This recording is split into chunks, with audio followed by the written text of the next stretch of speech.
Synopsis. After a heroic final stand, Jaune is given a second chance at life. Sent back to his teenage years with a mysterious blessing, he sets out to rewrite his story not just to be a hero, but to truly live and protect those he cares about. Chapter 1. The hunter teams RWBY and JNR stood in the depths of the Dark Lands, surrounded by Grimm on all sides. They duked it out with a complete Grimm form of Salem. They fought 4 hours fending off an army of terrifying Grimm with all their might, and while RWBY and Jaune fought against Salem herself, after countless attempts, the huntress and hunter finally managed to deal a fatal blow against their foe. Jaune's long sword that looked like it was made of pure energy, ran through Salem's stomach as RWBY's scythe cleaved her head off. As Salem died, the team shouted in victory. However, the Grimm around them hadn't disappeared. Everyone was back to back, they surrounded on all sides, with their stamina failing, and their auras were running on fumes. The future looked bleak. Even RWBY was totally exhausted from overusing her silver eyes. Only Jaune was still going strong. Jaune healed Nora and Yang while giving them plenty of his aura before saying, "Since you two are the strongest physically, it's up to you to carry them out of here. I'll clear a path." Jaune pointed to everyone else. He then raised his sword and slammed it on the ground. A bright wave made out of pure aura erupted from the ground like a wave and cleaved out a massive chunk of earth, leaving only a massive line-shaped crater in its place. Miles of the landscape had been cleared out at the tip of Jaune's aura blast, including every Grimm that had stood in their path, yet, even as he spoke, more and more Grimm began rapidly spawning from the tainted earth around them. "I hold them off," Jaune said as he turned his back to his group. RWBY started to tear up and shouted, "No," as she wrapped her arms around Jaune's waist. Jaune gave her a soft look. He lifted up RWBY's hood and kissed her. As their lips parted, Jaune said, "I can't wait to start family with you. I imagined us growing old together, slaying Grimm and being the world's greatest heroes, and kids. I want so many kids. I won't leave without you. You promised we'd all come back together. You promised you'd take care of me. You can't protect me if you're dead." Jaune smiled.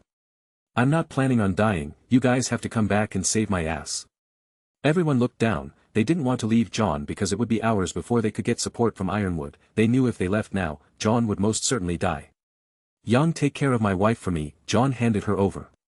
"Let me go, Yang," RWBY shouted while she struggled with all of her might. Yang waved her arm and with a quick tap to the back of RWBY's neck, Yang knocked her out. As Yang picked up RWBY and Blake, she turned her back to him and said, "Jaune, if you die, I'll never forgive you, because RWBY will never forgive me." Jaune smiled and turned to Nora, who was bawling her eyes out. "No, Jaune, we can't lose you too." Jaune smiled and said, "You've been like family to me, Nora. You've always felt like my little sister. Being the youngest in my family, I can say that it was a neat experience for me. Ren, I've always thought of you as my older brother. The smart and caring one I've always wanted. Take care of Nora." Ren was crying while covering his face. "Please, Jaune, come with us. Now go. The longer you wait, the worse my chances are." But Nora was about to protest again. "Your leader just gave you a direct order, now follow it."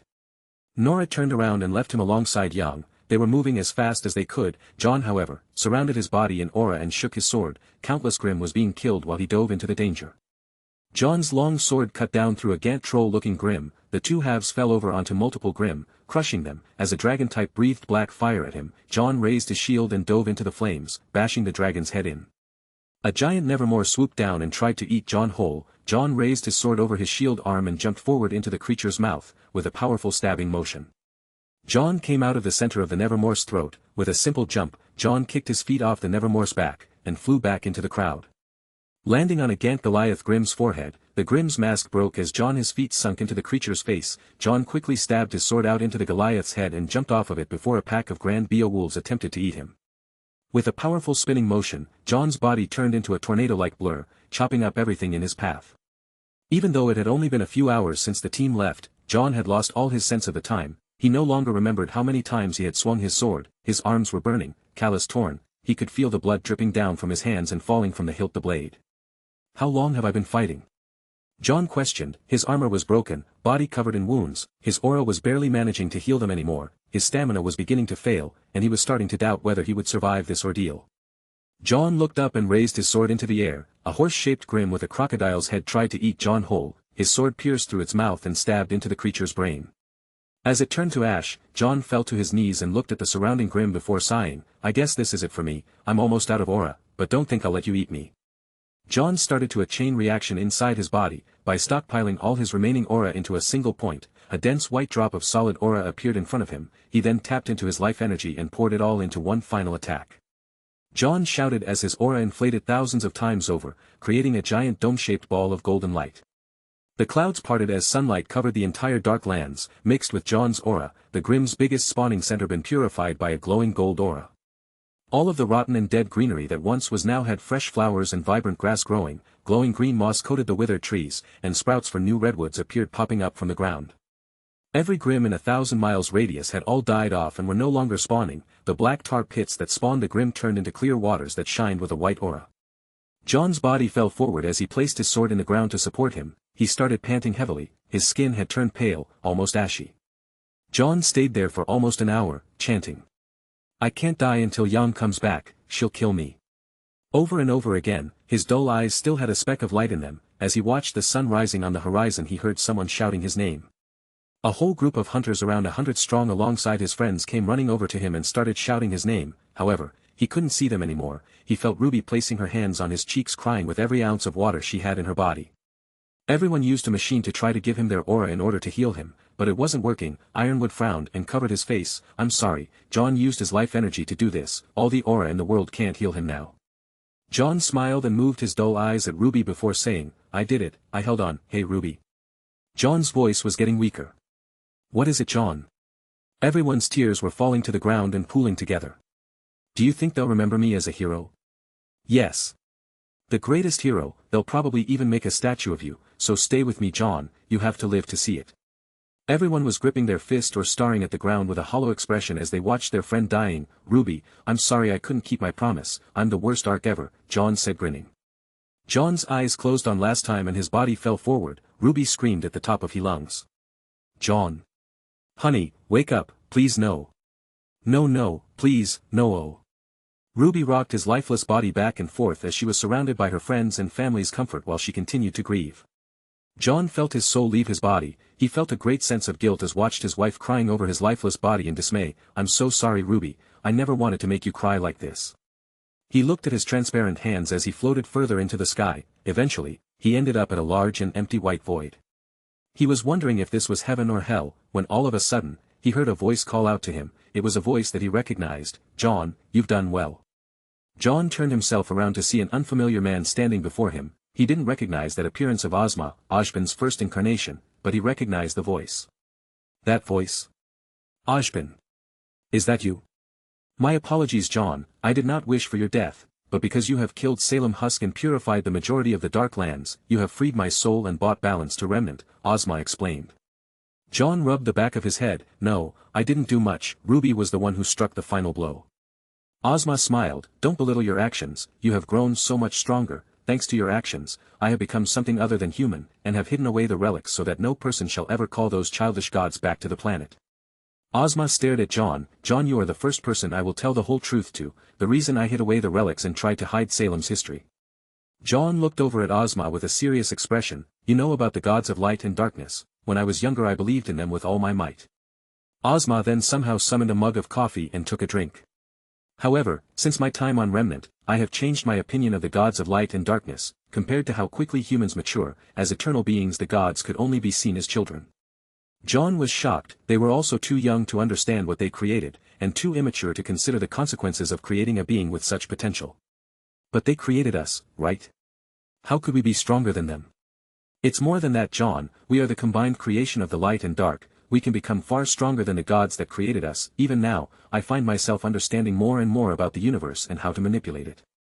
Ozma turned to his left and smiled. Jaune was shocked to see that Salem had returned to her former appearance, that of a beautiful human without a trace of grim contamination. She walked up to Ozma and held his hand. Ozpin, are you saying what I think you're saying? Jaune asked while pointing his finger at the two. It appears like you, we turned lies into truth. Ozma smiled as he was joined by his 4 children. Winter, summer, spring, and fall. Chapter 2. Salem bowed her head. Thank you for freeing me from my madness, thank you for defeating my husk. Ozma explained some things to Jaune about his past. It took a while, but after hearing everything Jaune sighed. He truly felt the guy. If RWBY had become like Salem, Jaune wondered if he would have done something similar. So what, you became gods, can I do that too? Maybe I can wait for RWBY and get a one-up on her before she becomes one as well. Wait, will she wait? Will RWBY find someone else? I'm afraid you won't be able to wait for her. There is something that we want to give you, Jaune, Salem said, holding her hand up. Jaune showed a confused look. Ozma shot a gentle look at Salem, before he then turned back to Jaune. Jaune, this timeline is doomed. A being created by the god of darkness still exists on Remnant. If the afterlife and us new gods will not stand a chance against him. Jaune froze. He turned to Ozma and said, "What did you say?" Salem began to explain, "I'm sorry, Jaune. But this beast was created by the god of darkness to be a weapon against his brother. This was before the time of man, although they settled their differences later in life and created humanity. The Frist Grimm still exists. Those killed by will have everything, even their souls absorbed into its being." Jaune felt sick. Wait, RWBY's a silver-eyed warrior, can't she defeat it since it's a Grimm? Ozma shook his head. No, it's not enough, even if RWBY's silver eyes are a blessing from the god of light to deal with the first Grimm. Then what's the problem? If her eyes were made to deal with the first Grimm, then why isn't it enough? Jaune asked with a clear expression of frustration on his face. It's because it took an entire group of the most elite silver-eyed warriors to defeat him. Tell me, Jaune, how many silver-eyed warriors do you know? Ozma said with a sad look in his eye. Jaune looked to Salem, who at the time showed a depressed expression. She hanged her head down as she began to explain. It was my plan to use the first Grimm to strike down the god of light. Once I killed him, I would have stolen his power and kill off the god of darkness as well. Once I stole both their powers, I would have destroyed the Frist Grimm. Then, I would have remade humanity in my image. Everyone would have been immortal, no more death. Jaune looked surprised. He would have never guessed that killing the gods was Salem's endgame goal, and then turned to Ozma. In order for Salem to do this, she would have needed to gather all 4 artifacts and summon the gods. That's why you stored them in the academies. Jaune shouted with wide eyes. Yes, but not just to keep them from Salem, but to keep them from ever being used. If the gods returned, do you think that they would spare Remnant? The same childlike gods that killed me and brought me back to life like I was a toy. Jaune thought long and hard. But why did you hide all this from us? The reason I kept Salem from being known of was because of her developed semblance. She could control Grimm, the first Grimm included. And without the silver eyes to watch over the stone prison of the Frist Grimm, then the whole world is doomed, company included. Jaune shook. He wasn't there to help, to be with her in her final moments. He felt like he was about to break down when Salem called out to him, "Jaune, do you wish to be with RWBY?" As she asked, she looked at Ozma with a loving expression.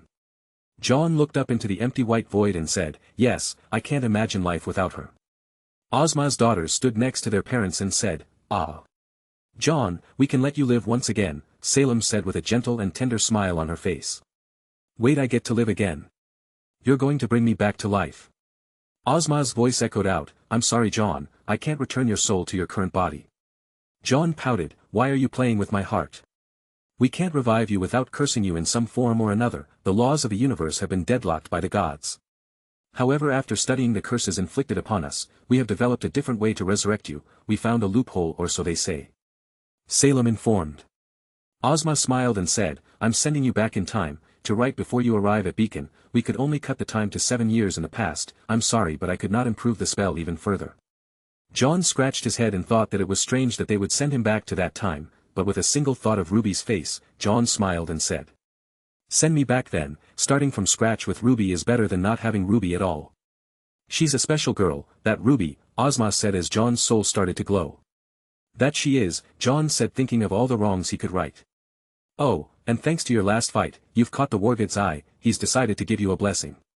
You will have a unique god's blessing like RWBY's silver eyes, which was granted by the god of light, or the lesser blessings that I gave to Crow and Raven." "Wait, there are more gods besides the gods of light and darkness?" Jaune asked as his soul was shot off back towards planet Remnant. Ozma didn't even get a chance to answer. He only heard him laugh a little before. Without any warning, Jaune felt his soul being pulled throughout time and space. It felt like he was watching a simulation of a wormhole.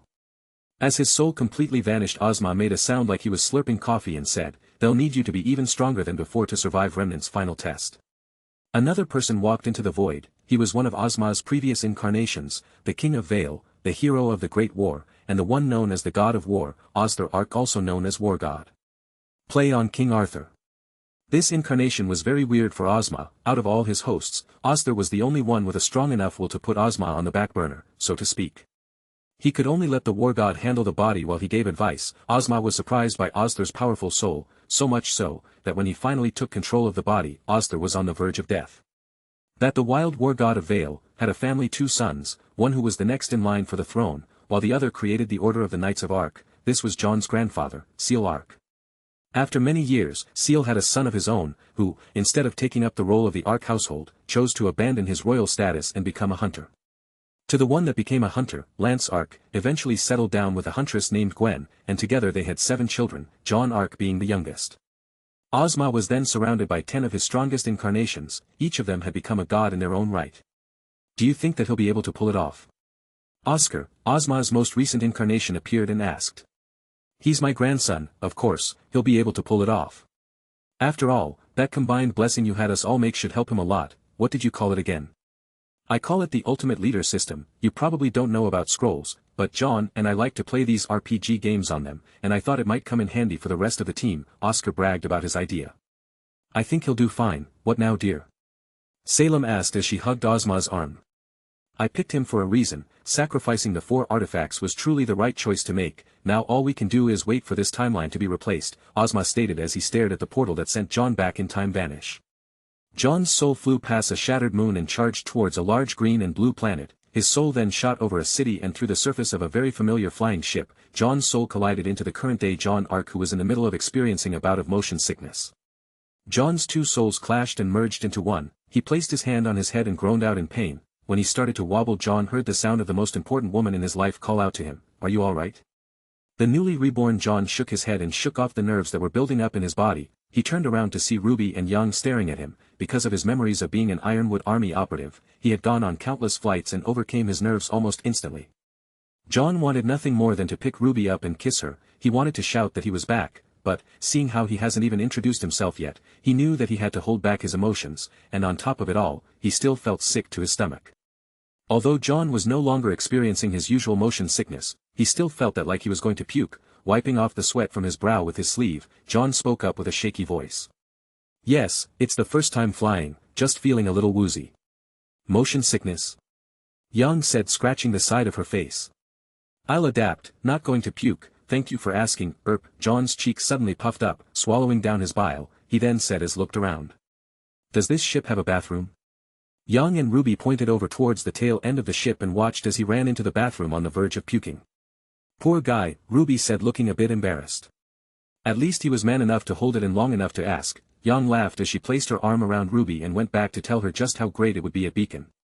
John entered the bathroom and puked, not because of the air sickness, but because soul shock. He turned the water on and splashed his face. He looked into the mirror and said, "Okay, this is real, really real. I'm back in my old body. I guess this is my life now.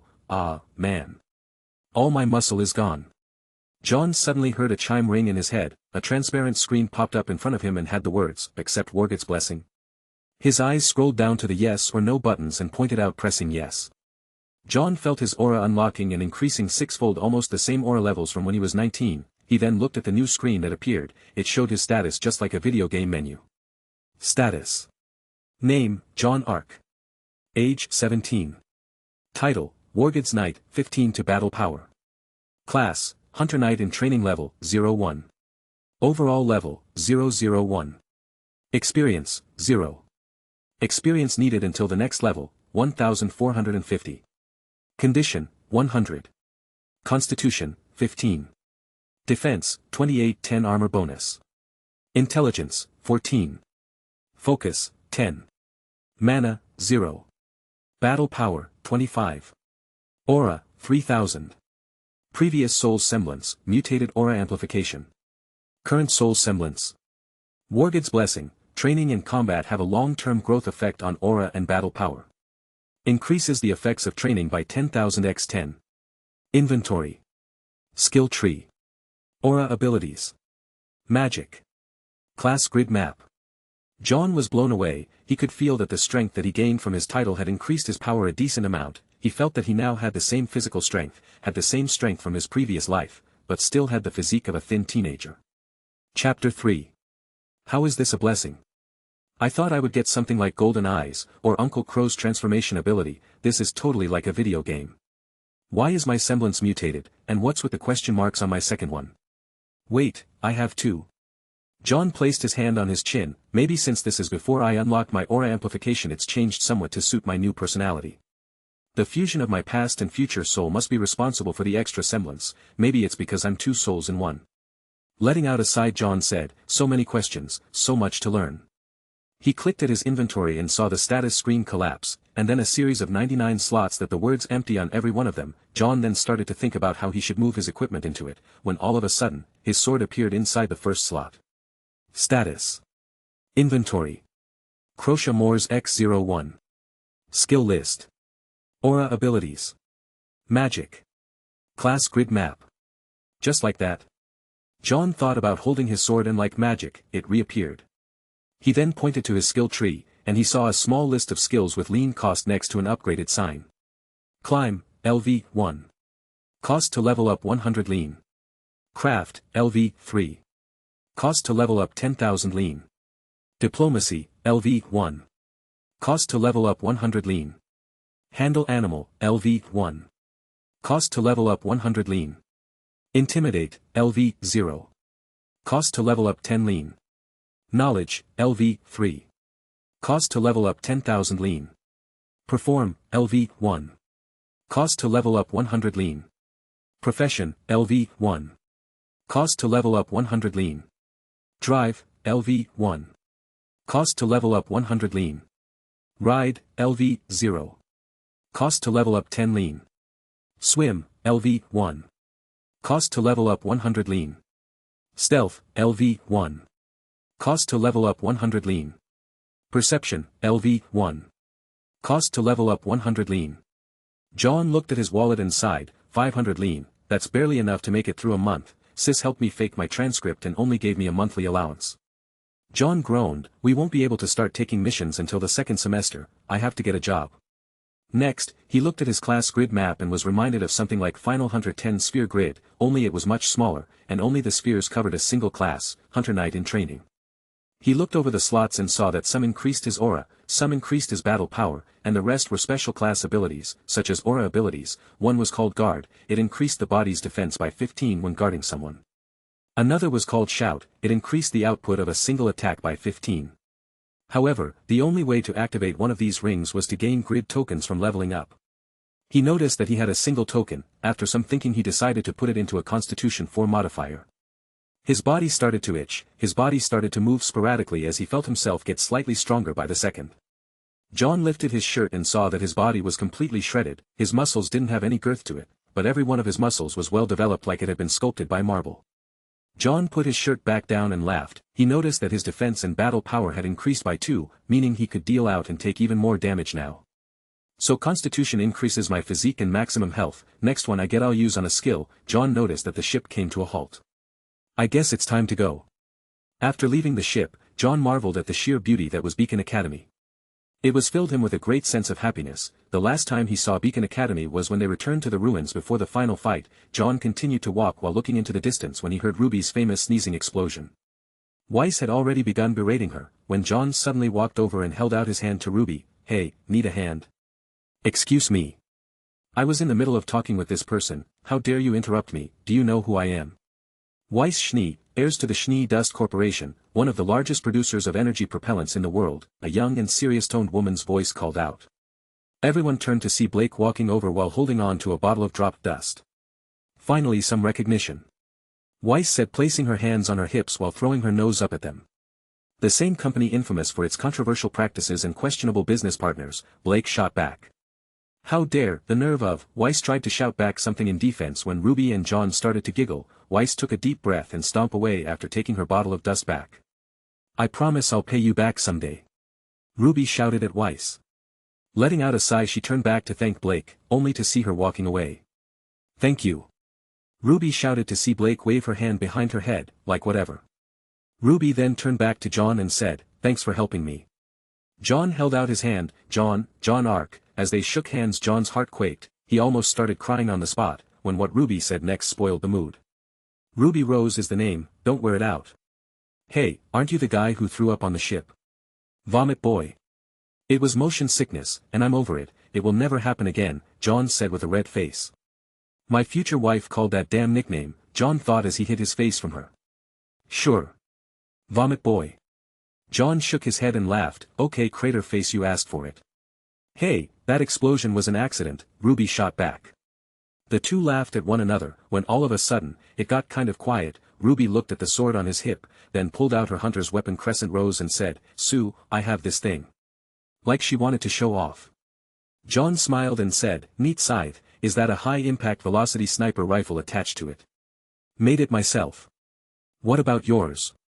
"I haven't made my hunter's weapon yet, I couldn't afford one. This is my ancestor's sword. It may not look like much, but it was used in the Great War, and the shield as well. It can collapse to improve my mobility. It also acts as a sheath." "Oldies are cool too. Was that sword really used in the Great War?" Ruby asked with sparkling eyes. Jaune nodded his head. "Yep, my ancestor was a legendary hero. However, our household has degenerated somewhat since her time." Jaune handed the sword over to Ruby. "Oh, it's heavier than it looks, and the steel is really well forged. The fact that it isn't broken after being used is proof that whoever made this was a true master." Ruby handed back the sword and continued to walk alongside Jaune. "So, did you really make that all by yourself?" Ruby blushed and said, "Yeah, I'm kind of a nerd when it comes to weapons." "Maybe I could ask you to help me design my new hunter's weapon," Jaune said, tilting his head to the side. Ruby's eyes started to glow. "Really, that would be awesome. What do you have in mind? Maybe a handgun attachment, or a rocket launcher maybe?" The two talked weapons for a while. They went back and forth about rare metals, types of gun attachments, suitable designs. After almost 10 minutes had passed, Ruby suddenly realized she was geeking out. She blushed so much that Jaune's heart skipped a beat. While she rubbed the back of her head, Ruby started to laugh awkwardly. "Ha ha ha. Sorry about that," kind of went on a rant. "For what?" "I think it's cool that a cute girl like yourself is into something that they enjoy. Makes me like you even more."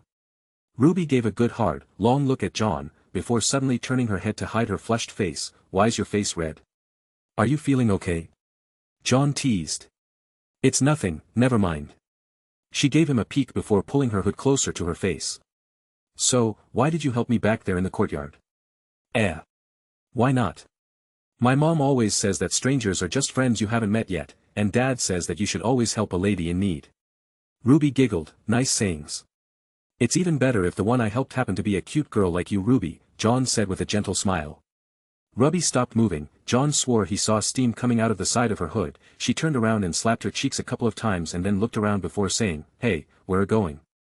Jaune stopped and said, "Oh, crap, I don't know, I was just following you." "You think that there might be a directory nearby?" Jaune's stomach growled.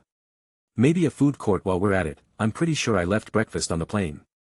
After searching around for a while they finally ended up at the auditorium. Young saw them enter and shouted, "Ruby, over here, I saved you a spot." Jaune and Ruby walked over. "Hey, if it isn't Vomit Boy!" Young shouted out, drawing attention to an embarrassing Jaune in public. "The name is Jaune Arc, thank you for earlier concern. I hope we get along as new students," Jaune said holding his hand out. "Young, don't be mean to him, he's my first friend. He helped me," Ruby said as she began to break down how she exploded a hole in the courtyard. "You're kidding, right?" Young said with her eyebrows twitching. "I tripped over this really mean girl's luggage, and then she yelled at me, like a lot, then I sneezed and then exploded and then she yelled me again. I felt really bad, and I just wanted her to stop yelling at me." "You!" Weiss shouted out from behind them. Ruby jumped into Yang's arms and cried out. "Oh, God, it's happening again. You're lucky we weren't blown off the face of the campus." Weiss berated her again. "Oh, my God, you really exploded," Yang said with disbelief in her voice. "I'm sorry, I swear I'll make it up to you," Ruby said in fear. Weiss held out a pamphlet and said, "If you want to make it up to me, read this and never speak to me again." She went on to explain that it was about liability claims. Seeing this kind of behavior coming from Weiss, Jaune grabbed the pamphlet and started to eat it. Everyone was surprised by his action and stared at him in shock. Jaune then swallowed the paper before he said, "You're a real piece of work." Weiss frowned. "What's your problem?" "My problem is how you're treating her. Did she ever once say anything about pressing charges? And by the way, if she did, she would win. You were carting around high-quality dust like it was freaking shoes and makeup. If they were properly contained and secured with the proper care, then the incident would have never happened. You could be sued for gross negligence when handling company materials. You want to tell me why you were carrying that much dust around in a common luggage bag?" Weiss backed her head away. "Just because you're the daughter of some big company doesn't mean the whole world revolves around you, and on top of it all, you have a shitty judge of character." Jaune turned to Ruby. "Ruby, do you want to press charges?" Ruby shook her head. "I played a part in the accident, so I don't want to do anything like that. No lawyers for me." Chapter 4. Unable to say anything in response, Weiss fumed before turning her head and stomping away. "Damn," Young said, placing her arm around Jaune's neck. You got one hell of a tongue on you. What did you major in, law or something? Jaune smiled and said. Or something. He didn't really like Weiss' attitude in her early years. He thought that maybe a little scolding might push her in the right direction sooner than intended. Of course, if future Weiss saw what he did here today, she would have turned him into a popsicle. Before they could say another word, Ozpin showed up on stage and started to give his speech. After it was over, they were told the test would begin tomorrow at the Emerald Forest. After separating, Jaune went out to eat and look for a job. As a student, he couldn't take hunting jobs yet. However, he could look for something on his scroll. Pulling out his phone, he began to look for work in the Kingdom of Vale, specifically something close to Beacon Academy. While he ate, Jaune had spent hours looking for a job, when he stumbled upon a manual labor job for a moving company. After taking the job, he worked on learning, getting used to using such a massive amount of aura in his teenage body. Jaune spent the next 6 hours practicing and gaining control over his aura. When he started to tap into his aura, Jaune noticed that he could sense other auras that were a few feet away from him, and for some reason, sensing them felt like a natural thing he could just do now. Normally it would take people with special semblances to do this, and while Jaune could gauge his allies' aura when he healed them or boosted them in his previous life, he had to touch them, but now, Jaune could sense them with ease. He wondered if it had anything to do with his perception skill. The only way I'll find out is by upgrading the skill. Taking notice of his own body, Jaune deduced that he could only use about half of his aura before he started to feel the immense strain on his body. Looks like I still need to work out quite a bit. My aura is just too powerful for the current me, Jaune thought as he continued to practice. After a few exercises, Jaune could feel his aura inside his body and began to relearn to manipulate in the most basic way. Jaune was surprised to see that his aura abilities section had been unlocked. Written in its window was Aura Armor, Aura Boost, and Aura Regeneration. And the words Level, Max written down next each of them. Observing that the skies had turned dark, Jaune thought that it was time to turn in. He went to the intermediary dorm where everyone was sleeping for the night. Thankfully, Jaune packed more than his bunny onesie. He thought about burning it, but in the end, he couldn't go through with it. He loved this Pumpkin Pete mascot. Putting the onesie away, Jaune took out a black tank top, and some sweatpants and put them on in the bathroom before heading out to his sleeping bag. As he walked down the room, he heard Young whistle at him. Hoot, what a bod. Jaune scratched the side of his face. Work out. Ruby's eyes kept taking peeks at Jaune, as did quite a few other ladies. I bet you do, Ong replied with a perverse grin on her face. Juan smiled, happy that Ruby was showing interest in him so early, and waved at them. Good night, big day tomorrow. You're not going to give us a show? Yang said teasingly. You can't afford me, Jaune joked as he walked to his sleeping bag and laid down. Oi, I'm willing to dish out some cash, loose that top. Yang roared. Ruby buried her cherry-red face in her pillow, and then the timeline continued on just the same until the next day. Jaune went out and purchased the largest handgun he could for 350 lean. He ended up with a 50 caliber revolver that looked like a Smith & Wesson with a box-shaped frame and the barrel underneath rather than over top. Less recoil, nice. Jaune thought as he bought the gun. The black-colored pistol was promptly named Black Eagle, and he even spent another 150 lean to purchase a hip holster for it, along with 5 bullets each of fire, ice, and lightning dust rounds, along with a box of 50 armor-piercing rounds. He also noticed a neat compass that was also a watch. Spending an extra 15 lean, he purchased that as well. Lastly, he bought some materials to care for his swords, such as a few bottles of sword oil and a whetstone. This month's gonna be a little rough. I'm just glad the lunch is paid for by the school, Jaune said as he made his way to the facility closets to the Emerald Forest. Everyone was gathered in the locker room. Young and Ruby were in the middle of a serious conversation. After a quick wave to them, Jaune walked past Pyrrha and Weiss and stopped. Excuse me, could you move please? That's my locker. I'm sorry, Pyrrha said, stepping aside. Jaune smiled and said, no problem, as he walked past her. Seeing his normal reaction to talking with Pyrrha, Weiss frowned and said, don't you know who she is? Jaune opened his locker and put on his sword belt and shield. No, should I? This is Pyrrha Nikos. Weiss displayed her like a show host. Hi. Pyrrha waved her hand. Graduated at the top of her class at Sanctum. Weiss continued to explain. Never heard of it, Jaune replied. She won the Mistral tournament 4 years in a row now. That's a new record. Weiss shot back. The what now? Jaune shot back. Weiss's eyebrow twitched. She's on the cover of Pumpkin Pete's Marshmallow Flakes box. Wow, they only do that for star athletes and cartoon characters. Jaune acted excited. Yeah, it was pretty cool. However, the cereal is terribly bad for you, Pyrrha said, looking a little embarrassed. So after hearing all this, don't you think you should show some decorum? Weiss said, tilting her head. Man, Do you think about others at all before you go running your mouth? Jaune frowned and slightly raised his voice. Weiss started to get the sense of déjà vu. How long are you going to hide under the shadow of reputation? So what if she's all these things? She's still just another person. Why should I treat her any different than I would treat another person that I barely know? Pyrrha smiled. Jaune gave her a thumbs up as he continued, I hope you understand that this is Beacon Academy, not Atlas. Everything you've experienced, every bit of reputation you've relied on before this moment is completely pointless here. All that matters is what you can do from this point on. In your own name, not the Schnee family name, but Weiss the Huntress's name. Jaune grabbed his shield and sword, made sure his buckles and belts were securely tightened before he started to walk away from a stunned Weiss. He then stopped in front of his old partner and held out his hand to Pyrrha. My name is Jaune Arc, I look forward to our time together as students. Pyrrha shook his head. Likewise Jaune, thank you for treating me like a regular person. It's kind of why I chose to come to Beacon.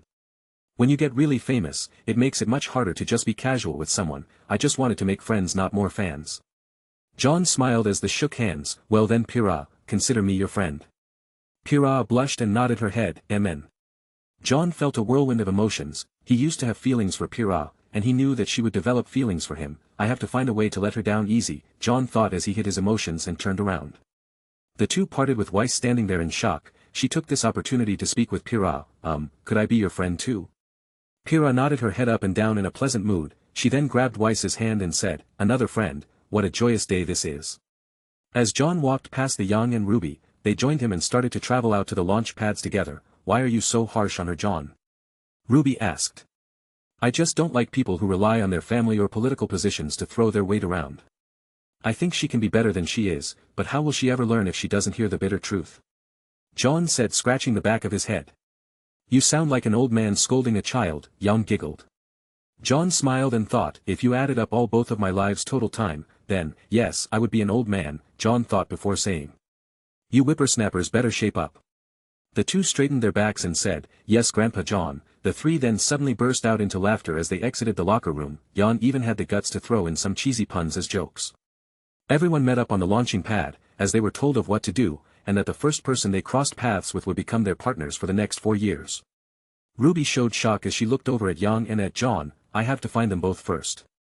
One by one they were tossed into the air. Just as it was Jaune's turn, he stepped off the plate and surprised both Glinda and Ozpin. Mr. Arc, what exactly is your intention? If you don't use the launch ramp, then how will you get down from here? Jaune sighed and said, after this is over, I want to talk to you in private. Glinda immediately became suspicious of the boy. Jaune placed his foot down on the launch pad, locking it back into place and said, it's about the Black Queen, and how this generation will defeat her. Glinda and Ozpin's pupils dilated. He was about to ask Jaune what he knew, but before he could, Jaune pulled out his shield and aimed himself where the trees were thickest, and with a powerful kick to the pad, a loud springing noise was heard as Jaune was thrown through the sky as well. Ozpin and Glinda stared at him with wide eyes, and turned to each other. Do you think he's an enemy? Glinda asked. If he is the dumbest one I've ever seen. I don't think a spy or enemy for that matter would just out themselves like this. Perhaps this is a good thing. Let's watch and find out. Ozpin took a drink of his coffee. True, I didn't see any malice in his voice or actions since coming here, but he could be a talented actor, Glinda replied. I don't think so. You saw his eyes, there wasn't a hint of evil in them. Ozpin took another sip from his mug. I hope you're right, Glinda said, staring off into the emerald forest. Jaune focused all his attention towards a tree he was heading in the direction of and placed his shield on his feet. A loud creaking noise was heard as the branch he landed on bent down towards the ground. Jaune rode his shield like he was grinding on a skateboard. He slid his way down to the ground before kicking his shield up while simultaneously rolling across the ground in a controlled manner. As the kinetic force dispersing throughout his body safely, Jaune hopped back up to his feet. Now I wonder what will happen next, Jaune said as he raised up his arm. The shield that was kicked into the air earlier neatly fell onto the buckle on his wrist. After tightening the strap, Jaune faced forward and began walking north. Chapter 5. While Jaune moved through the thick forest shrubbery and foliage, he suddenly felt something smack into him at crazy speeds. His body gave way as the two went tumbling across the ground. Jaune felt something soft on his chest as he opened his eyes to see RWBY sitting on top of him with her back facing away from his face. Her cloak draped over her head and she was struggling to pull it back into place. Jaune immediately felt his face turn red as he stared at his future wife's black lace panties. What did I hit? RWBY said as she fixed her cloak. Once she could see, she looked over her shoulder to see Jaune staring directly at her exposed bottom. RWBY jumped up with a bright red face and stammered while she spoke. Jaune, I'm sorry. No, it's my fault for not looking where I was going, Jaune said with a bit of embarrassment. You didn't see? Did you? Jaune stood up and scratched his head while he looked in a different direction to hide his blushing face.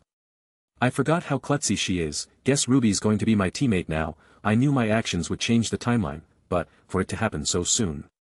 Looking at her red face, Jaune couldn't help but laugh a bit. He then opened up a small-looking compass that strapped to his wrist. Okay Ruby, let's head north. Jaune, you didn't see anything, right? Ruby got closer and her face turned into half grumpy, half pouty. Jaune coughed and said, so, I got these. Neat compass, Ruby said looking at Jaune's new stuff. Nice gun. Ruby's eyes gleamed. It's an S.C. model, right? Jaune let out a sigh of relief as he got her attention away from her question, nodded his head. Jaune pulled out Black Eagle and said, figured I need some range for the test, seems like I was the only one without a gun. Not a bad brand, they make their stuff heavy but reliable, Ruby said before stopping. Did you hear that? Sounds like someone is fighting, Jaune said as the two started to run. As they made their way through the shrubbery, Jaune and Ruby saw Blake and Yang staring at each other between a fallen Ursa Grimm. Yang. Ruby launched out and hugged her sister. Yay, we're a team. Jaune waved his hand and said, yo. Just as the two were about to respond, Jaune pulled out his sword and stabbed out, while Ruby slashed upward with her scythe. Blake and Yang watched as they zipped past them and killed a pair Beowulf-type Grimm. As the Grimm launched from themselves from the bushes in a sneak attack attempt, Jaune's sword had already pierced through the tip of the Grimm's skull while Ruby's crescent rose cleaved her targeted Grimm down the middle. Jaune looked at the dust-like particles floating in the air and thought, that was easier than expected, looks like fighting in this body won't be as hard as I thought it would be. The sound of a chime rung in his head again. Adolescent Beowulf killed, 10 EXP earned. Yang looked over Jaune and said, not bad, you have some skill. Blake nodded her head, and a lot of aura. Ruby saw the thick outline that was made up of a pure white aura. Jaune's shielding looked like it was almost a solid substance. Wow, she stared at him with a blushed face. Yang saw her expression and grinned. Jaune then breathed out and said, it was nothing, should we continue north now? Everyone noticed his compass. Smart, Blake said as she nodded her head. Lead the way, Vomit Knight. Yang raised her fist into the air and shouted. Jaune shook his head. So, I've upgraded from Vomit Boy to Vomit Knight. All of a sudden Jaune heard a chime go off in his head. Title unlocked. Vomit Knight, no special abilities. Jaune sighed and thought, well that was pointless. Yang placed her hand over her mouth, stifling her laugh. She didn't think Jaune would roll with it. When Ruby pushed her, he's gonna be our partner, maybe you shouldn't call him that. Oh, are you sure that's the only reason you don't want me to tease him? Yang poked at Ruby's side while saying. Huh. Huh. Huh. Ruby blushed and shouted, can we just move now? And started to run off in the wrong direction. Ruby, north is that way, Jaune shouted trying not to laugh. Ruby stopped after hearing Jaune. She turned around and said, oh, yeah, I knew that, as she started to walk back. Blake shook her head and said in a quiet voice, what have I gotten myself into? They continued to travel towards the ruins for quite a while. Along the way, they came across a few packs of Beowulfs.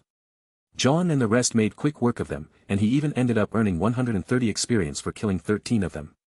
Before they arrived a massive Nevermore flew over their heads making them frown. What's a Nevermore doing so close to the city? This is weird, Blake said as they came out of the forest line and saw the relics lined up. Jaune went over to them and picked up a rook like he did before and stared at it with fond memories. The last time I came here, it was completely underserved. This time I'll train to become the world's strongest hunter. I saved Pyrrha and marry Ruby, and this time, I won't die. So many people can be saved with my knowledge. Ruby walked up next to him and took a knight. I picked the horsey relic. Jaune laughed as Blake and Yang picked up a knight piece as well. They suddenly heard someone yell, help. Pyrrha and Whis came running out of the bushes while firing shots off at the giant Deathstalker that was charging at them. Suddenly the Nevermore flew over them and started to circle them like prey. Focus on the Deathstalker first, then we can focus on the Nevermore. Ground forces before air. Blake, Ruby, can you keep the Nevermore off our backs?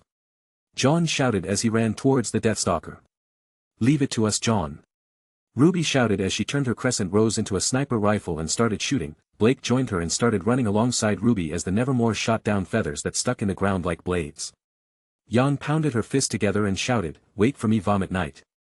As they ran out a large Ursa came falling down in their path. Yay, we made it, Ren, that was so fun, Nora shouted as she hopped down off the Ursa and gave the Grimm a look over. Ah, it's dead, Ren. Ren came wobbling out from behind the Ursa. Never do that again, Nora. Hey, Hammer Girl, are you strong? Jaune asked. My name is Nora. And I'm the strongest there is. Pretty boy, you know how to use those guns? John asked. Ren nodded his head yes and said, I'm Ren. Good, help keep the Nevermore at bay, we'll handle the Deathstalker. John pointed his blade at the Deathstalker's legs and said. Help me break this guy's legs.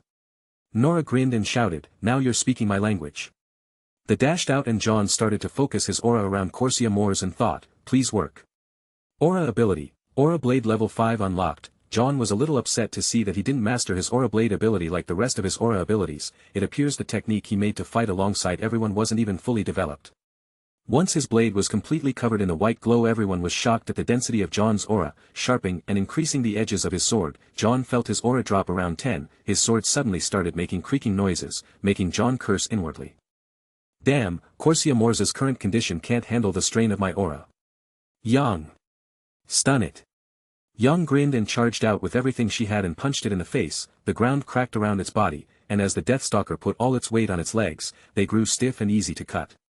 John and Nora went after its legs, swinging out with his blade. John ripped through all 4 of the creature's left legs like he was cutting through butter, while Nora's hammer cracked and twisted her side into a tangled mess. The Deathstalker's body collapsed onto the ground as it tried to sting Young at the front. John yelled out, Weiss, freeze the tail. Pyrrha dropped the stinger on his head. The two didn't waste time following his orders. As Weiss covered the tail in ice, Nora turned her weapon Milo into its rifle mode and shot the tip of the tail off so the stinger would fall into its skull.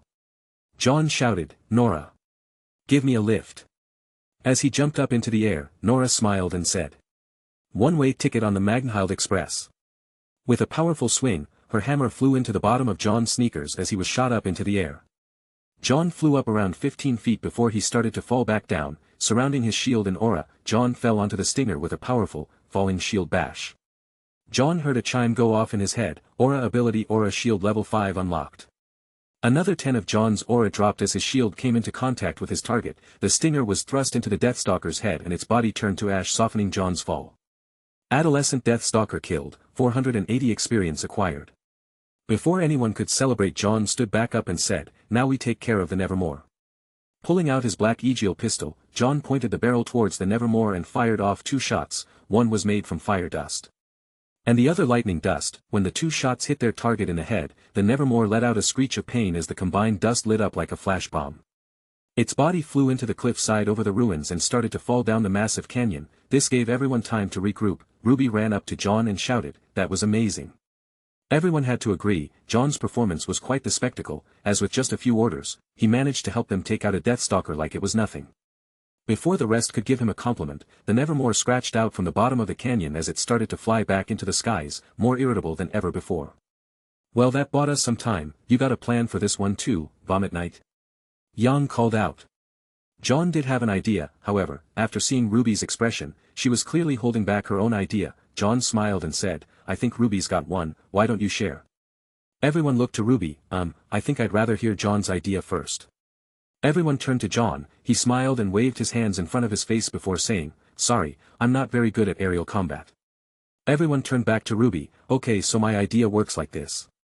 Everyone listened in on her plan, and when she was finished, Nora and Young shouted, that sounds so fun. I'm so proud of you, little sis. Young said as she wrapped her arm around Ruby. Ruby looked a bit bashful and said, it's nothing, shucks. As she kicked her feet at the ground. Pyrrha and John just smiled at them, while the rest thought the plan was a little extreme. Chapter 6.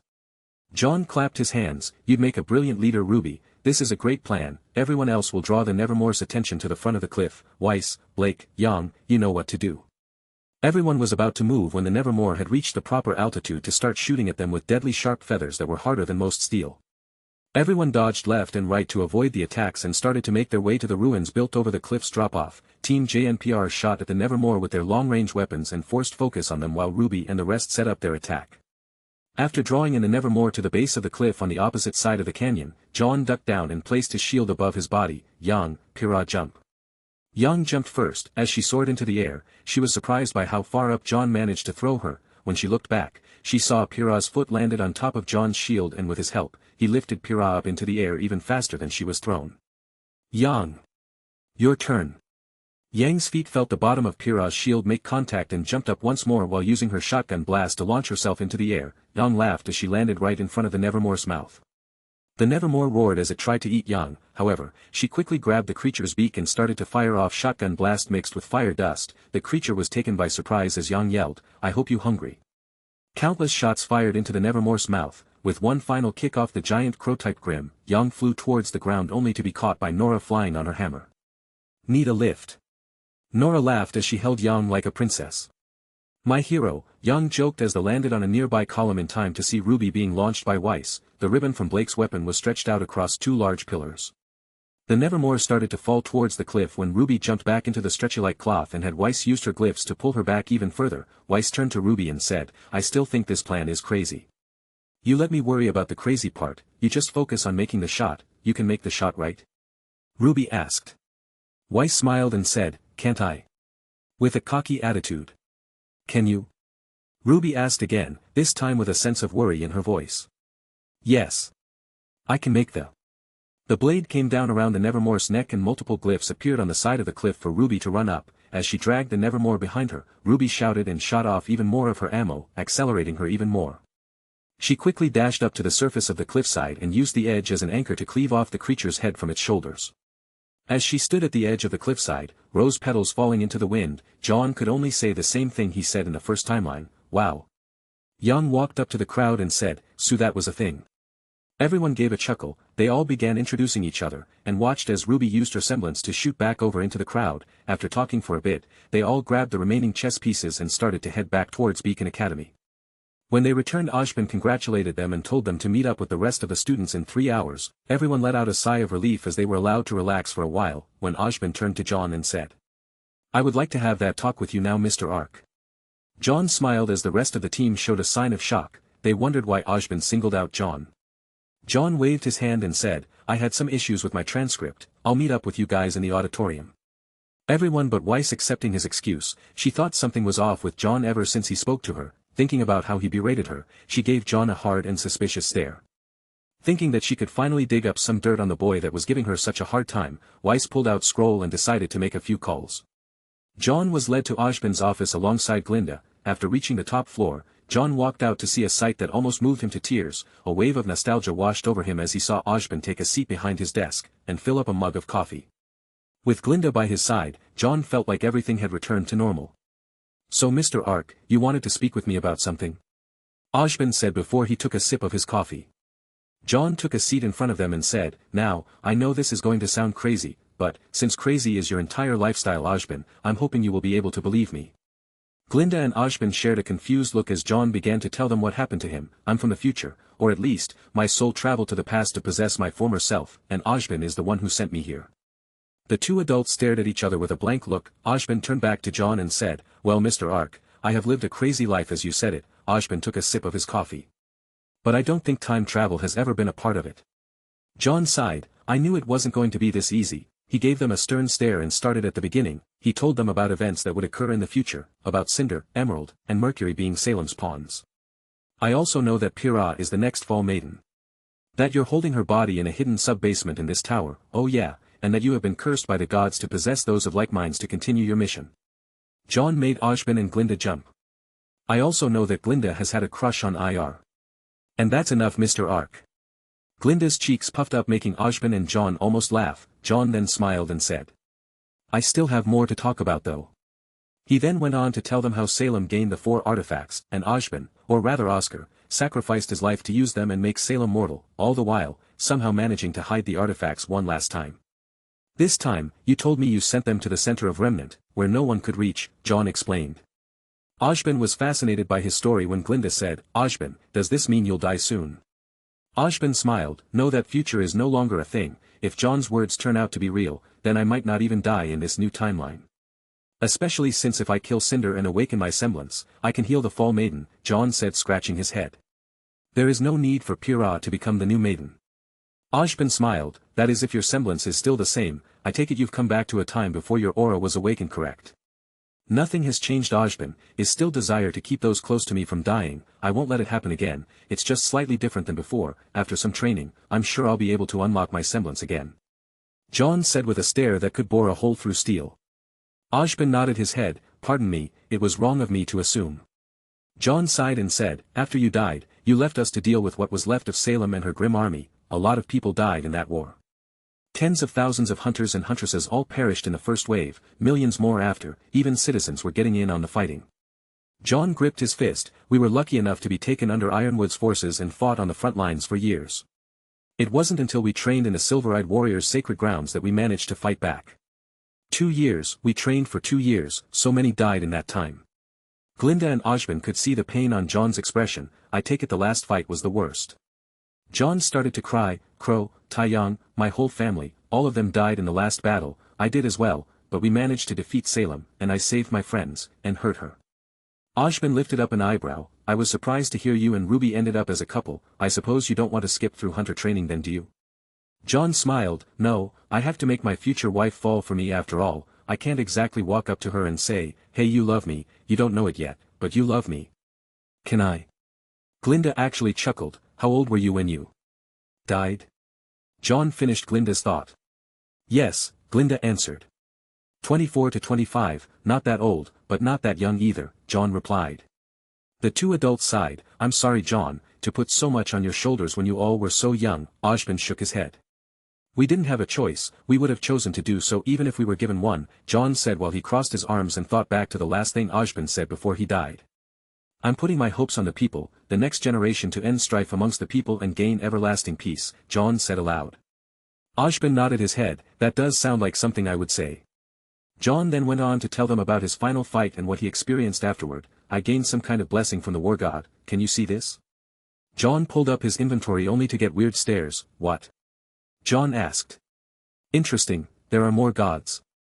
Ozpin said as he looked at his stats. According to Ozpin's knowledge, there was only one person on Remnant that earned the title war god. They could only see Jaune's name and his blurred out status. What is it? Glinda asked. I don't really know much about it, but, Jaune continued to explain what he could do so far. Ozpin's eyes lit up. A unique blessing like the Silver Eyes, video game functions. I imagine the ability took a shape based off of something you're comfortable with. I look forward to hearing more about what you learn of this mutation. Jaune smiled and said, well, I think I should be getting back to the others now. As he started to walk away he turned his head back and said, I've always wanted to know, my transcripts, did you know I faked them? Ozpin smiled and said, goodbye Mr. Ark, I will see you in the auditorium. Jaune laughed. Yeah, you knew. He then entered the elevator and waved goodbye as the door closed.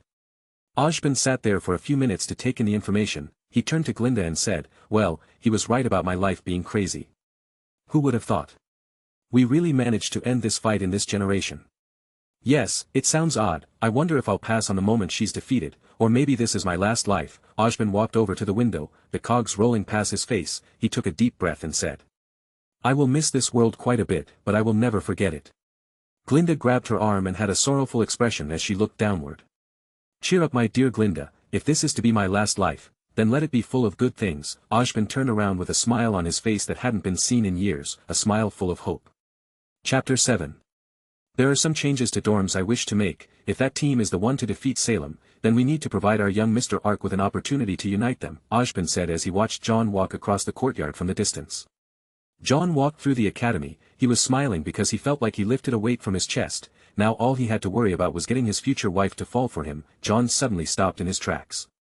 Oh man, what am I going to do about Pyrrha? Being popular does have its downsides. Imagine that, a popular Jaune Ark. Jaune had wandered into the cafeteria and decided to get something to eat. After grabbing some around 5 pounds of steak, Jaune took his seat and started to eat. He still had a half hour or so until he had to go to the team announcement, and in that time he started to think of a way to get his future weapons back. In the future, while he and Ruby were dating, they decided to design his new weapons together. In fact, because of their close relationship, Jaune ended up becoming just as big of a weapon fanatic as his wife. His long sword was called Grimm's Bane, and his shield was called Save the Queen. He pulled out a pen and piece of paper from his bag. He then started to work on his design while he was eating. He started with all of the stuff he would need to build them, the materials and their functions. He was also thinking about improving them. He just finished drawing the shape of his sword. The blade was 8 feet long, and 5 feet in width. The blade's cross-section was a broad fuller type that had a deep groove running down its center. The crossguard was in the shape of a king's crown that had the Ark family crest engraved at a shield-shaped notch in the center of its golden surface. The handle was promptly 5 feet in length and was wrapped in a comfortable soft polymer that surrounded the hilt's braid-like pattern, and at the very end of his sword was a single decorative pommel in the shape of a silver rose. He was about to start on his shield when Ruby appeared from behind and covered his eyes. Guess who? Jaune smiled, only Ruby's hands could be so fair. Ruby blushed and put her hands down, lucky guess. Jaune laughed and turned his body around, what can I help you with today? Ruby's eyes wandered around, she didn't know why she came running over, she just saw him and felt like she had to. When she saw his paper she said, what are you working on? Jaune pulled over his paper and said, I'm working on my future weapons, Grimm's Bane, and Save the Queen. Ruby looked at some of the notes and said, hey, these are pretty good. She sat down beside him and started going over his notes and designs. She noticed that there was an or written in it that she didn't recognize. What's arc reactive steel? Jaune smiled, it's a metal that is highly reactive with aura, you saw how I fight, right? Ruby thought back to how his aura surrounded his weapon in the shape of a larger sword, so this new metal can handle the pressure of your aura without strain. Jaune pulled out his sword and showed that it had even more cracks in it. Crochet Moors can't take much more, the steel made from this is called Daemonite metal, it's as tough as diamonds and can cut through a lot, the melting point of this metal can attest to how tough the material is, it has more than twice the melting point of tungsten 6848C. Jaune then went back to sketching, arc reactive metal can not only handle being covered in aura, but, it can even amplify the aura that runs through it. Creating a stable field around the weapon that can contain one's aura, what you saw me using in battle earlier was me just wasting my energy. If I have Grimm's Bane, I can do the same thing but for a fraction of the cost, which means that people that have less aura than me will be able to do something similar. That sounds awesome. Wait, your sword is made of diamondite metal. That's one of the rarest ores in existence. You could buy a city with that. My shield is made from it too, Jaune bragged. Cool. Ruby said with stars in her eyes. Jaune smiled before he let out a sigh, the only problem is arc reactive metal is kind of fragile, they wouldn't be much good on weapons, which is why they make better bullets. So why would you want to make a sword out of it? Ruby asked. Jaune then held up his sword, if you use the arc metal as the sword spine, and have something like Daemonite metal for the blade, then you get a soft spine and hard blade. Where is this reactive arc metal? Can I have some? Ruby asked with her puppy dog pout that always managed to pull on Jaune's heartstrings.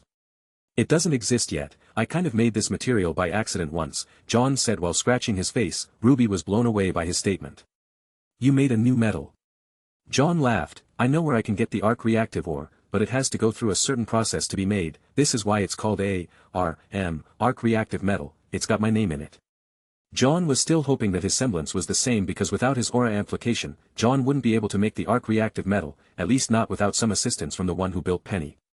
Ruby looked a little down, Jaune sighed and said, the moment I get a hold of the metal, I'll let you know. Ruby smiled and gave Jaune a hug, thank you, Jaune. Jaune relished the feeling of his loved one holding him, the two started talking about his shield, Jaune quickly began drawing the shape of his shield, it was a few feet bigger than his current shield and was in the shape of a kite shield. On top of the shield, was a small dust-powered jet engine, the plating of the shield was pure white and looked very thick. Two rotating 3-cylinder mini chain guns attached to the very front of the shield, the ammo feed was placed on the inside of the shield and could be filled up with a custom autoloader. The shield was also capable of turning into 3 different modes, full-length gauntlet buckler, kite shield mode, and tower shield mode. Ruby's eyes sparkled at Jaune's idea to make the shield attachable to Grimm's Bane, this way it becomes a heavy sword with jet propulsion and chain gun action. Jaune also made some full-plate armor designs that he really couldn't make without Dr. Jep Otto's aid, it was made with the most advanced technology at Atlas, and only the one who built Penny could craft such a technologic armor. A transforming weapon is so cool. Ruby said as she made some suggestions about how to lighten the shield's weight. Jaune noticed that she was completely invading his space, she was sitting on her knees and leaning into his shoulder while writing down her ideas, she was even starting to hum. Jaune smiled as he recognized the hum from a particular hero movie that he liked to watch. He remembered how she would do this in the future whenever she was ever enthralled with her hobby. Jaune was enjoying the moment when he heard a voice cough out from behind. So Ruby, this is the kind of guy you like? Yang stood behind her and had a sly grin on her face. Ruby looked at Jaune, realizing how close her face was to her, she jumped up, and placed her hood over her cherry red face. My little Rose's face is as red a rose. Yang said as if she were trying to pull off a joke. Man, that was terrible, Jaune said as if the joke caused him physical pain. Yeah, Yang, that was bad, Ruby said with a deadpan tone. Maybe you should give up the punching and just start fighting the Grimm with your jokes, it's probably way more lethal, Jaune said laughing under his breath. Ruby placed her hands over her mouth and made a PHFT noise as she tried to stifle her laugh. Traitor! Yang shouted at her sister. Sorry Yang, now that was funny, Ruby said as she kneeled down and started laughing. That was for calling me a vomit knight, Jaune said as he stood up and started to walk away with an empty plate. Jaune laughed and said, okay, you get one of those, Johnny boy. Jaune shook his head and laughed, okay blondly. You're blonde too. Jaune countered. But not a dumb one, Jaune said as he laughed. Ruby started to keel over and laugh as well. Jaune proceeded to put her sister in a headlock and gave her a squeeze. How dare you, you traitor, he's not even your boyfriend and you're already taking his side. Ruby's face lit up and she started to struggle against her sister. He's just a friend, Jaune. Too tight, Jaune, too tight. Ruby said, acting like she was in pain. Even though the just a friend comment stung, Jaune had to admit that he missed this. Jaune, Ruby, and Jaune used to go back and forth all the time in this jokingly manner all the time, even more so, when he started dating Ruby. She even called him out to train every day. I don't think you're strong enough to protect my sister, so you be fighting with me until I approve, the words future Jaune said echoed in his mind, along with the pain of her harsh training. After putting his plate away, heard Jaune say, oh, yeah, Ruby, the announcement is starting. Yay! I'm a huntress now. They all started to head towards the auditorium and ended up standing behind a stage where Glinda was waiting for them. She had everyone turn over their relic pieces and place them in a machine. After waiting for a while, the teams were finally introduced. When it came time for the last two, Ozpin gave Jaune a look and said, Jaune Arc, Nora Valkyrie, Pyrrha Nikos, and Lei Ren. You four took the white rook pieces. From this day forth, you will be known as Team JNPR Juniper, and Jaune Arc will be its leader. Jaune looked a bit confused. When he saw, Ruby looked depressed as she hung her shoulders over, while Pyrrha looked elated and threw her arms up. Weiss looked like someone had killed her dog, and Jaune looked confused before she said. I thought you said that the first person we see in the forest would be our partners for the next 4 years. Ozpin smiled. That is the first lesson you should learn as a hunter or huntress. When you accept the mission, you might not get what you signed up for. Ozpin continued, you may someday choose to accept a mission where the people lied to you about the danger level of the Grimm. Will you continue on even knowing that you were lied to, or will you retreat and leave them to die? Everyone nodded at his explanation, Jaune especially, because he knew the lies he was talking about came from Ozpin himself. Lies as they were made to protect the people. Instead it had the opposite effect. Like coddled children, the news of gods would cause mass panic, attracting countless Grimm. It was too late to go back now. Maybe one day, if Grimm no longer exists, we can share the truth. Ozpin waited for the noise to die down before continuing his announcement. Ruby Rose, Weiss Schnee, Blake Belladonna, and Yang Xiaolong, you all retrieved the White Knight pieces. Together you form the team RWBY, Ruby, and with Ruby as your leader. Chapter 8. Ozpin smiled as Yang congratulated her stunned sister, and Team JNPR cheered for them. It is my wish that you all continue to train and become the world's shield and sword against the Grimm. You have proven yourselves worthy and we welcome you to Beacon Academy as fellow hunters and huntresses. Ozpin tied off his speech and heard a loud applause echo throughout the auditorium. Just as Ruby and Jaune were getting ready to leave, Glinda stopped them and said, you two teams follow me, we had to make some changes to your rooms. The two team leaders looked at each other with confused expressions. After being led to their room, they ended up at a similar hall Jaune was very familiar with. Ozpin has decided to group you all together in the same team. When the time comes for you all to take missions, you can do so as Team Juniper Ruby or even switch out teammates if you so choose, Glinda explained as she opened the doors. The room has been renovated by removing the walls with the room next door, and one of the kitchens have been dismantled, giving you more space. Bunk beds have also been installed to save more room. I hope you appreciate what Ozpin has done for you. Glinda eyed Jaune as if she were singling him out. Bunk beds. Awesome. Ruby jumped up onto one and said, I call top bunk. After setting her stuff down, she ran back outside and stood next to Jaune. I call top bunk as well. I'm queen of the castle in this room. Why the special treatment for our teams? Weiss asked with a confused but happy look as she once again was teamed up with Pyrrha. Ozpin was so impressed with your teamwork, he decided to stick the two teams together. However, this is still just a testing phase. It has always been 4 people to a team. We've never done anything like this before. However, even I can't deny the benefits of grouping a team like this. You can train in team battles and swap out fighters to change up the flow of combat, gaining even more experience. If someone gets sick after accepting a mission, someone from the other team can fill in for them, and it raises the hunter team's survival ratings, Glinda answered. Yang.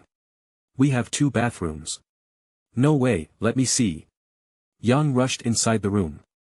Nora, quit bouncing on the bed, Ren said, shaking his head. Blake quietly placed her stuff on the top bunk of the bed that was in the corner of the wall. She then walked over to the empty bookshelf and started to put up her collection. Jaune smiled. I can't disagree with you, Gly. Glinda gave him a cold stare. Ahem, Headmistress Goodwitch, this will give us a lot of time to get stronger together as a team. Ruby's head was beginning to show a bit of steam as she looked at Jaune, meet Jaune, room, share. Her thoughts were in disarray, and Pyrrha seemed to be happy days as she walked into the room smiling. So many new friends. Jaune smiled said quietly as he walked into the room, give Ozpin my thanks. Glinda nodded her head and turned back to Ruby, Miss Rose, are you planning on sleeping in the hallway? Young grinned, come on, Ruby. She placed her arms underneath her little sister's arms and started to pull her inside. It's just a couple of boys, we can do this, think of it like camping. Glinda smiled and shook her head, I hope this Jaune boy is worth all the trouble. After entering the room and closing the door, Ruby shook off her nerves and went to unpacking like the rest. Jaune's stuff was from a couple of action heroes that had a picture of Hunterman and the Crimson Huntress. He also placed up a few pictures of his family, the last one contained a picture of when he was a kid. Jaune was surrounded by the rest of his family, with him being held by his parents in the center. Nora was peeking over his shoulder, is that your family? Jaune smiled, yes my mother, father, myself, and my little sister are in the middle, the 6 others besides us are my older sisters. Wait a minute, did you say 7 sisters? Yang ran over and took the framed picture from him. Jaune turned around in a slight panic. Oh, my god it's true, ha ha ha, I guess your dad wasn't going to give up until he got that 7th Yang, get it? Yang means son. Boo. Nora shouted as she threw her pillow in Yang's face. Hearing something book-related, Blake spoke up, I think you're referring to the tale of the 7th son. The character was born as the 7th son of a family of 7 sons. Jaune's position is a little different, but in a way, he is the 7th son. Ren nodded his head, I remember that story, it's about a boy who is destined to destroy evil, it's a good one. Ruby snuck over, I wanna see.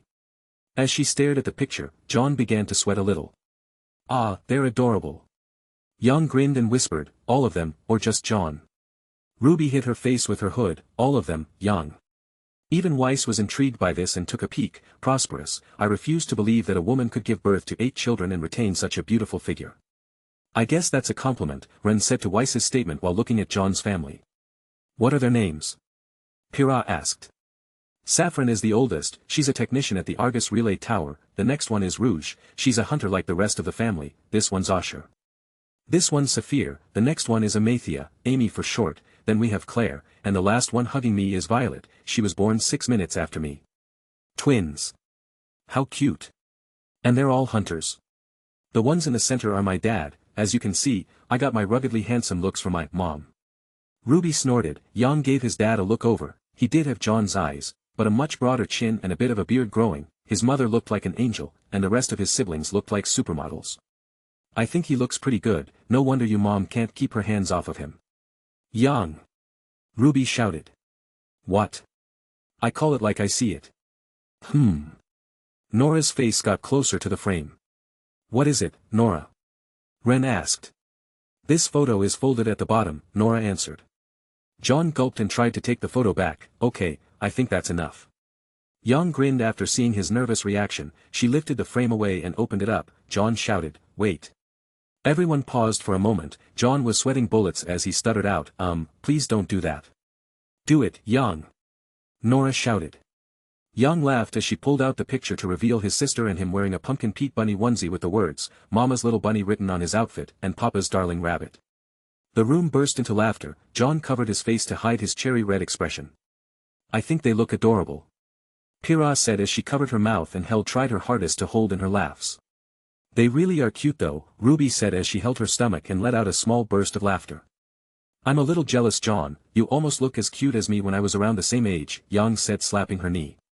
That onesie is so cute. Nora said as she grinned at Jaune.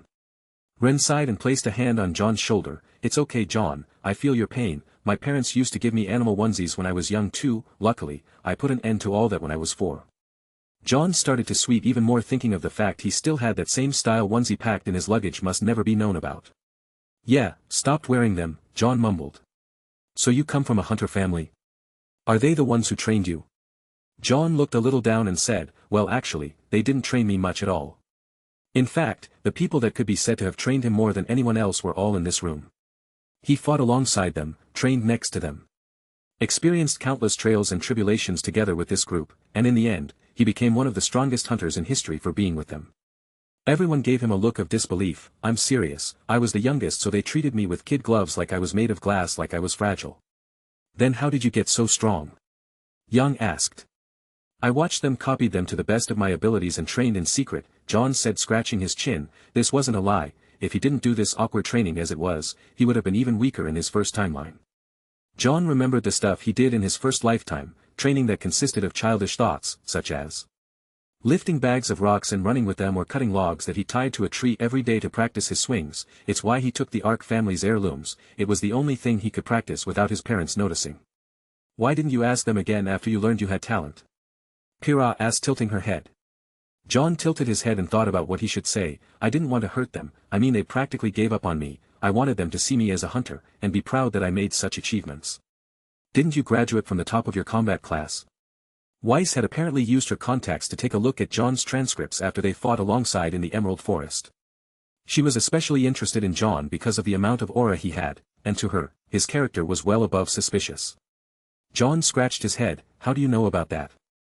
Weiss coughed a few times. As a Schnee, it's only right I look into those that I could potentially end up working with. Everyone gave her an awkward look, then turned back to John. John smiled and scratched his nose while saying, well, about my transcripts. What about your transcripts?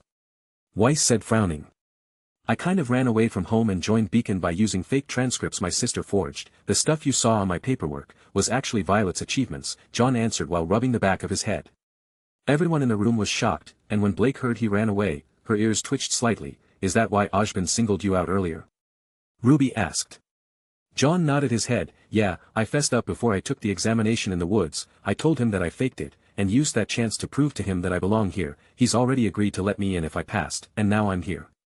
John took the photo back and placed it near the window. He then slapped his head and said, I'll be right back, I left something important in my locker. John then made a quick exit and ran off through the halls. Ruby was about to chase after him when Yang pulled her back and said, give him some space. It's just that, he worked really hard to get here, so that transcript stuff doesn't matter, Ruby said, watching John leave. Yes, I agree, John performed admirably and his tactics helped us achieve victory. John deserves to be here, Kira said, nodded her head. He lied to get in here. Isn't anyone bothered by this? Chapter 9. Why? He's got the skill, who cares if he lied to get in? He took the test with all of us, and performed well above average. He already straightened it out with the headmaster, and he came clean really quick. He could have lied right to our faces, and we wouldn't have known. Yang said as she took a seat on her bed. Yeah, John's a hunter, through and through. Nora shouted. I agree, I don't approve his method, but I can't argue with results, Ren said as he started to unpack his luggage. I don't care about his past, and since we are a team now, we should only be concerned with his future actions, Blake commented. John had entered stealth mode. Thanks to being taught by the best hunters in the world, John picked up many skills. Blake taught him how to move more dexterously, and to move without making a sound. John snuck into Ozpin's office, and like the thought, the man was still there. He checked around for Glinda and was happy she wasn't here at the moment. Are you going to come out of the shadows? Ozpin said, taking a sip of his coffee while he looked over a small pile of paperwork. John stepped out of the shadows and sat down in front of him. I wanted to talk to you without Glinda, somewhere private. Ozpin nodded his head and stood up. He then walked over to another elevator that led to the top of the tower. They traveled up to see a grand view of everything in Beacon and Vale. This is my favorite spot, Ozpin said as he looked out of the clear windows. John walked up to him and gave him a hard punch. Ozpin fell over and gave him a surprised expression. Sorry, that one was for me. It was Oscar's sacrifice that showed Salem how wrong she was about us humans. You made Salem mortal and basically pulled her soul out of her body, leaving us to deal with a monstrous grim, one in which the world has never seen before. John helped him back up to, then gave him a slap across the face. I suppose I deserved that one too? Ozpin asked. That one was from Ruby. You shouldn't have hidden the truth or your plans from those you can trust. We understand others have let you down in the past. But in all the time we traveled, you never trusted us. Ruby had to use the Jinn to understand the truth. Tell me, Ozpin, did you know why the Jinn said you could not kill Salem? Ozpin's eyes widened. He realized that what he said earlier about the curse was just to help him retain his image in front of Glinda. He sighed and said, yes, John, I know that she is unkillable. Wrong, it's not that you aren't capable of killing her, it's that you lack the will to do so. I can understand, you still love her, and from I saw of her in the afterlife she must have been a great person in the past. Ozpin frowned. He was stuck. Ozpin could not think of a single thing to say in his defense. I still love her, he said as if it were a question he was asking himself. She didn't just want to kill the gods. She wanted to remake humanity by stealing their powers, she wanted to be rid of death so everyone would become immortal, and you just wanted to keep the gods from returning because you lost faith in humanity, and I don't disagree with you there. If they returned now, all life on Remnant would be wiped out. So you know everything then? Ozpin asked. I understood both sides, however, in the end, you guys settled your disputes and gave me this chance to save my family. You don't really think you brought me back to just deal with Salem again? You have to know that the only difference this time is that there would be fewer deaths. Jaune took a breath and sighed. So can you stop testing the waters now? Now that you know that I'm the real deal, let's talk about the real threat to this world. Very astute of you, Mr. Ark, Ozpin said, picking up his mug and sighing. What do you know of the story of NSFW? The king of all Grimm. He's the first Grimm. That story of how he could create Grimm out of nothing is true. Ozpin shook his head. I'm afraid so. He is most certainly real, someone much worse than Salem, a human Grimm made by the god of darkness to make a species stronger than any Grimm to walk the earth. Other than the power to create Grimm, the beast was also given the most powerful blessing from the god of darkness, the power to absorb what it eats. Jaune started to feel sick, his mind started to wonder, his fist clenched as he thought, I won't let it happen. His name is NSFW, and without the silver-eyed warriors, my presence on this planet is the only thing that can keep him sealed, so the moment I die forever. Ozpin looked down. Are you telling me there was some way to defeat him? That I left everyone to die? I died for nothing. Ozpin placed his hands up. Relax, Mr. Ark, even if you had survived. I'm not sure you would have been a match for him. In fact, only an elite squadron of silver-eyed warriors could manage to damage him to the point of hibernation. This is how it went for many centuries at a time. NSFW breaks from his stone prison, and the silver-eyed warriors seal him in a new one. Ozpin closed his eyes, and frowned. As long as I live, I can have a way to stop NSFW, if I wield the Relic of Destruction Excalibur and use up all of my mana, and life force. It should be possible to seal him for another 100 years. It wouldn't be the first time I've been forced to do this. Jaune groaned. You sealed the artifacts away in the future timeline. No, Jaune, I didn't seal the artifacts away. To send you through time and fuse with your previous timeline's soul would require a great amount of energy. I probably destroyed the artifacts to send you back. It's likely that future timeline doesn't exist anymore. That or it does, and then NSFW will awaken and destroy it anyway, Ozpin said as he felt Jaune loosen his grip. Then why did you send me back? If what you said is true, then by agreeing to your terms, I wiped out the future timeline and killed everyone. Jaune couldn't believe what he had done. His greed to be with RWBY again inadvertently ended her existence. Even if he didn't, she was doomed anyway. If I had told you, would you have agreed? Jaune, RWBY is still here. She may not have your RWBY's experiences, but she's still the same person, the same soul. The fusion of your future and past self is evidence that the souls are the same. Ozpin said to comfort Jaune. I sent you back to give Remnant a chance at survival. That timeline's Remnant was doomed. Even if I became a god, not even I could survive having had my history rewritten. That means I took that same chance of perishing to help you as well. Why Ozpin, why me? If you were a god, why couldn't you just use Excalibur to kill NSFW, or pick RWBY to come back? If my future self killed NSFW as a god, then the god of darkness would return and kill me and all of Remnant in retaliation. Do you think little old me? Even as a new god, am strong enough to kill ones that have existed for eons. However, if it is handled by mortal hands, then in accordance with the pact he made with his brother, the god of darkness can do nothing, Ozpin said, making Jaune feel even worse. How long do we have? Jaune asked as he let go of Ozpin. 11 years, Ozpin said, fixing his suit. Until I'm 28 then. For years after I died, Jaune thought of RWBY. He gripped his fist so hard blood started to drip down his hand. I won't let her down again. If this NSFW is really the strongest Grimm, then my aura be his bane and we will cut him down. Jaune's eyes flared with a heavy intent to train until he dropped. He turned around and headed towards the elevator. Ozpin, don't give up on Salem. She's your wife. Save her, and this time around, try trusting us. You don't have to tell everyone now, just eventually. Hitting the button on the elevator, Jaune left Ozpin bruised cheek, and a head full of doubt. Was I lying to myself the whole time? Ozpin asked himself as he stared out at the setting sun. He let out a soft chuckle and said, when did I betray who I am? I was one of the greatest heroes and full of such hope for my people. Had I told Salem to let go and let me die when the god of darkness revived me, what would have happened? I just wanted to live with her so badly. Jaune walked through Ozpin's office and was about to open the elevator that headed back to the first floor when the doors opened first. Glinda Goodwitch came out and saw Jaune standing before her. Mr. Ark, what are you doing here? I came to ask Ozpin about fixing my sword, Jaune said as he pulled out his crochet moors. Glinda looked over the damage and with an expression of surprise she said, "How old is this thing?" "More than 100 years, not bad right, especially since it survived the Great War," Jaune bragged. Glinda held out her hand, "If I may." Jaune handed it over to see her hold the blade up, she then used her sibilance and a bit of fire dust to cause a large ball of fire to appear. As it surrounded his sword, the metal to heat up until the Daemon Knight turned red hot, she then made the fire disappear and proceeded to use her telekinesis to hammer out the dents and repair the metal to the best of her abilities. Next, she cooled the air around the blade and then after it was cool enough to touch, she sent it back into the flames. Once it reheated, she turned to Jaune and asked, "Do you have any sword oil?" Jaune nodded his head as he summoned a box of his luggage from his inventory. Glinda was surprised when she saw the 2 large bottles of oil appear out of nowhere. "It's part of my blessing, I can hold up to 99 different objects inside my inventory, wherever that is," Jaune explained.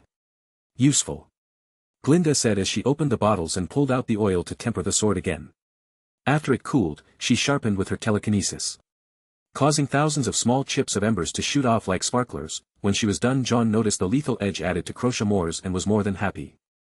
She put the remaining oil back in the bottles and then handed the sword back before saying, "Although the material is good, you should still show this weapon the proper care. I would advise you to learn how to maintain your weapon's quality. I forgot how awesome your telekinesis was. You can do just about anything with that if you put your mind to it." Chapter 10. Glyda smiled, "Thank you for the compliment, Mr. Ark. Now off to bed, we do have a curfew, and the rules must be obliged." Jaune frowned and said, "Are you really gonna use the curfew card on me?" "Me? If the shoe fits, now are you going to return to the dormitory, or am I going to have to give you detention?" Glinda said as she frowned. Jaune groaned, "Fine, you win, good night headmistress. Man, I don't think I've ever won an argument against you." Glinda gave him a smile as he headed off. Jaune then placed his remaining sword oil back in his inventory and waved goodbye. As the elevator door closed, a few seconds after Jaune left, Ozpin walked out of the other elevator. Once Glinda saw his face she covered her mouth and asked, "What happened to your face?" "A wake-up call, Glinda. Thank you for always staying by my side," Ozpin said as he sat back down in his seat and filled up his mug. Jaune had already reached his room and entered to see everyone waiting for him. "Did I just walk into an intervention? Is Uncle Crow here?"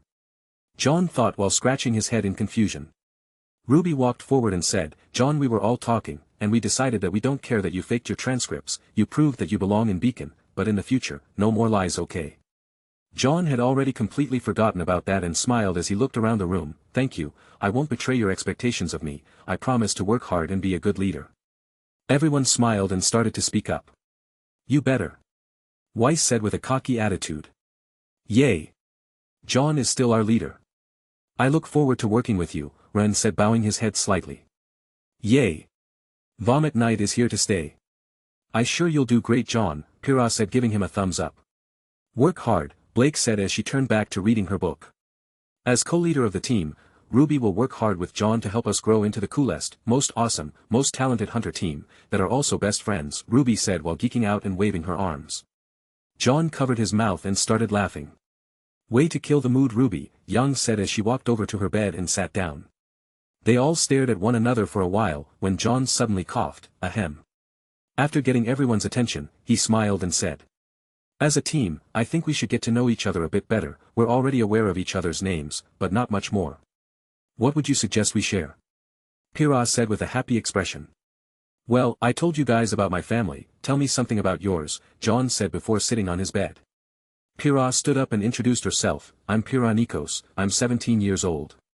And my mother and father are scientists at the Kingdom of Atlas. I am an only child, but my parents raised me with care, and gave me every opportunity to succeed in life. Once I discovered my talent for combat, well, the rest is history. I chose to come to Beacon, because I didn't want the fame I achieved to be what personifies me, a hunter.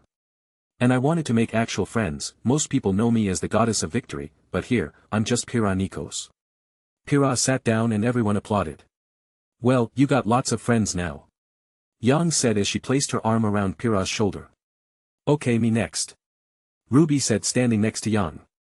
"I'm Ruby Rose, and this beautiful huntress is my big sister Yang Xiaolong. My mother is deceased, and to honor her name, my father, Taiyang Xiaolong, gave me her last name." Yang grinned, and hugged her sister before saying, "We were raised in a hunter family, and have the world's most awesome uncle, my mother's brother. His name is Crow. Oh, and my mother is different than Ruby's. We're half-sisters, but still the closest friends." The two looked at each other and spoke at the same time. "We came here to become huntresses."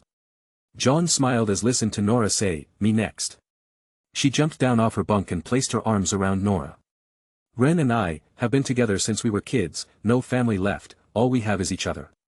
Ren nodded his head, "We came to Beacon to get stronger.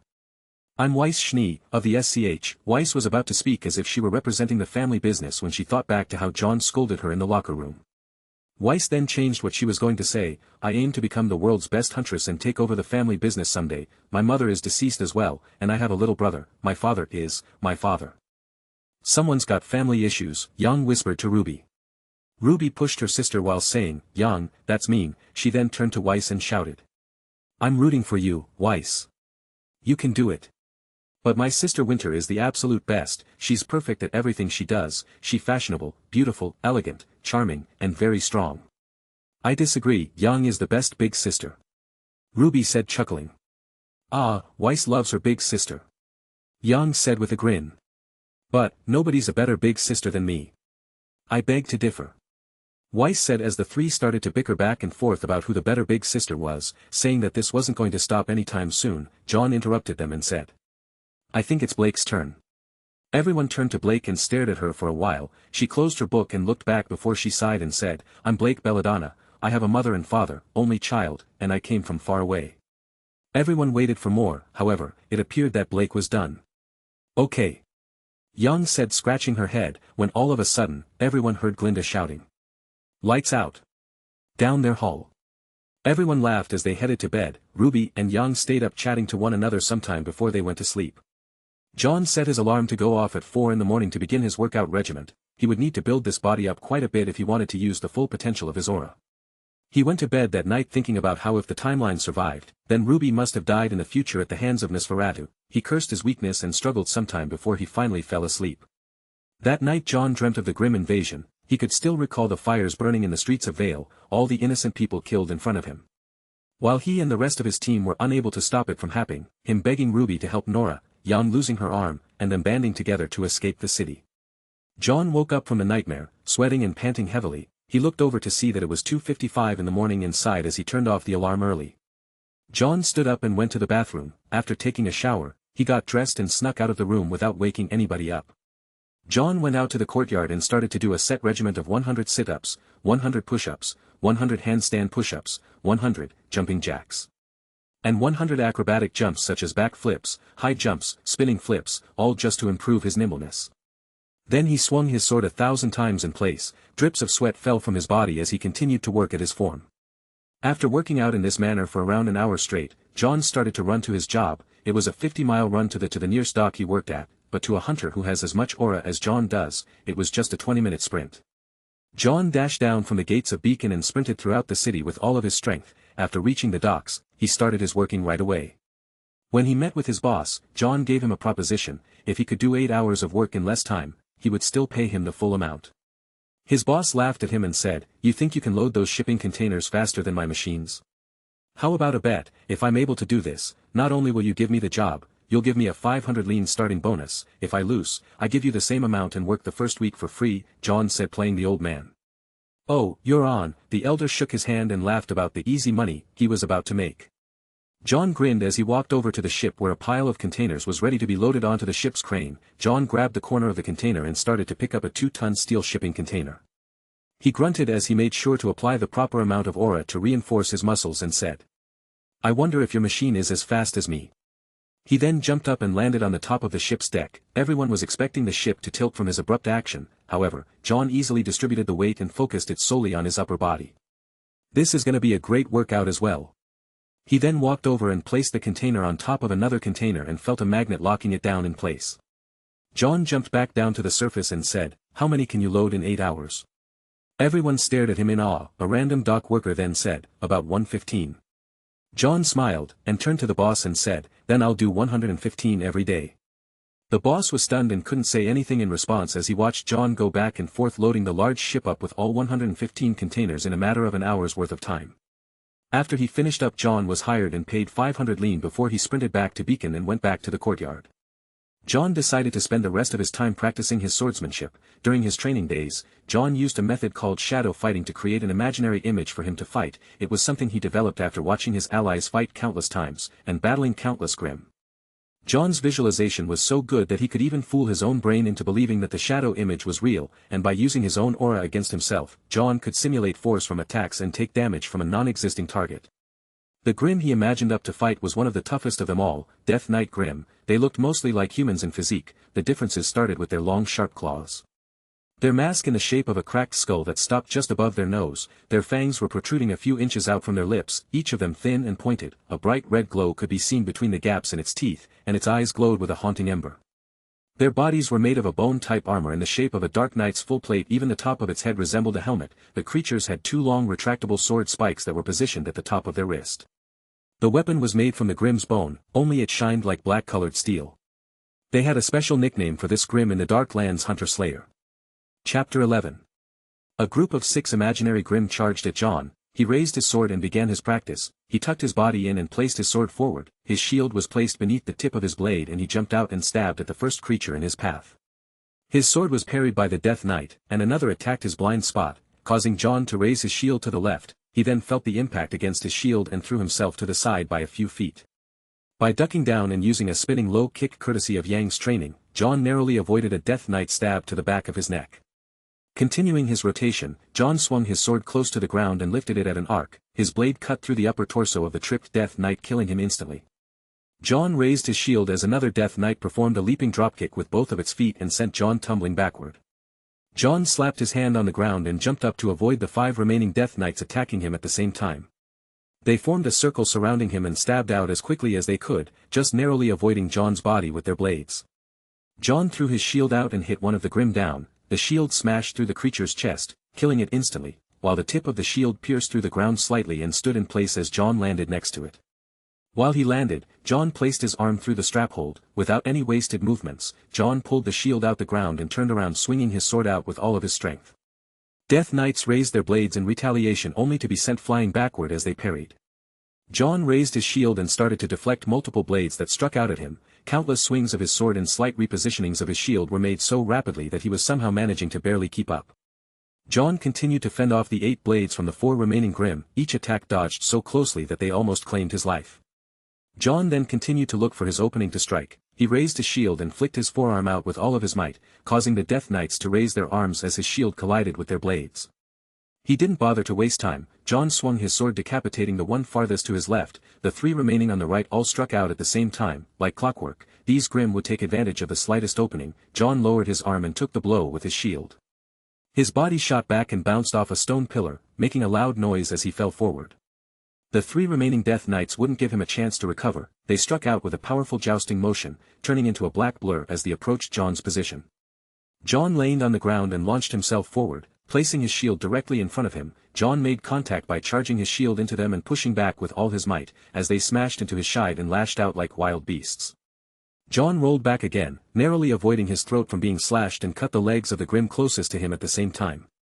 As his body rolled backward, John pulled out Black Eagle and pulled the trigger. There were no bullets loaded in it, but if there was, the creatures that fell to the ground had its head blown clear off. Rolling backward, John holstered Black Eagle and reposited himself to a knee leaping stance. He then held his shield out in front of his sword and stabbed out while leaping off the ground. John's sword shot through the torso of the Grimm close to him. Next he spun his body around with his forearm and shield bashed the head of the last Death Knight into the ground. Before the Death Knight could recover, John swung his sword at its throat and cleaved its head off at the neck, his blade stopping inches away from the stone tile surface. He spent almost half an hour killing off those Death Knights, but it still wasn't to get him worked up. He turned to face the new image that he created. It was none other than the only person in the world that he feared, John's wife, RWBY Arc. The adult RWBY gave him a wink and blew a kiss towards him. John sighed. Now that's just sad, my own imagination is making fun of me. However, the moment he lowered his guard, RWBY attacked. She flew out in a burst of roses. John heard 4 gunshots sound off as he raised his shield in a panic. RWBY's future weapon, Eclipsing Rose, was made of with arc reactive metal. One long transparent scythe blade made of RWBY's red aura appeared from the cloaked spiral and hit John dead center in his shield. John was sent flying backward, his body crashed against the ground like a tumbleweed. Reacting to the danger he sensed, John stabbed his sword in the ground and raised his shield to block against the oncoming sniper rounds. John stood in a crouched position, hiding most of his body behind his shield. As John braced for impact, he was suddenly met with a powerful gunshot that was made of RWBY's aura. His body skirted back as he felt the pressure on his shield. 2, 3, 4 shots followed, the impact slowly lifting his arm up. RWBY continued to place expertly aimed shots at certain points on Jaune's shield, and with every round that she fired, RWBY was slowly forcing Jaune to loosen his defenses. With one final shot, Jaune's arm flung back. The moment it happened, Jaune could already see the tip of RWBY's scythe pointing at his chest. Jaune raised his sword and clashed against the blade. The two then started to exchange blows. Every swing was met with counter-attacks. Jaune could feel himself being pushed back. RWBY's constant spinning motions often led Jaune into almost losing his weapon and hands multiple times. If not for his quick thinking and pressuring her with his shield, she would have succeeded several times now. RWBY then jumped back before activating her semblance. As she turned into a red blur, Jaune was now solely on the defensive. He turned and raised his shield towards RWBY, who shot at him like an arrow. Jaune was sent flying backward again. He jumped back up and turned around, raising his shield up to once again just be hit. Jaune rolled against the ground coughing and panting heavily. He stood back up once more. This time he raised his shield above his head. RWBY came flying down on top of him. Her scythe made the air scream as it made contact with Jaune's shield. With a powerful overhead smash, RWBY caused Jaune to bend down on one knee. He felt like his arms were about to break, and before he could make another move, RWBY flew behind him and delivered a powerful spinning kick to Jaune's back that sent him rolling forward like a rag in the wind. Jaune landed on his back and slid a few feet before he came to a stop. He tried to get up, but the RWBY image came over and sat on his chest. She placed her scythe against Jaune's neck and looked at him with an innocent grin before laughing. "You win this one," Jaune said as he laid down in defeat.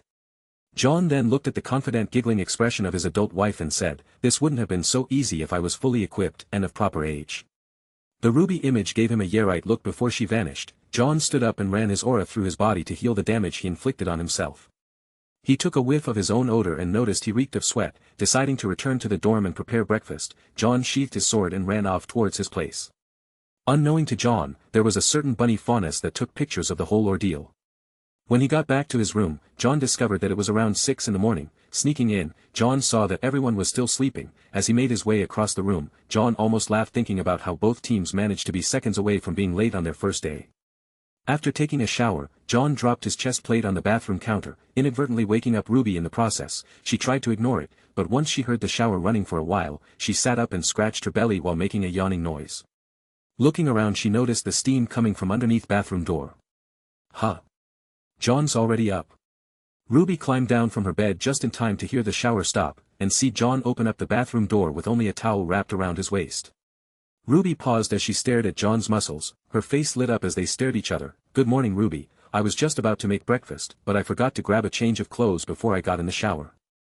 RWBY stared at Jaune's muscles as her face slowly turned red. Jaune knew what was coming as he tried to walk to his bed and grab a spare outfit and ran back into the bathroom. RWBY fell backward onto Weiss and woke her up. "Huh. What in blazes, RWBY? What's the matter with you?" Weiss swore she saw swirls in RWBY's eyes, and her face was giving off steam. Weiss's voice woke up Nora. Annoyed by someone disrupting her dream of Ren, she threw her pillow in their direction while shouting, "I'm trying to get my beauty sleep." The pillow flew across the room, but unfortunately, Yang sat up and ended up getting hit in the face instead of Weiss. "Okay, who just signed their death warrant?" Yang shouted, waking everybody up. With a powerful throw, she knocked Nora off her bed and laughed. "Now this is how you say good morning to someone." "UG, it's 6 o'clock, we don't have classes until 9, Blake moaned as she tried to return to her cat nap. Nora then jumped on Ren and pouted, "Ren, I'm up but have no pancakes."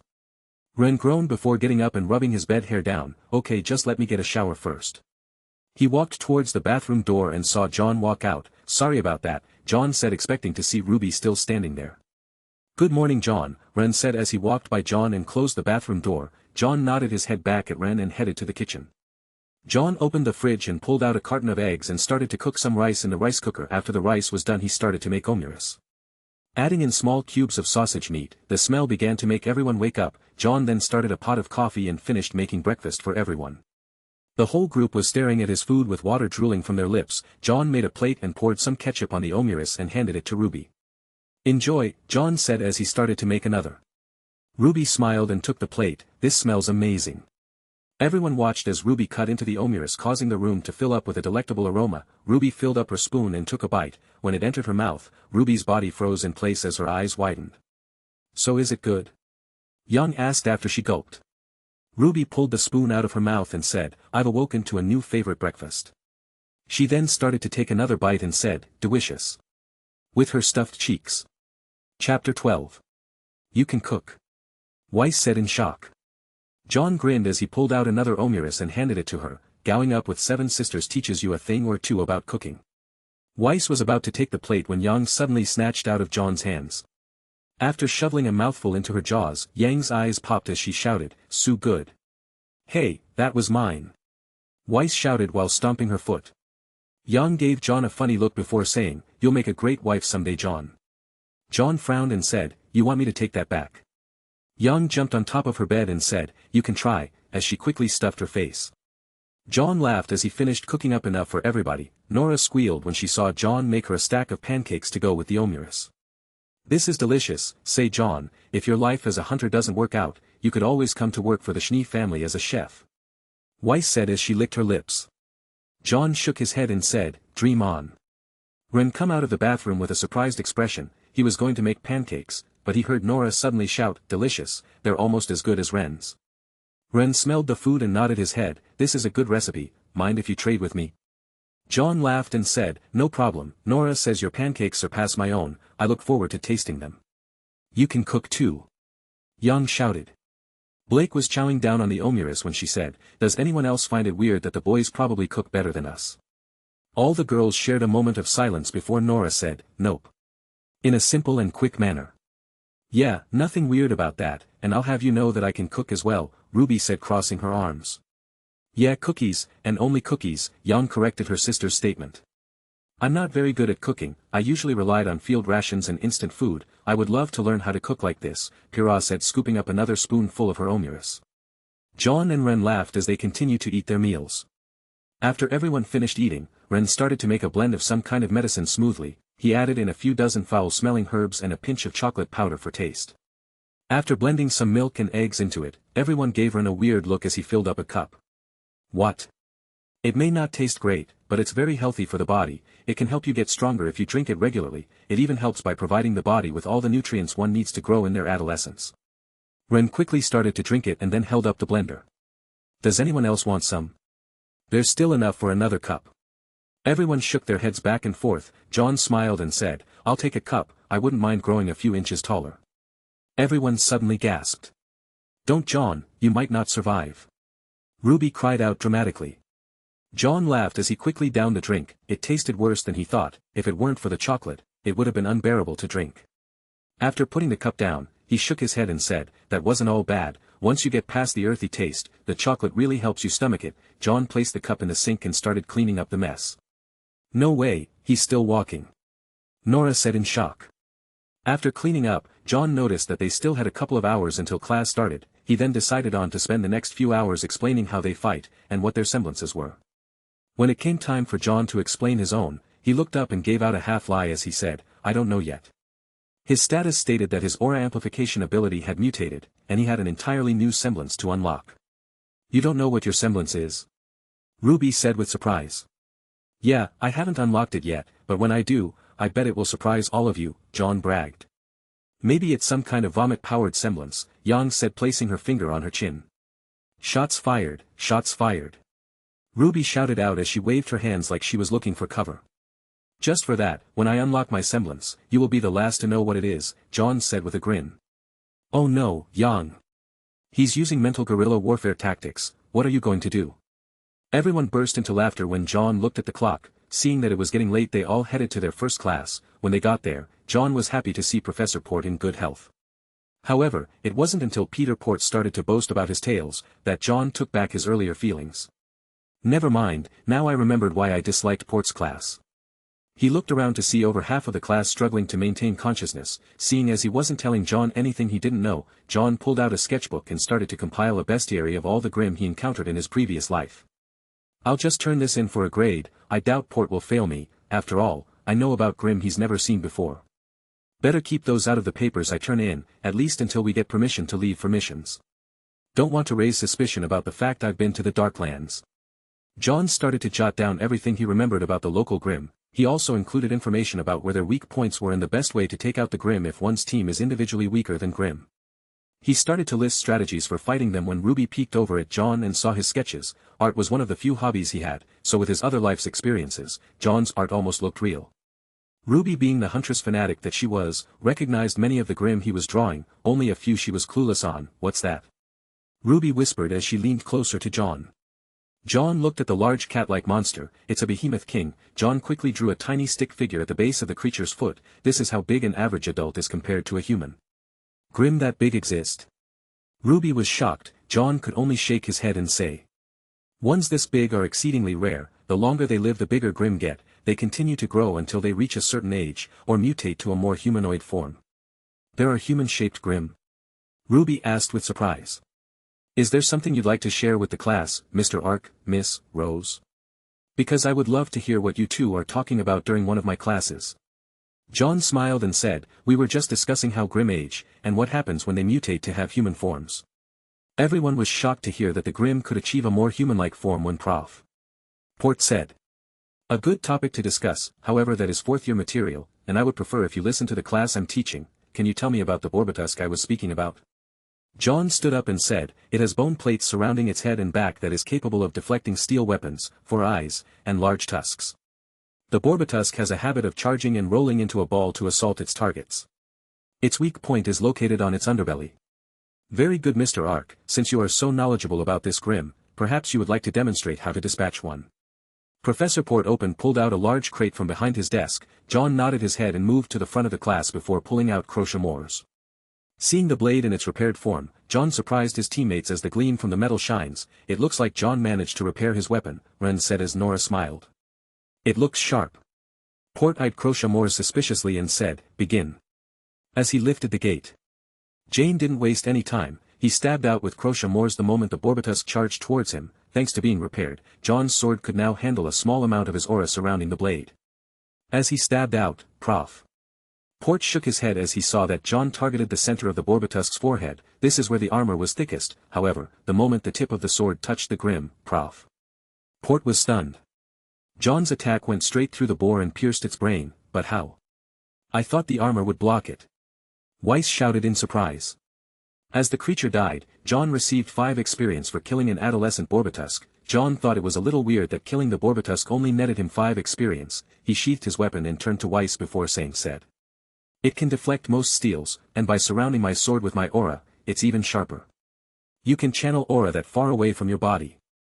How much aura do you have? Jaune smiled and said, enough, as he took his seat.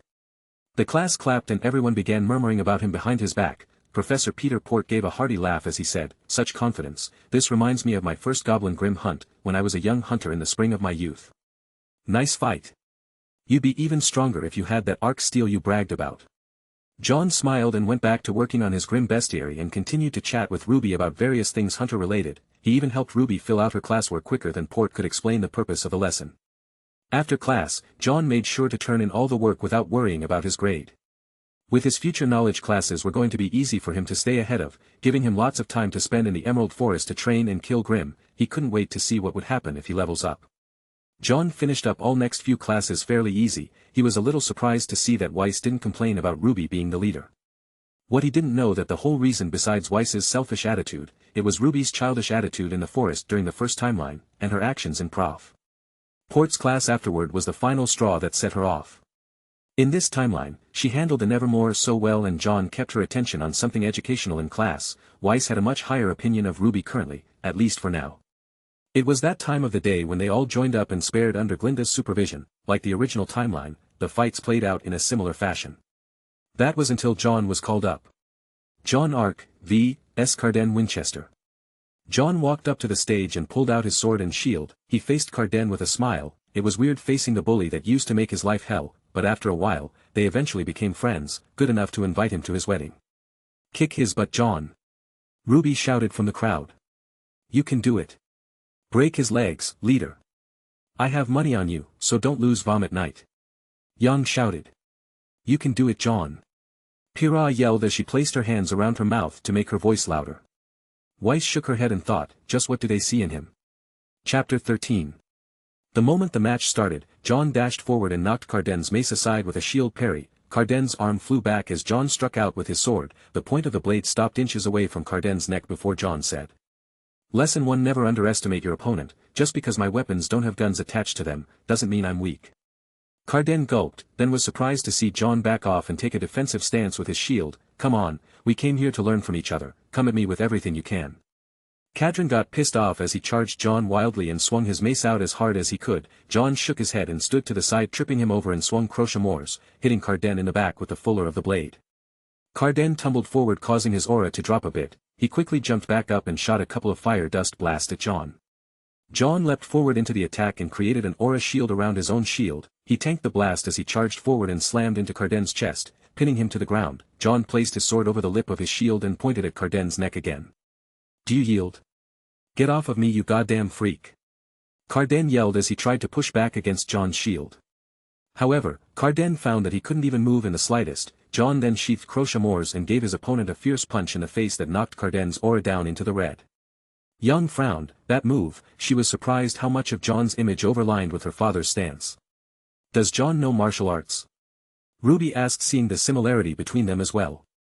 "If he did, it isn't that formal, it's like something he picked up and made his own. I wonder who taught him," Young said, scratching her head. Carden's aura couldn't take any more damage and shattered as Jaune's fist connected to his chin. Without even feeling it, Carden had been knocked out. After waiting for a while, he woke Carden up and held his hand out. "Good match, you did well. Normal people would have surrendered, but you didn't. You can get a lot stronger." Carden slapped his hand and grunted, "Just you wait, I'll be stronger than you in no time, you freak of nature." He stood up and walked off stage, making Jaune feel a little bad. "Did I screw that up?" he thought as he walked off the stage and sat back with the rest of the team who cheered him on. "Good match," Ren said, giving a thumbs up. "You were awesome," RWBY said as she sat next to him. "Yeah, he was all rag. And you were all like, too slow. And then he went kaboom, and you were like, cashing, and went all glowy, and when you punched him, man, that was the best part." "What she said," Young chimed in. "Who gave her coffee?"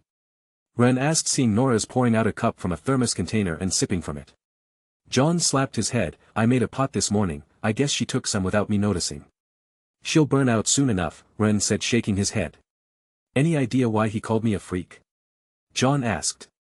"I think it's because of how much aura you have," Weiss said, pointing at the screen. "Jaune's a real aura monster," Young said with a grin. Jaune looked over to see that his Aura level red current software is insufficient to calculate. Laughing, Jaune tired to play it off. "It's not that impressive. I'm sure you guys will have even more when you get older. But you have this now, can you imagine how much more will you have in the future?" Pyrrha said with wide eyes. Everyone looked at Jaune again and stared at him for a while. "Okay, we still have classes left, we should go," Jaune said while running away. After the rest of his classes, Jaune returned to the room to see everyone goofing off. Only Pyrrha, Ren, and Weiss had started on their homework. Seeing that it would take some motivation to get the rest of the academic slackers into gear, Jaune said. "Well, after I finish off my homework, I plan to go to the Emerald Forest after this and get some training in by killing some Grimm." Hearing this, Young, RWBY, and Nora perked up. However, what Jaune said next made them pout. "Of course you need the headmaster's permission to train there without a teacher or guardian present." He then looked at RWBY, Nora, and Young. "I got permission from Ozpin to take a team with me every day, but I will only take those that finish their homework first. I call abuse of authority." "Boo!" Nora shouted. "Come on, Johnny boy, why would you tempt us like that?" Young gave a displeased look. "Jaune, how could you?" RWBY's eyes started to widen. She gave him her famous puppy dog pout, making Jaune almost give in. He quickly turned his head and said, "If you need help with your homework, I can help you with it. Just make sure that the first thing you do when you get back from classes is finishing your work." Young smiled and grabbed RWBY. "How can you deny this face, Jaune? Have you no heart?" Young picked RWBY up like a dog and held her in front of Jaune. "Don't look away." Jaune sighed and then turned back and said, "RWBY, as a team leader, we have to lead by example. We don't want to appear less responsible when responsibility is the biggest part of being a leader of a team." RWBY thought for a bit and sighed. She removed Yang's hands and sat down at the table before opening up her textbooks. "RWBY, what's happened to you? Did he brainwash you?" "He's right. As a team leader, I should at least make my homework my first priority, then I can slack off and have fun after," RWBY stated like a leader. Jaune could swear he saw a spotlight on her. "No, don't fall for his tricks. Look, RWBY, I have candy, come back to me," Young said as she pouted. "That's not going to work, Young, take a seat. Nora, you come here too," Jaune said, pointing at their kitchen table. "You'll never take me alive," Nora shouted as she dashed towards the door. Jaune then whispered something in Ren's ear. "Nora, if you don't do your homework, no pancakes for you," Ren said with a smile on his face. Nora froze as she grabbed the doorknob. She slowly turned her head and said, "What?" You heard him, homework done, or no more pancakes, Jaune said, laughing and crossing his arms like an evil villain. Pyrrha started to giggle, when she saw Jaune rounding up the team like he was running a daycare. Something funny? Ren asked. Pyrrha shook her head and said, I was just thinking that Jaune was right, Jaune will make a very lovely wife. Everyone started laughing. Jaune gave Pyrrha a look of betrayal. Et2 Pyrrha, Et2. This time Jaune got a chuckle out of Blake. She was apparently a Shakespeare fan. Okay, this will be done before you know it, Jaune said as he sat down and started working on his assignments. With Jaune helping them, it was easier for them to learn. With more than 7 years of hanging out with them, he had gotten to know them well enough to teach in a way they would understand. You know, this is the first time I've found learning to be so easy. Jaune, you're amazing, Ruby said as she closed her textbooks. 6 older sisters, that's all I'm saying. Jaune watched Ruby finish with her homework and put her books and papers away before shouting. Let's go. Jaune grinned and said, I'll prepare something to eat, you guys go get your weapons out of the locker room, I'll meet you at the launch ramp. Why don't we just walk? Pyrrha said, looking a little confused. Because the ramp is so much funnier. Jaune shouted as she placed her arm around Pyrrha and walked out of the room. Jaune smiled and waited for them to leave when he sighed, Gus, I should get to work too. He then started up the kitchen stove and cooked everyone fired chicken with breadcrumbs mixed with the flour. He also made some green peas and salad. After cooking up everything, Jaune put the food in a container and opened up his inventory to see if he would have to see if it would store the items separately or as a package as well. I haven't looked at my stats since I got here. I wondered just how much training for one day achieved. Jaune opened his menu and was immediately shocked. He pinched himself to make sure he wasn't dreaming. Not only was Jaune's name on the transparent screen, but everyone in Team RWBY and Team JNPR was as well. Team RWBY. Name, Ruby Rose. Age, 15. Title, Youngest Huntress, no effect. Class, Huntress Reaper in training, level, 01. Overall level, 001. Experience, 5. Experience needed until the next level, 1450. Condition, 100. Constitution, 8. Defense, 5. Intelligence, 11. Focus, 15. Mana, 0. Battle power, 300. Aura, 180. Semblance, super speed. God of Light's blessing, silver eyes, able to cause fear in Grim, petrified them, blind them, or vaporize them. Can also damage non-Grim as well. Name, Yang Zhao Long. Age, 17. Title, Yellow Bomber, no effect. Class, Huntress Brawler in training, level, 01. Overall level, 001. Experience, 5. Experience needed until the next level, 1450. Condition, 100. Constitution, 14. Defense, 15. Intelligence, 10. Focus, 14. Mana, 0. Battle power, 350. Aura, 140. Semblance, Burning Spirit. Name, Weisknhi. Age, 16. Title, Heiress to the Schnee Dust Company, 10 off when purchasing dust. Class, Huntress Caster in training, level, 01. Overall level, 001. Experience, 5. Experience needed until the next level, 1450. Condition, 100. Constitution, 7. Defense, 7. Intelligence, 15. Focus, 16. Mana, 1. Battle power, 280. Aura, 120. Semblance, spell glyphs. Diluted Ozma's blessing, power of the glyphs gained through being the descendant of the Winter Maiden. Name, Blake Belladonna. Age, 17. Title, Wayward Phanis, no effects. Class, Huntress Kunoichi in training, level, 01. Overall level, 001. Experience, 5. Experience needed until the next level, 1450. Condition, 100. Constitution, 33. Defense, 18. Intelligence, 14. Focus, 14. Mana, 0. Battle power, 80. Aura, 160. Semblance, Shadow Copy. Team JNPR. Name, John Ark. Age, 17. Title, Wargood's Knight, 15 to battle power. Class, Hunter Knight in training, level, 01. Overall level, 001. Experience, 585. Experience needed until the next level, 1450. Condition, 100. Constitution, 19. Defense, 28-10 armor bonus. Intelligence, 14. Focus, 10. Mana, 0. Battle power, 28. Aura, 3005. Previous soul's semblance, mutated aura amplification. Current soul's semblance. Wargid's blessing, training and combat have a long-term growth effect on aura and battle power. Increases the effects of training by 10,000 x 10. Name, Nora Valkyrie. Age, 17. Title, Bottomless Pit, able to eat as much as she wants and never get fat. Class, Huntress Heavy Specialist in Training, Level, 01. Overall Level, 001. Experience, 5. Experience needed until the next level, 1450. Condition, 100. Constitution, 25. Defense, 20. Intelligence, 9. Focus, 9. Mana, 0. Battle power, 500. Aura, 150. Semblance, amp up. Name, Pyranikos. Age, 17. Title, Gods of Victory, 1 to Luck. Class, Huntress Master in Training, Level, 01. Overall Level, 001. Experience, 5.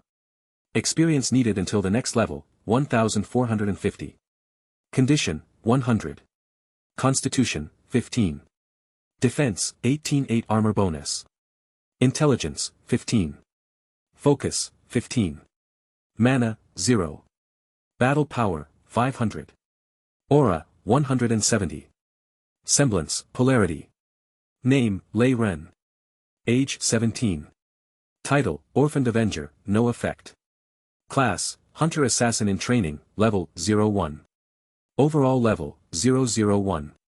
Experience, 5. Experience needed until the next level, 1450. Condition, 100. Constitution, 10. Defense, 9. Intelligence, 15. Focus, 18. Mana, 0. Battle power, 18. Aura, 135. Semblance, Calming Field. Chapter 14. Jaune was shocked, to say the least. First off was why RWBY's and others' battle power was so crazy. Maybe it's because their semblances tie directly into their strengths. For instance, maybe RWBY's speed is part of her battle power, she can hit harder than any human in existence with her speed. He then noticed his own battle power had increased a little bit, not bad for only a day's training. Blake has 80 BP, I guess that's normal for a faunus, Jaune said, scratching his chin. Jaune laughed as he saw Nora's battle power. Man, that girl is off balance, 500 battle power without invoking her aura, she's as crazy as I remember. Jaune tapped on RWBY's name, so she has the God of Light's blessing, huh? As he touched the screen, RWBY's class grid map appeared. I can. Jaune's hands started to shake. I can help them get stronger. Jaune started to feel a deep sense of hope. Finally, with this I can protect everybody. If a team of silver-eyed warriors is needed to defeat Nosferatu, then I'll use this blessing to power everyone up.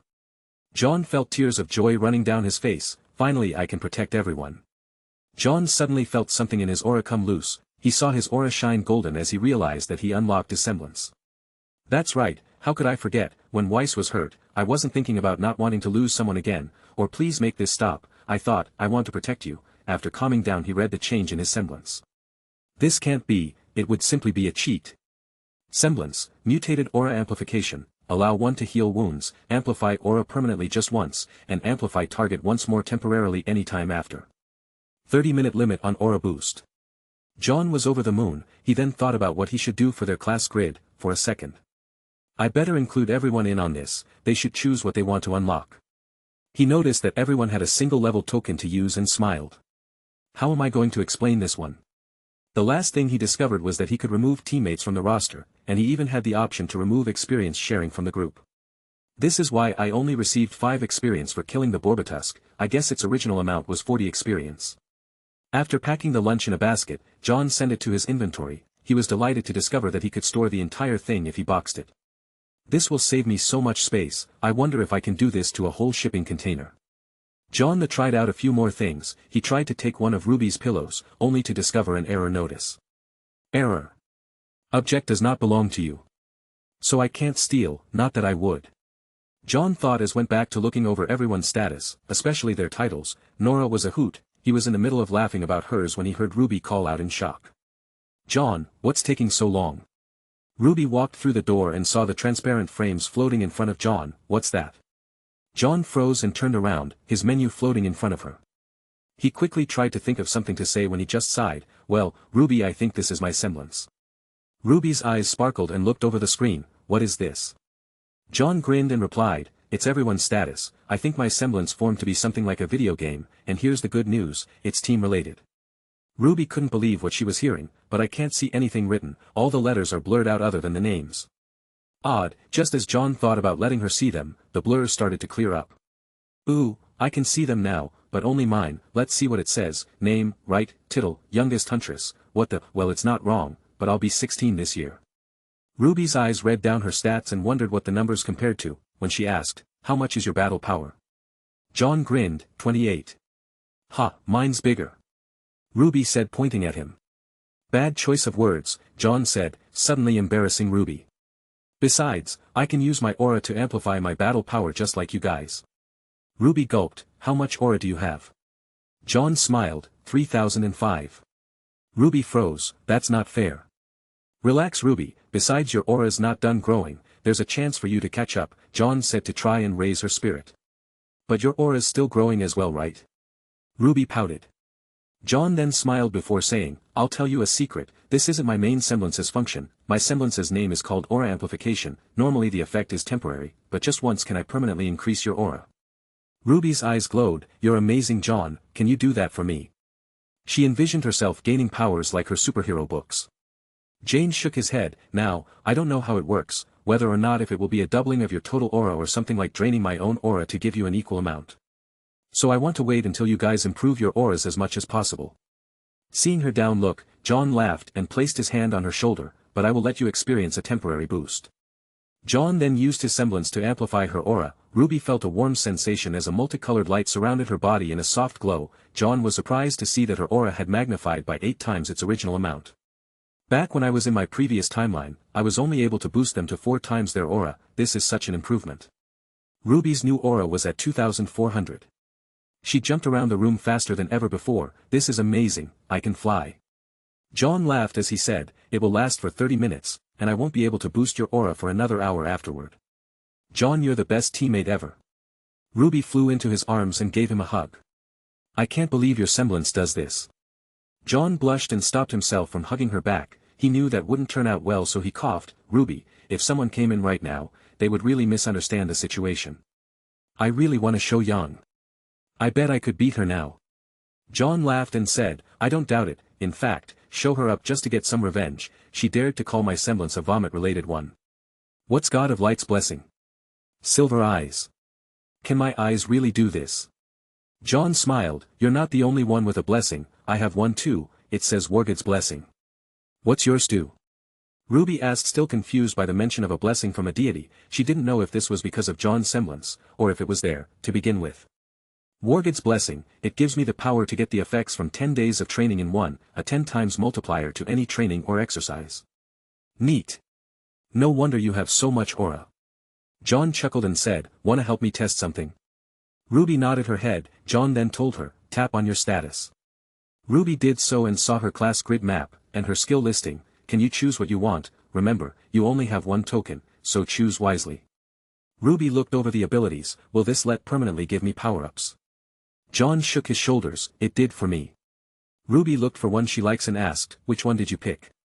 John scratched his head and said, "I picked a constitution modifier. It was the only one I could be sure of that affected me in the real world." Ruby then decided to settle on a status up. She picked a constitution score 4, hoping that it would make her taller. Instead, she felt her body tingle, like her muscles were morphing beneath her skin. She noticed that her body had some tone to it and her status had improved on her screen. "This is amazing!" Ruby shouted. "How do I get more?" "Level up, I assume," John said, scratching his head. "How do we do that?" Ruby asked. "Well, it's like a video game, and the Grimms are the bad guys, so maybe we gain experience for killing Grimm." John answered. Ruby grabbed his hand and dashed off towards the group. "Can't wait, have to show Young." After being carried like a rag doll throughout Beacon, Jaune and RWBY met up with his team on the launching ramps. When they saw RWBY flying, she appeared next to them. They all dropped their jaws. "Guys, guess what?" RWBY said as she landed next to Jaune. "RWBY, how did you fly?" Jaune asked with disbelief. Jaune suddenly was received with a glare. "Where's the food, leader?" Nora shouted, completely not caring about the situation. Jaune laughed. "About that." Raising his hand, he summoned the item from his inventory. "I sort of just unlocked my semblance." Everyone placed their heads together and stared at the basket in Jaune's hand. "What is it?" "Some kind of teleporting skill?" Weiss asked with her eyes widened. Jaune then pulled up his inventory. Everyone was shocked to see their status displayed before them. Jaune then explained that the menu was just a bonus. His real power was what he did to RWBY. "Who cares about the aura amplification part? Your inventory can keep food fresh. I can still feel the heat coming from the basket." Nora shouted as she licked her lips and tried to take the food. Jaune put the food back in his inventory and said, "You'll eat with the rest of us after training." Nora was shocked. "You monster, you also can steal my food without me being able to stop you." "I can't put items that don't belong to me in the inventory, so your pancakes are safe, Nora," Jaune said, laughing. "I was talking about the food you just took back." Nora shot back. Weiss was shocked not only by Jaune's semblance but also Nora's complete disregard for it.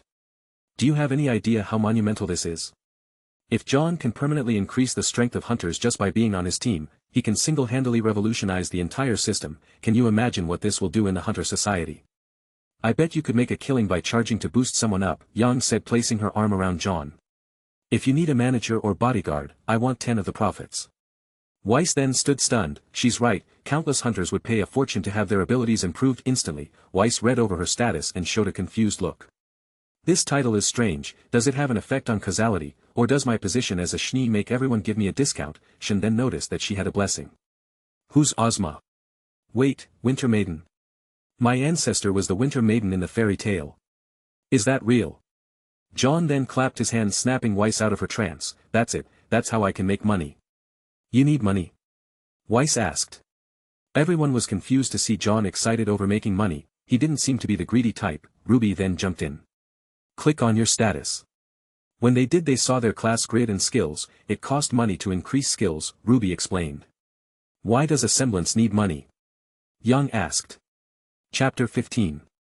I don't know, maybe it has more to do with the merit in which the money was earned. Semblances have always been tied to the soul, so maybe an exchange takes place that has nothing to do with the money, Jaune theorized. That would make some sense, kind of like accepting money as a form of prayer, Pyrrha said as if she were the leading expert on semblances. Weiss looked extremely tempted to spend a fortune on her skills, but she'll have a hard time telling her father where she spent it all. Pulling out a few hundred lean, Weiss asked, "How do I purchase a skill point?" "I don't know, just press the buy button." Jaune stated as Weiss placed one in her empty perception skill. She was immediately surprised to see the 10 lean vanish and turn to dust like a dead grim. Then it hit her. Weiss felt that all of her senses improved. Jaune also noticed a slight decrease in his own aura that was negligible. After placing another point in her perception for 100 lean, she noticed that she could sense her own aura and those a few feet away from her. Excited, she placed another point in perception. This time she used 100 lean. Her senses spread out to around 5 feet in a spherical radius. This is amazing, simply amazing. However, after Weiss calmed down, she frowned upon seeing a pattern. Does the cost increase by 1 digit for every point? What's up, Weiss? Jaune said, looking over her shoulder. Ugh. Everyone shook her head at her bad joke. 1. Never call me that again. 2. In order to increase a skill to level 10, they would have to spend 10 billion lean. Everyone froze. RWBY then let out a whistle. That's a lot of dough, and it would cost the same for every one of them. I think that you can also train the skill to level up. After all, I started with a few at level 1, 2, and 3, Jaune stated, tapping his foot. It's true, I have some points already in Perform and Craft, Weiss said, looking at her skill list. What else do you have in your list? Jaune asked, trying to see through the blurred lines. That's personal. Weiss shouted. Everyone laughed for a second before Jaune said, alright, try using your level tokens. After doing so, everyone was once again surprised. Jaune chose to increase her constitution and felt her muscles grow slightly. This is awesome, it's like working out without working out. Weiss chose to increase her intelligence by 2, she found that her thinking was clearer and she was better able to remember things from her youth. The possibilities for this are endless. Nora picked an Aura 25 slot, it's like eating the rays of the sun. Nora shouted as her maximum aura increased. Ren chose to obtain a skill, long-distance calming aura. He now no longer needed to maintain contact to affect allies with his aura, it had a duration of 5 minutes. Blake chose to increase her battle power by 10, I feel even stronger.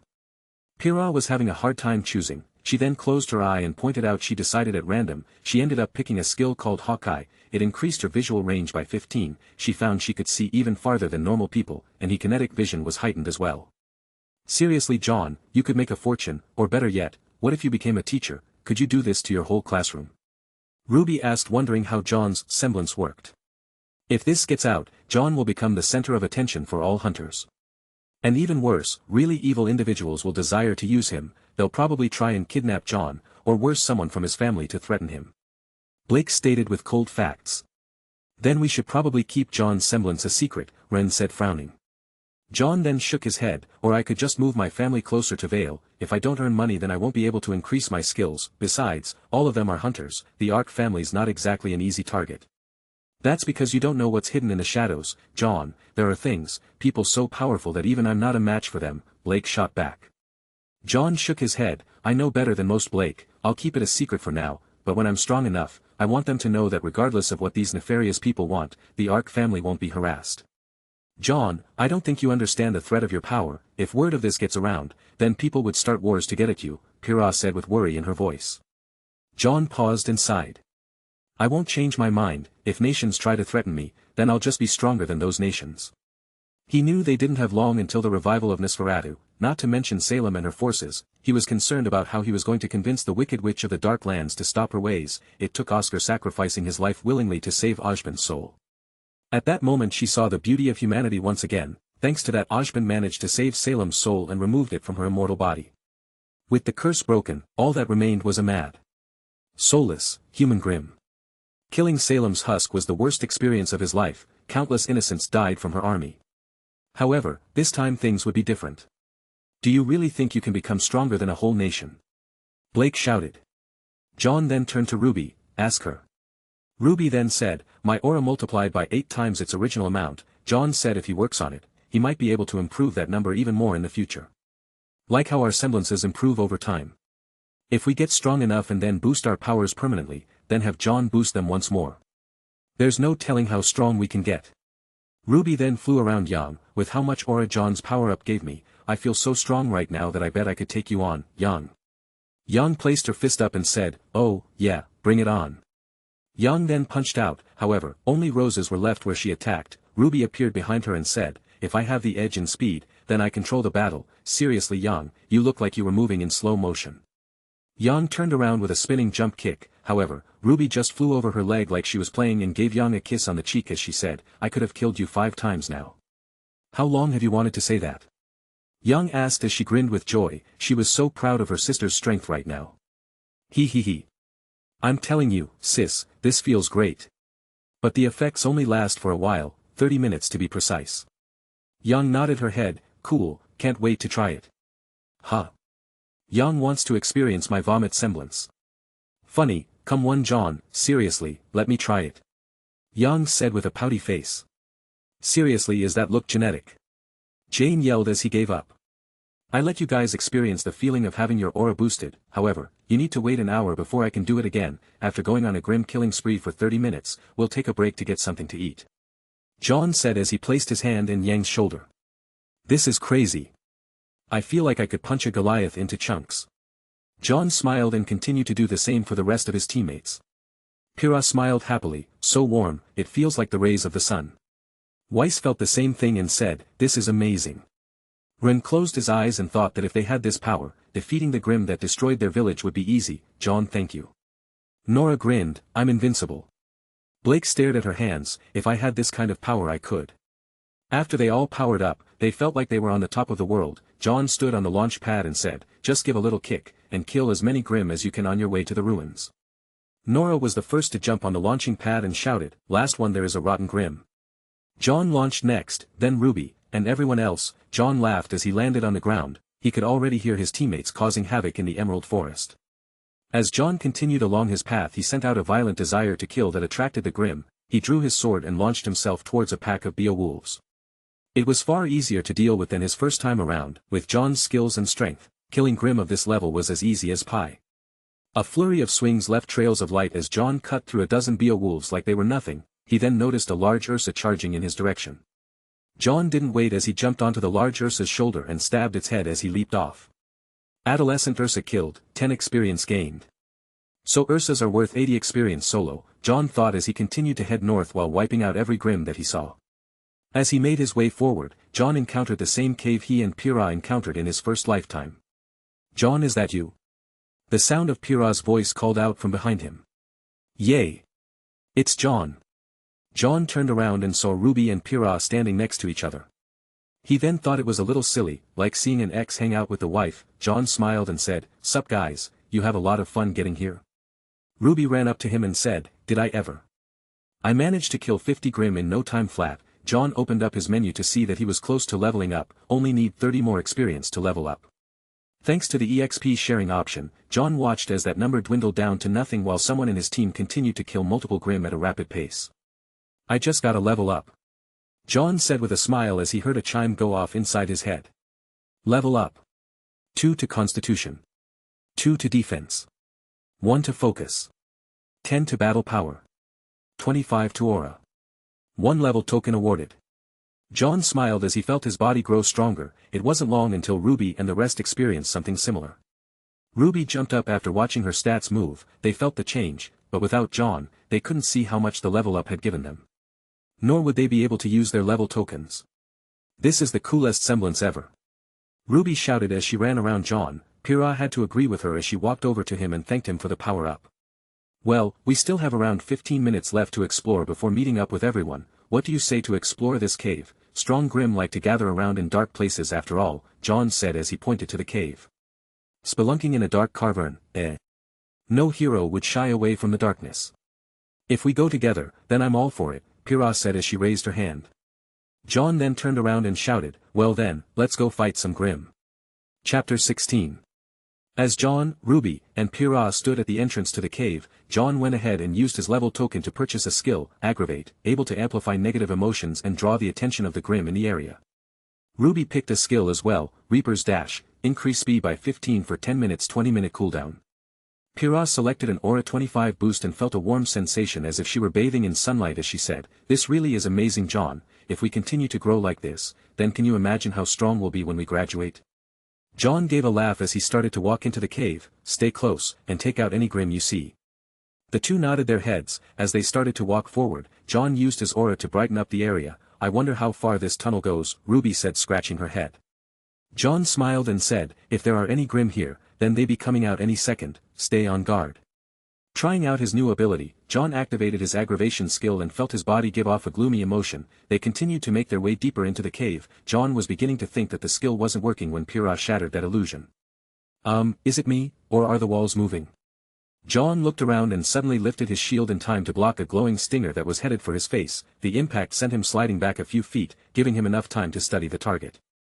Jaune saw dozens of smaller Deathstalkers that were around half the size of a standard humanoid. Like RWBY said, their constant movement. Jaune immediately swung his sword behind himself and sliced a Deathstalker that lunged out from behind him in half. Young Deathstalker killed 20 experience gained. Jaune grinned, "Back up and stand in side-by-side formation." RWBY and Pyrrha moved back far enough to where there was nothing behind them. After they stood in a line, their bodies blocked out the entire width of the tunnel. With their weapons drawn, Jaune shouted, "Attack." Jaune stood in front so that every one of the Grimm attacked him first. Jaune stayed strong as he cut and blocked every attack with ease. They then started to cut and shoot down their targets left and right. Jaune was ecstatic to see their experience climbing rapidly as they made their way forward. Jaune cut his sword down on top of a Deathstalker's in his way. RWBY shot off targets on the roof and in between any open spaces between the two in front of her. Pyrrha stood beside Jaune and swung her blade out in tandem with Jaune's movements. She was surprised to find out Jaune was working so well with the both of them. It was like he had been doing this for years. He avoided RWBY's gunfire without even needing warning and only targeted the ones Pyrrha wasn't aiming for. Their attacks blended together in almost a perfect dance. Before they knew it, the cave had been cleared out, and they had gained another level. Level up. 2 to Constitution. 4 to Defense. 2 to Focus. 15 to Battle Power. 31 to Aura. Jaune took a quick look at his new stats and said, "It feels like a limiter has been removed in my body. Is this how Nora feels all the time?"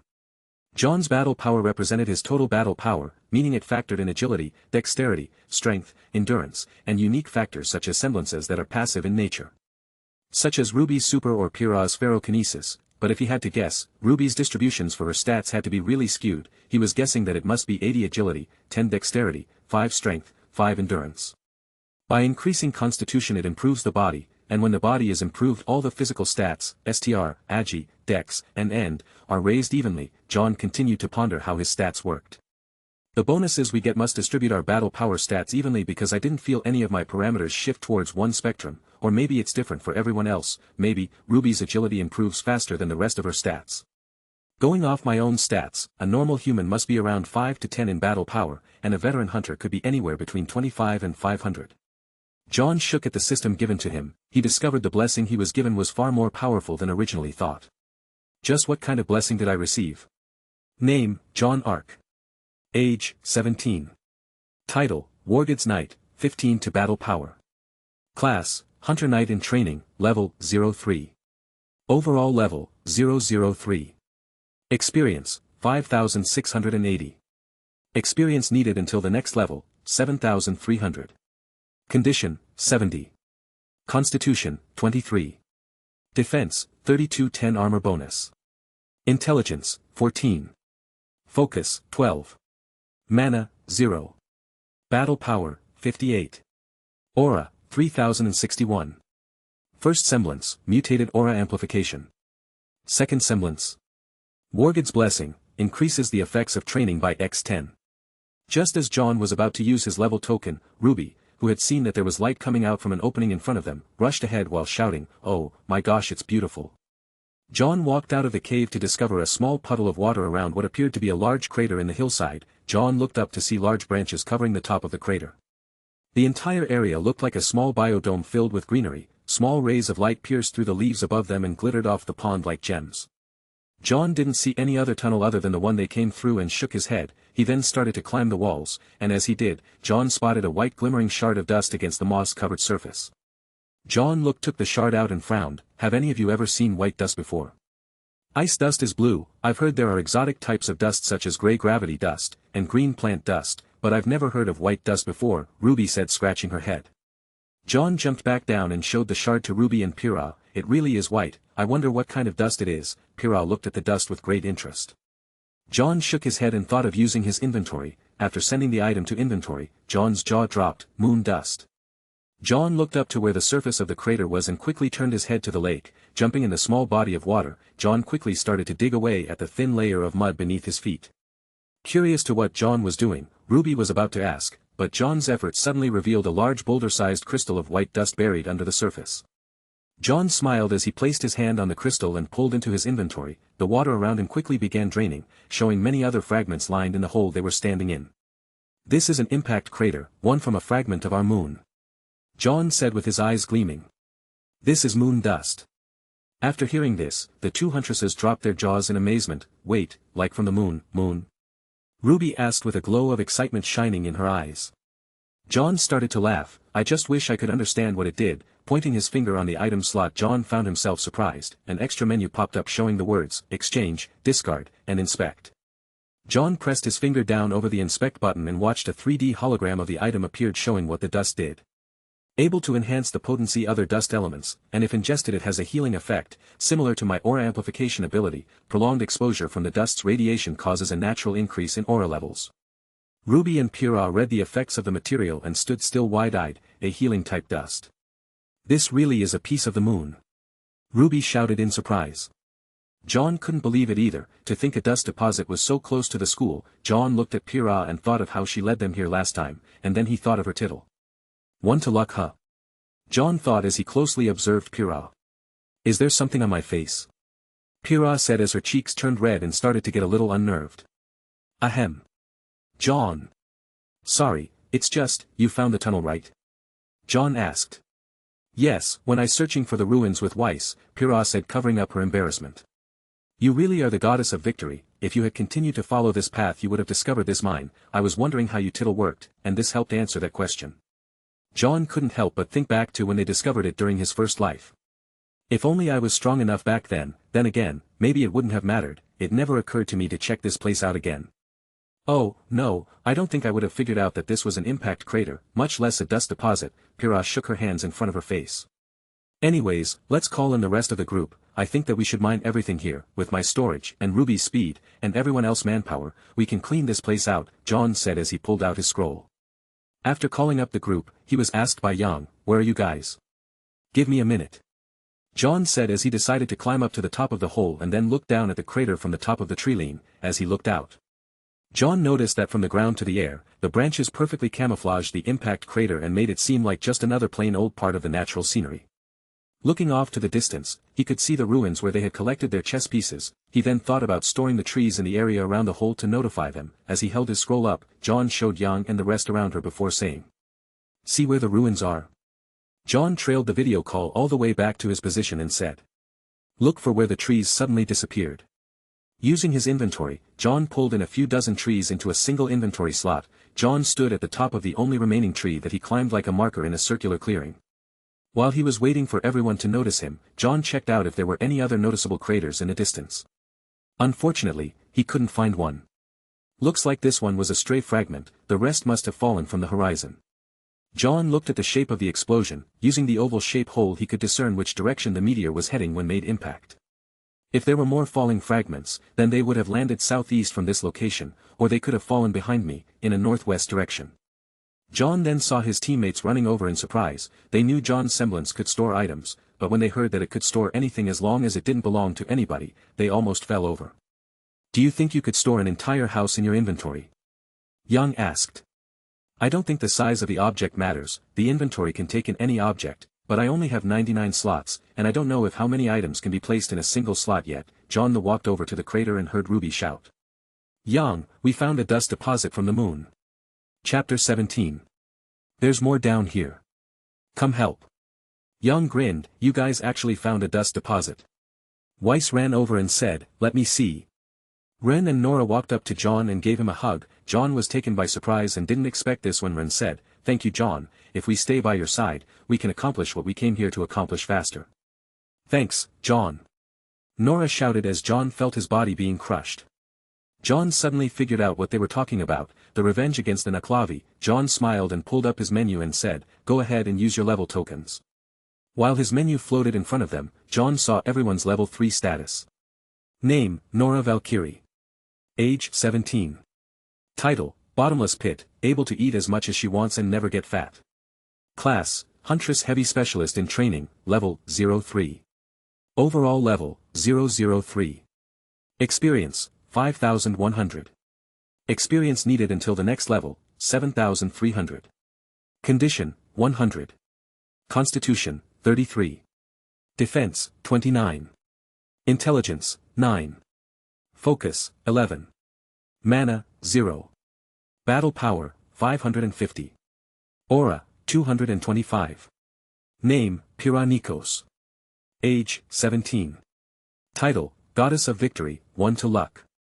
Class, Huntress Champion in Training, level, 03. Overall level, 003.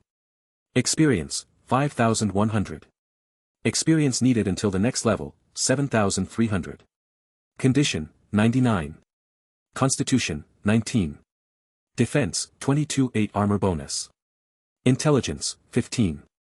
Focus, 19. Mana, 0. Battle Power, 520. Aura, 190. Name, Lei Ren.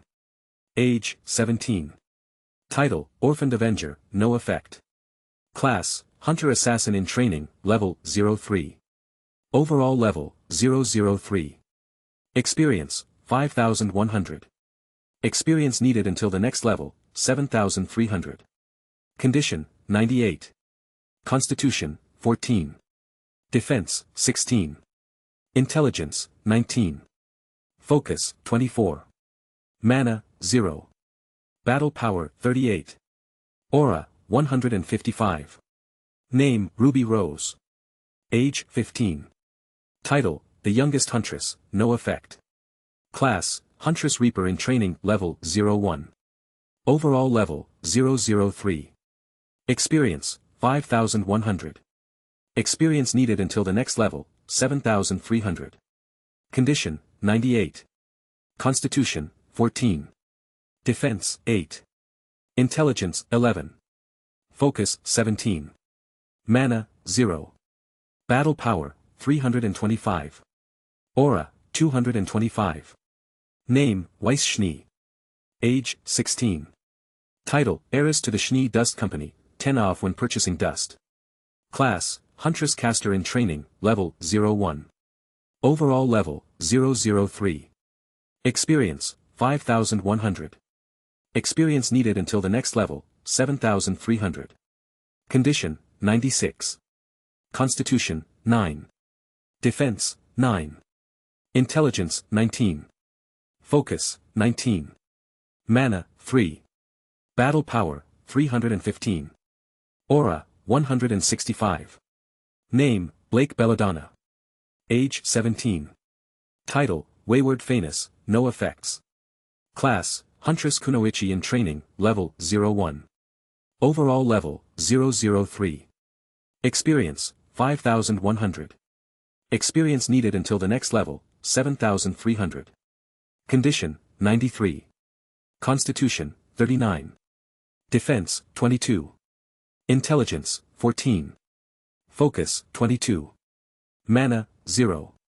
Battle power, 120. Aura, 200. Name, Yang Xiaolong. Age, 17. Title, Yellow Bomber, no effect. Class, Huntress Brawler in Training, Level, 01.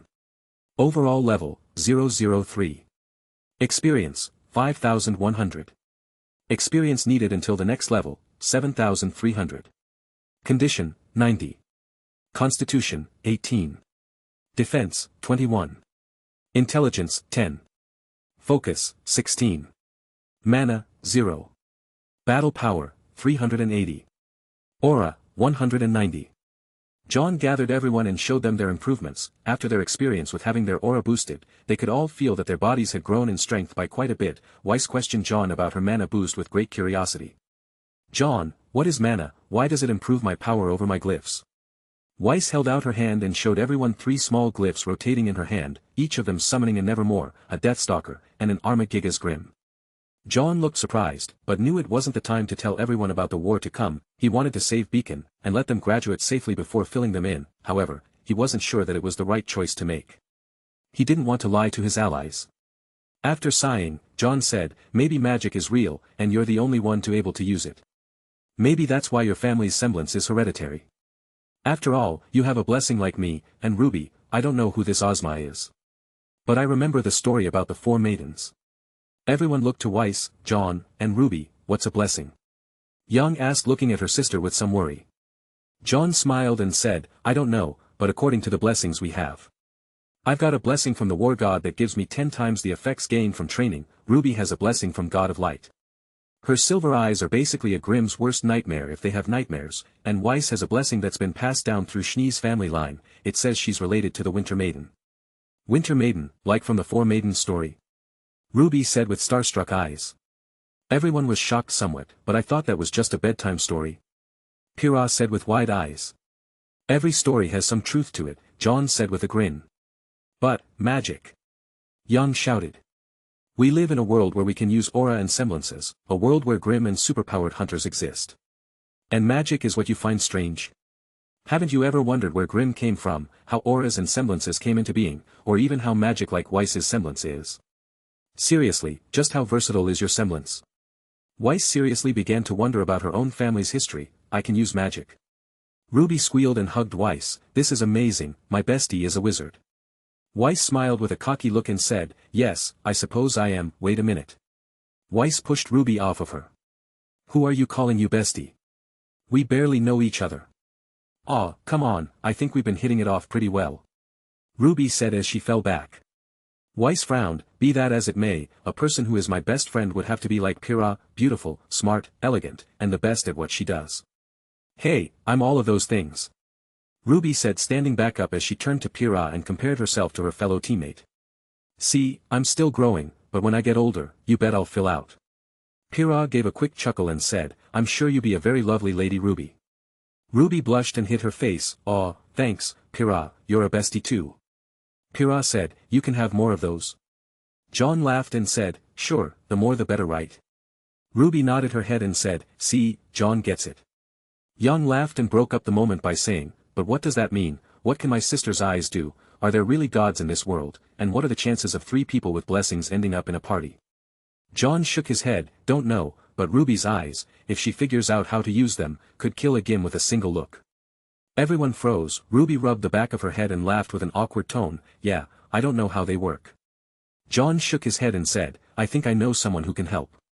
This time everyone looked at Jaune. I live out near the outskirts of Vale. There's a legend about a traveling huntress named Maria Calavera. My old man said that she had silver eyes as well, and could kill them with a simple glimpse. Her nickname was the Grim Reaper. Everyone looked back to Ruby to see her with a huge smile on her face. Someone else has this blessing as well? Jaune rubbed the back of his head. I'm not sure, but if you put up a job on the hunter's board, I'm sure she'll come running to teach. Of course, you'll have to disguise it, can't just say silver-eyed warrior in need of training.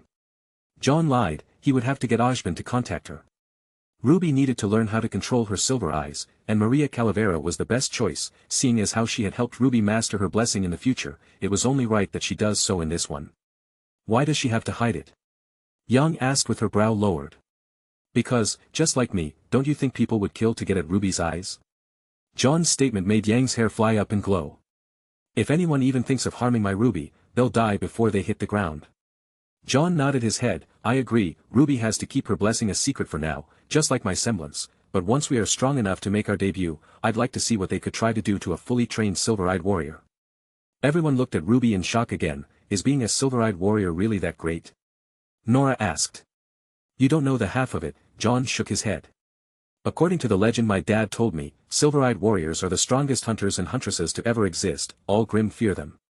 Everyone looked at Ruby with wide eyes. So much for normal knees, Ruby muttered under her breath. Jaune then walked back over to the crater and said, well, we've wasted enough time. How about we all eat first and then clear out this dust deposit before going back to the dorm? Everyone nodded their heads. While they ate, Jaune let them use their level tokens. Ruby picked a 4 to Constitution. Jaune used his level token on another skill, Empowering Shout. He wondered what it would be like and stood up and used it. As Jaune shouted, he saw the aura around his body suddenly spike. His overall aura increased by 15 for approximately 3 minutes. After his aura cooled down, Jaune couldn't use it for another 5 minutes. Weiss chose to use her level tokens on obtaining a 1 to mana and 4 to intelligence. The greater her intelligence, the better she could manipulate her glyphs. Blake picked a 4 to Constitution and skill called Shadow Enhancement. It allowed her shadow copies to spawn from other target shadows that were within 5 feet of her own. Young selected 10 to Battle Power, and a class skill. Her new burst ability allowed her aura to spike to 3 times its limit for a single attack, giving her an increase in strength without using her semblance. It had a cooldown time of 1 minute and drained 15 of her aura in the process. This is awesome, Young punched out as she tested her new ability. Instead of her hair glowing, when she activated the ability only her eyes changed color. We're trying to eat here. I don't want no dust in my food. Young laughed and sat back down. Sorry, but this is so cool. Nora grinned. Oh yeah, check out my new skill. Nora picked another 25 to aura, and a skill called Double Strike. She walked away from the food and smacked her hammer into the ground. Young walked over. So what, all you did was hit the ground? Nope. Look at the impressions. Impressions? Young looked at the ground and noticed that there were 2 circular hammer markings. Nora then said, I can manipulate the second blow as long as it orbits my hammer, only its power is made at half of my own, and I have to wait a minute before I can use it again. John's power is simply OP. I can't wait to go a few rounds with Dad again. Even Uncle Crow might lose this time. Jaune rubbed the back of his head with an embarrassed look and said, so what did you pick, Ren? 2 4s to my Constitution. I learned that it was rather weak, Ren responded as he ate Jaune's meal. This is really good, I'm cooking next time. Chapter 18. Hearing Ren getting competitive towards cooking really made Jaune smile. Oh, are you challenging my cooking expertise? I'll have you know I could make a lizard taste good. Jaune bragged as he thought of what they were forced to eat in the dark lands, lizards, snakes, anything that could survive in that land that wasn't a Grimm. I bet I have a few that can make you impressed, Ren shot back. Pyrrha laughed. What a funny thing to be competitive about. Ruby chuckled as well. You haven't seen my sister and Dad have their annual pun-off competition. I weep for comedy every time I hear it. Pyrrha laughed. Seeing how good Ruby and Pyrrha were getting along made Weiss a little jealous. She sat down next to them and said, so Pyrrha, what did you pick? I selected a 5 to defense, and a 25 to aura. I figured it would be a good idea to stock up on aura before Jaune increases it permanently. Pyrrha looked back at Jaune with a happy expression. Weiss looked as well. I still can't believe such a semblance exists. It's like it's laughing in the face of reality. If my sister saw me now, I wonder how impressed she would be. I need to get a job, Ruby said as she hung her head. Weiss smiled with a cocky expression. Want to raise some of your skills? Yep, not all of us can be rich like you, Weiss, Ruby replied. Once we start hunting, we can make quite a bit, Pyrrha said, nodding her head. Don't you have plenty of money yourself? Ruby said, getting closer to Pyrrha's face. Well, it's true that the sponsorships have allowed me to collect a decent amount. It's nothing compared to the Schnee family's fortune. Ruby turned back to Weiss. Weiss, could I borrow? Weiss gave her a hard glare. No. Oh. Come on.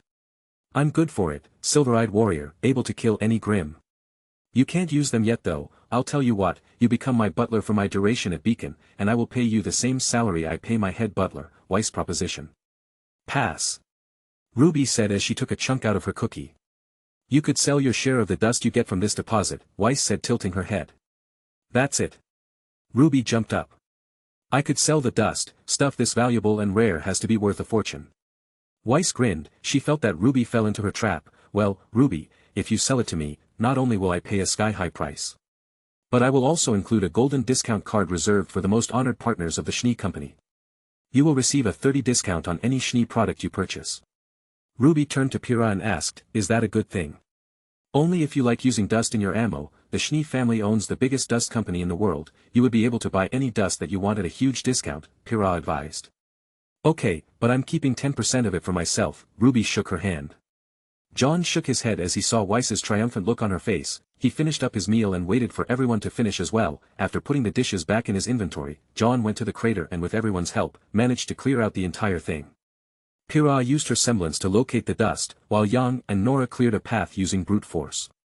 With everyone working together to gather all the dust in one spot, it was done after 4 hours. It was starting to get dark, and in front of everyone was around 5 tons of moon dust. Jaune pulled out a few trees and cut them into the shape of a box, after making 8 of them. Jaune dividing the share. Jaune placed 1,250 pounds into 8 different slots. In the end, Jaune was pleasantly surprised to see that simply by storing each of them in a box would allow him to store it as a single object. Man, that's cool. Can you imagine what we could do with an inventory ability? Ruby said, thinking of all the cookies she could store. Yep, I could have so many pancakes stored up for whenever I wanted them. Nora gave Ruby a fellow foodie thumbs up. Jaune laughed. Believe me, I wish I could give you one. As soon as he said this, a screen option appeared in front of his face. Send blessing of Jaune Arc to the available team. You okay? You look like you swallowed a fly. Are you sure? This transfer can only be initiated once. Jaune said, I think I can give you guys an inventory, and a menu for yourselves. Everyone turned to Jaune and said, how? He showed them the command windows and said, I don't know what you'll get, but I've decided to go ahead and see what happens. Jaune pressed the yes button and watched as a line made of a white glow formed between all of them. It only lasted a second before a screen popped up in front of everyone's face, giving them a choice. Accept the blessing of Jaune Clancy Arc. Young laughed. Clancy is your middle name. And Clancy means Red Warrior in Gaelic. Fits with the whole arcs being named after color scheme. Yeah, you got a problem with Clancy. Jaune crossed his arms and gave Yang a cocky look. Everyone pressed yes and saw their own personal menus pop up. It was just like Jaune's, except they couldn't control the EXP, or the party swapping function. Without Jaune to supply them with the main system, gathering experience would be impossible. Ruby squealed as she gave Jaune a hug. Thank you, Jaune, I have my own hammer space. Everyone noticed they now had a blessing on their status called Jaune Clancy Arc's Blessing, Teammate System. Jaune thought about transferring their share of the moon dust to them when they suddenly received a notice, accept item transfer. Everyone nodded, selected yes, and watched as 1,250 pounds of moon dust entered their first inventory slot. Only Ruby had 125 pounds remaining, per her agreement with Weiss. Weiss also made the same deal to the rest of the party when Yang said, nah, I could just auction mine, I'll use Ruby's discount whenever I want. Nora shook her head, try and take my dust, and I'll break your legs. Ren also disagreed, sorry, but I would rather use such valuable dust for my own purpose. I could sell some of the potions I make from it. After all, it says it can be ingested, but there's no telling how potent this stuff is. It is best to dilute it and use other herbs to complement its effects. Tests should be done before using it as well. Everyone gave her a good long look. What, I like stuff like this, my mother ran a medicine shop in our village. Jaune smiled and said, I agree with Ren, besides, I'm going to make a bed frame out of this stuff, maybe an accessory to wear, just by being exposed to radiation from the dust can improve our auras. Oh, that's a good idea, we can saturate the room with the moon dust, Yang said thinking that she could catch up to Jaune in her sleep now. As everyone explored their new blessing, Weiss shook her head. I wonder if distance plays any part in our ability to transfer items, if it doesn't then we could put shipping companies out of business. Everyone started to head back, only Blake stared at her title with a nervous expression. She knew that it was blurred out from others, but Jaune had seen her title. As they walked back, Blake took the time to call him out. Jaune, can I ask you a question? Jaune looked back at Blake and smiled. Sure, what can I do for you? Blake smiled back in response. Did you see my title? Wayward fawn. Blake placed her hands over Jaune's mouth, stopping him mid-sentence. Jaune, please don't tell anybody, Blake asked with her eyes full of worry. Jaune removed her hands from his face and said, don't tell them what, your title. That, and I'm a fauness, Blake whispered. And why does that matter? We have other fauness at the school, you know. Jaune asked, scratching his head. He knew the real reason was that she was hiding from the White Fan. She was waiting to become a big enough name as a huntress, only then could she show her fellow fauness that there was a better way than the path the White Fang was on. Jaune, you don't know how fauness are discriminated against, this is kind of personal as well, please, just don't say anything, Blake pleaded. Jaune sighed and shook his head. It's a shame, but I hope you learn to trust your teammates someday to tell them. I'm sure everyone here feels the same way, we don't care that you're a fauness. Your race doesn't define who you are, you're Blake Belladonna, and that's the only thing that matters. Blake smiled and said, thanks Jaune, I'll think about it. Sue, about not telling them? Jaune shook his head and replied, I won't say anything until you say it first, it's a promise, and an ARC always keeps their word. After returning to Beacon, everyone waited to use the shower. Jaune decided to go last and get a nighttime workout while he waited. While he was doing sit-ups, Yang gave him a lustful grin and said, trying to impress us? Jaune laughed and answered, my body can't keep up with my aura, I need to build it up, and in order to do that, I have to keep a strict regiment on my workouts. Not to mention that I get 10 times worth of training in one day, so if I keep this up for a single year, I will have gained 10 years worth of training. Everyone gasped. Doesn't that mean you will have 100 years of training in just 10 years? Ren asked. Yep, I wonder what a human is like that has the benefits of more than 100 years of training under their belt is like, Jaune commented as he continued to do handstand push-ups. Everyone was impressed by how much he had gotten done. After an hour or so, he finished his workout, took a shower, and prepared to go to bed. The team continued to talk about their futures before they slept. RWBY imagined them becoming the greatest hunters to ever exist, and everyone had to agree on some level. With Jaune's help, they would get stronger than ever before. The downside to their level grinding was that they pretty much cleared out the Emerald Forest for EXP, and it would take a month before the Grim levels returned to normal. Jaune was going to get an earful from Glinda about ruining the carefully maintained Grim population inside one of their school's training grounds. However, gaining 2 levels was worth it. Jaune could deal with being nagged at for a while by an old friend. The funny part is, he was actually looking forward to it. Glinda had been a good friend, and became the new headmaster of Kuroyuri's hunting school, Sanctuary. Jaune sighed, I might be able to stop the fall of Beacon, but then again Salem's been building an army for thousands of years, if I change the timeline and save Beacon, I might just piss her off. He then thought back to the flood of Grim that she had unleashed, and even now, the numbers were high enough to trample every last city on Remnant. Chapter 19. The only reason she hasn't leveled the world yet is because our resident supervillain Salem doesn't want to kill off all of humanity. No, she only change everything that they are, remake them in her image, become a god in the physical plane, and have things her way now and forever. She might not send the whole army, maybe a couple of spawner types, and if we can fend them off, she just might back off. Jaune stared at the ceiling and continued to ponder his strange situation. Because after all, the army isn't for us, Salem needs that army for the gods of light and darkness, the human Grim she made near the end too. Jaune clicked his teeth thinking of the army of hunters she pushed into the Dark God's swamp. Some of his best friends were in there, fighting against Coco nearly broke his heart. The Hunter Grims would be her captains, while Nosferatu is her general. Jaune was starting shake. If Ozpin breaks her curse, then that wave will come. It's already too late to stop that, there's no goddamn way we can't stop that wave in time to save everyone. Jaune gritted his teeth as he thought of all the supermassive Grim that could destroy entire cities, the ones pocketed around the world in underground locations placed there by Salem herself. All the same, I can't save everyone. The first wave was just so sudden that no one was prepared, and there's nothing I can do for all the smaller villages. At most I can rush to deliver as many of the barrier's devices to as many as I can. Jaune then let out a depressed sigh. I need to make a lot of contacts again, I just don't see them going anywhere fast. Jaune rolled over and grunted. Hey Ironwood, in the future, you taught me how to lead an army, I was wondering if you could help me by not putting floating time bombs over the Kingdom of Vale. Hey Penny, Dr. Jep, I need your help to build some technology from the future, can you help a future friend out? Taeyang, father-in-law. Jaune ran his hand through his head in frustration. Ugh. I have so much to do. The next day Jaune informed Ozpin of the changes and discoveries he made with his blessing, and after being yelled at for a while by Glinda, he was eventually forgiven for killing off all the Grimm in the Emerald Forest. When Jaune explained the unique changes that happened in the forest, Ozpin began to comprehend how this system of Jaune's came into being. He had figured out that his future self must have used a bit of essence from the 4 relics to empower Jaune's blessing. The relic of choice was the crown of the great ruler. It allowed him the ability to share the system with others that were allied with himself, and connect them remaining relics. The power of a decision is heavy and boundless. The relic of knowledge, Jin's lamp, became his item system, the strange space that could store Jin's world inside a lamp became his hammer space, and the knowledge from the Jin was what allowed him to identify anything that he placed inside it. The relic of destruction, Excalibur, broke down and transferred energy from the Grimm they slew into experience points.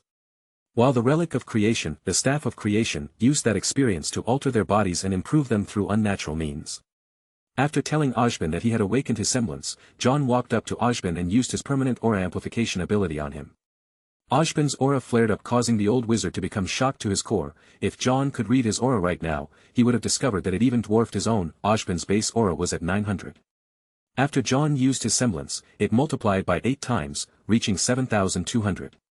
How much stronger do you feel? Jaune asked, feeling a little weak. He noticed that his aura had dropped by more than 40, shocking Jaune, as this big of a drain has never happened with the temporary boost. He also noted that his aura had permanently decreased by 80 points.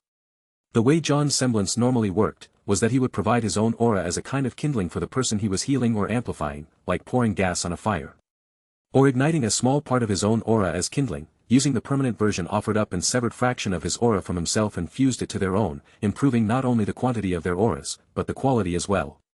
While he did lose aura before when using his semblance in his previous life, it was never to this degree. If he wasn't careful with how he used this ability, Jaune could end up killing himself.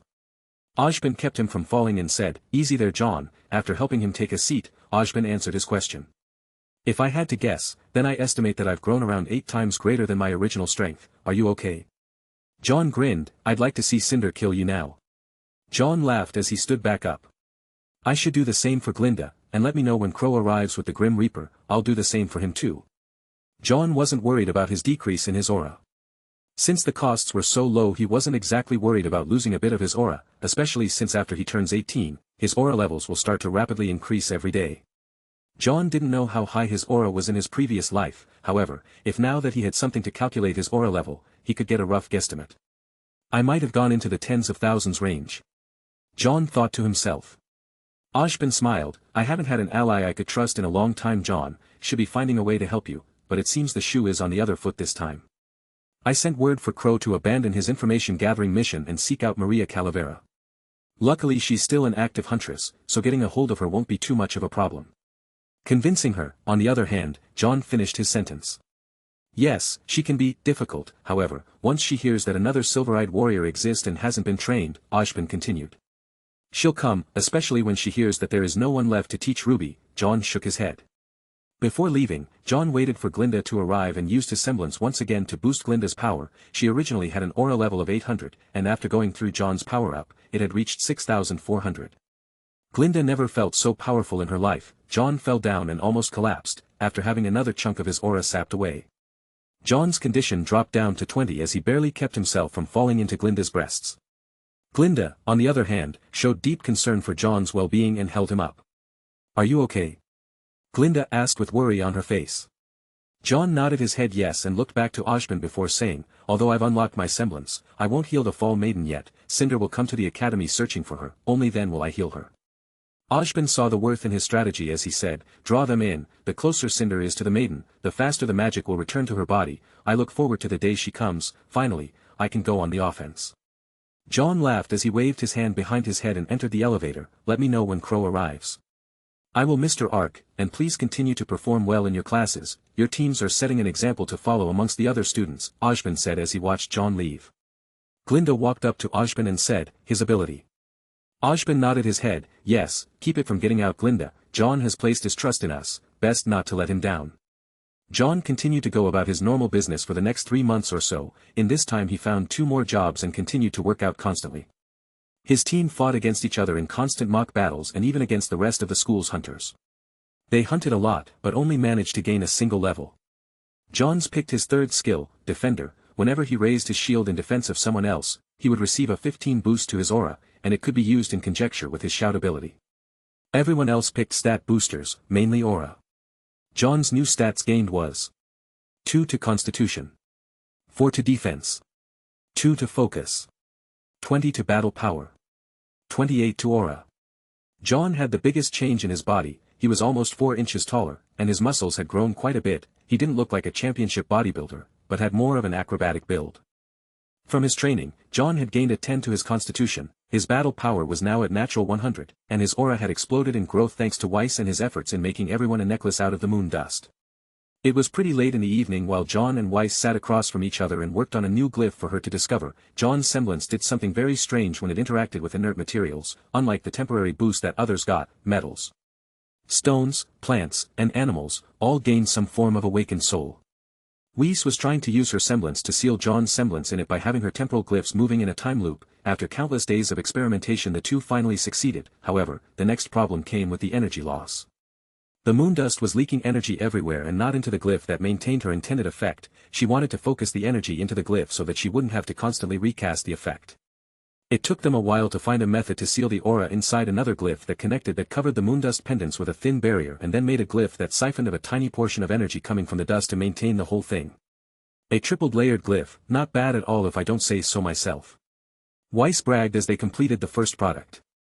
I must say, Jaune, you have some interesting ideas about dust, and that semblance of yours is quite interesting. What effects does it have on other dust elements? Weiss questioned. Jaune smiled and thought back to when they first discovered Jaune's semblance works on other things besides people. Weiss performed countless experiments with, scratch that. On Jaune, it's where he got his education on dust. He figured that if he was going to be her guinea pig then he might as well pick her brain. Yes, it makes fire dust hotter, earth dust more solid. Wind dust becomes sharper and quicker. Basically it amplifies the effects of the dust's natural properties several times. And the increased potency of the dust is permanent as far as I can tell. Jaune's words shook the Schnee down to her knees. How much of a difference can you make? Weiss asked as she gulped. Jaune grinned. Well, Jaune pulled out a fragment of fire dust, still in crystal form. It was around the size of his thumb as he held it in his hand and empowered with his semblance. The room turned into a bright orange color, like the embers of a weapon in the furnace. When Jaune revealed the thumb-sized, he smiled and drew in everyone's attention as he started speaking. This could power a dust reactor and power the city of Vale 4. Jaune looked like he was thinking really hard as he placed his hand on his chin and let out a before saying. About 10 years, the more flawless the dust crystal is, the better the effects. Chapter 20. Weiss's knees buckled as gasps were heard all across the room. She fell back into her chair and looked at Jaune with pleading eyes. Jaune, please come work for me, please. Well, that's new, never seen her make that face at me before. Jaune thought with a bit of surprise. Sorry Weiss, I don't mind lending out some enhanced dust for you to sell. But I don't feel like being kidnapped and forced to make these things like some kind of slave worker. You'd have to lie and say you found them, or you purchased them from a shop owner who didn't know any better, maybe even say you bought a whole container and got lucky. I didn't know you were so good at lying, Weiss eyed him suspiciously. I have 7 sisters, I've seen my dad fall for plenty of their lies in my lifetime. According to my big sis, it's all about believability. And coming up with dozens of possibilities that sound reasonable, then selecting the one that sounds the best. Jaune said, pointing his finger in the air. Your sister sounds. Weiss didn't get to finish her sentence when Jaune stopped her. Odd, I know, but please don't judge her. Her semblance works off of lies. Like if she told you that you were on fire and you believed her, you would catch fire. The better she constructs the lie, the better the result. Then what? She had a lying problem? Blake asked. Rouge hates liars.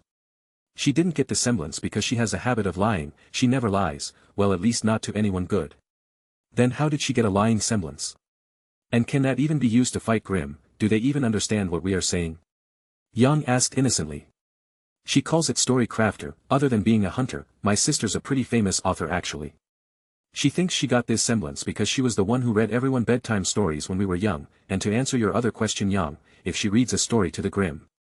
Certain things can happen to them. For instance, if she reads The Sky is Falling story, small meteors ranging from the size of a boulder to a house can fall on them. Depending on how much aura she puts into it, and all arcs have a ton of aura like me. Author? Anyone, I know. Jaune smiled. Maybe, I think I'll let that be a surprise should you ever meet her. I'm sorry Jaune, I didn't mean to insult your sister, Weiss apologized. Yeah, I've noticed that you have a bit of a habit when it comes to jumping to conclusions. However, let me drop some ARC family wisdom on you: never judge a book for its cover, nor a situation without all of the facts presented. Weiss frowned. I do not jump to conclusions. Really? Jaune asked with a devious smile on his face. What about what you thought about RWBY? Jaune's smile was a mile wide as he stared down Weiss with confidence. Irk. Weiss's arms jerked. Or, how about, when you thought that RWBY wasn't a good leader? Jaune smiled with a hint of negativity in her voice. Hey, I apologized for that. Weiss's arms crossed as she stared Jaune back down. When did this happen? Jaune asked. RWBY shook her head. Weiss kind of challenged me to a fight. Jaune was shocked. What happened? This time Nora jumped in the middle of the conversation. Well, it happened after you killed the cute little piggy in Port's class. Weiss here was getting all ice queeny and thought that she would be a better leader, and then she was like, RWBY, I challenge you to a one-on-one fight. If I win, then I get to be the leader of Team RWBY, and then RWBY was like, you can't do that. What would the team name change to? YWBR doesn't sound like anything at all. And then Jaune came over and stopped them. Jaune cut her off. Thanks Nora, I get the gist of it. Why didn't you tell me about it? Because Jaune dragged her off somewhere and said something to her. Ren followed up. Jaune turned to Jaune. Might I ask what you said? No, that's between us gals. Jaune placed her arms around Weiss. Besides, we're cool now, right Weiss? Jaune could see a bit of discomfort on her face causing him to sigh. Let me guess, she convinced you to give RWBY a chance somehow, and then threat to tell you jokes 247 without ever stopping if you ever upset RWBY again. Weiss and Jaune looked shocked. How did you know? Weiss felt Jaune tighten her grip a bit. RWBY looked to Jaune in shock. Is that what you did, Jaune? Yang's shoulders clenched up and she gave Jaune the mother of all stink eyes as she glared at him, anger in her eyes. RWBY, I was babying her. Jaune sighed as he pushed this sensitive subject out into the open. Did you even let her fight? No, why would I let that happen? We're on the same team, and teammates shouldn't fight. Jaune said, crossing her arms, wondering why Jaune was acting this way. Jaune, my sisters, mother, even my father coddled me too much. As someone who was a victim of this, I can tell you if you keep fighting all of RWBY's battles, then she's not going to get stronger and could end up seriously hurt someday. Yeah Jaune, you tell her. RWBY raised her fist in the air. You too RWBY? Jaune asked, looking a little sad. Didn't you think I could win? Or better yet, why didn't you trust me enough to know better than to have a fight with my teammate? I'm not stupid, Jaune. Jaune knew about this because the fight happened way later in life. Jaune didn't think RWBY was ready and almost cost them all their lives by holding her back. The sooner they hashed this out, the better. Jaune sighed. Okay, I get what you're saying, but Jaune looked really down when RWBY decided to do something. She wrapped her arms around Yang's shoulder and said, Look, I know it's hard seeing me become an adult. Half of the room made snorts. Shut up, I'm almost 16, I'm only a year and a half younger than most of the first-year students here. RWBY turned back to her sister. You've been my hero. Well, you still are my hero. And I love that you'd go to that length to help me, but Jaune is right, you can't fight all my battles. What happens if someday you're not there? And I don't have the experience to deal with the situation. Jaune froze. She thought of the situation and really didn't like it. She wasn't dumb enough to think she could stay by RWBY's side her entire life. And don't get me wrong, I'm not asking you to back off and change or anything, but maybe you could show me that same respect as a leader you asked Weiss to show me. Jaune really felt like a jerk now. By the way, I still love being spoiled by you. One of the best perks of being the little sister, I'm just too damn adorable not to care for. Jaune let out a snort. Jaune then turned to Weiss and said, and you? Weiss's shoulders popped up. I think you could learn a thing or two from how RWBY leads. Did you forget that it was her plan to take down the Nevermore? Weiss frowned. That's different.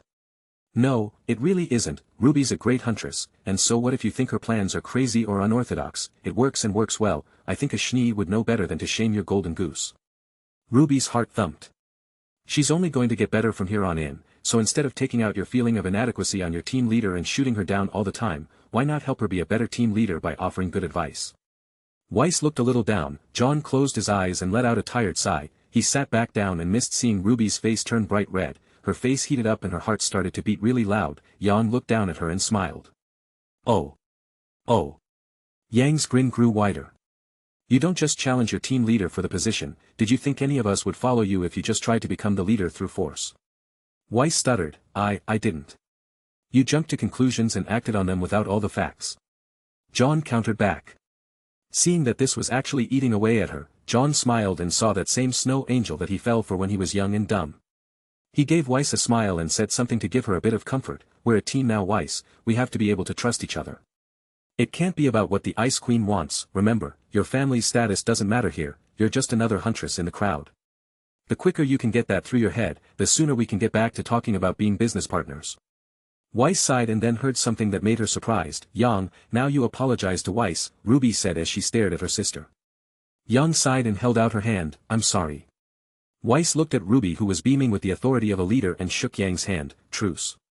Yang nodded her head, truce. Weiss turned back to Ruby and said, for what it's worth, I'm sorry Ruby. Ruby smiled and said, aw, it's no problem. Jaune then coughed and said, well we got way off topic, so Weiss, for any of the enhanced dust I'll be taking 80 of whatever you get. Weiss frowned and said, 50%. Jaune shook his head, no, 80%, I'm being generous and you know it, I'm not like Ruby who doesn't know how to make a deal. Hey. Ruby pouted making the room full up with giggles.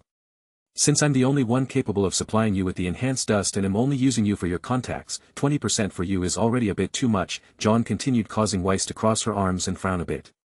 Jaune then turned to the pile of pendants they worked on and smiled as he added the final touch by using his semblance. As the moondust pendants lit up, Jaune smiled and said, however, everything that we make together will be a 5050 split. Weiss let out a sigh of defeat and smiled, she then turned her head towards Jaune and held out her hand before saying, not bad Ark, you have the makings of a businessman, we have a deal. I had a good teacher, Jaune smiled and shook her hand.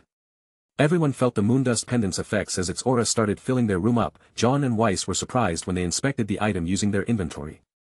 Weiss, am I dreaming right now? Jaune asked pinching his cheeks. Weiss was able to speak, she kept making strange noises of disbelief and scoffed ever once in a while, what is it? Ruby and Nora yelled out, the tension was killing them. We made a magic item. Jaune shouted drawing the attention of everyone in the room. Really? Nora and Ruby stared at Weiss with stars in their eyes. Don't look at me, I didn't even know that this was possible. Jaune's the one who told me that I could use my semblance directly on a dust crystal. Chapter 21. Everyone's eyes shifted, I didn't know it would become a magical item. Jaune shook his hands.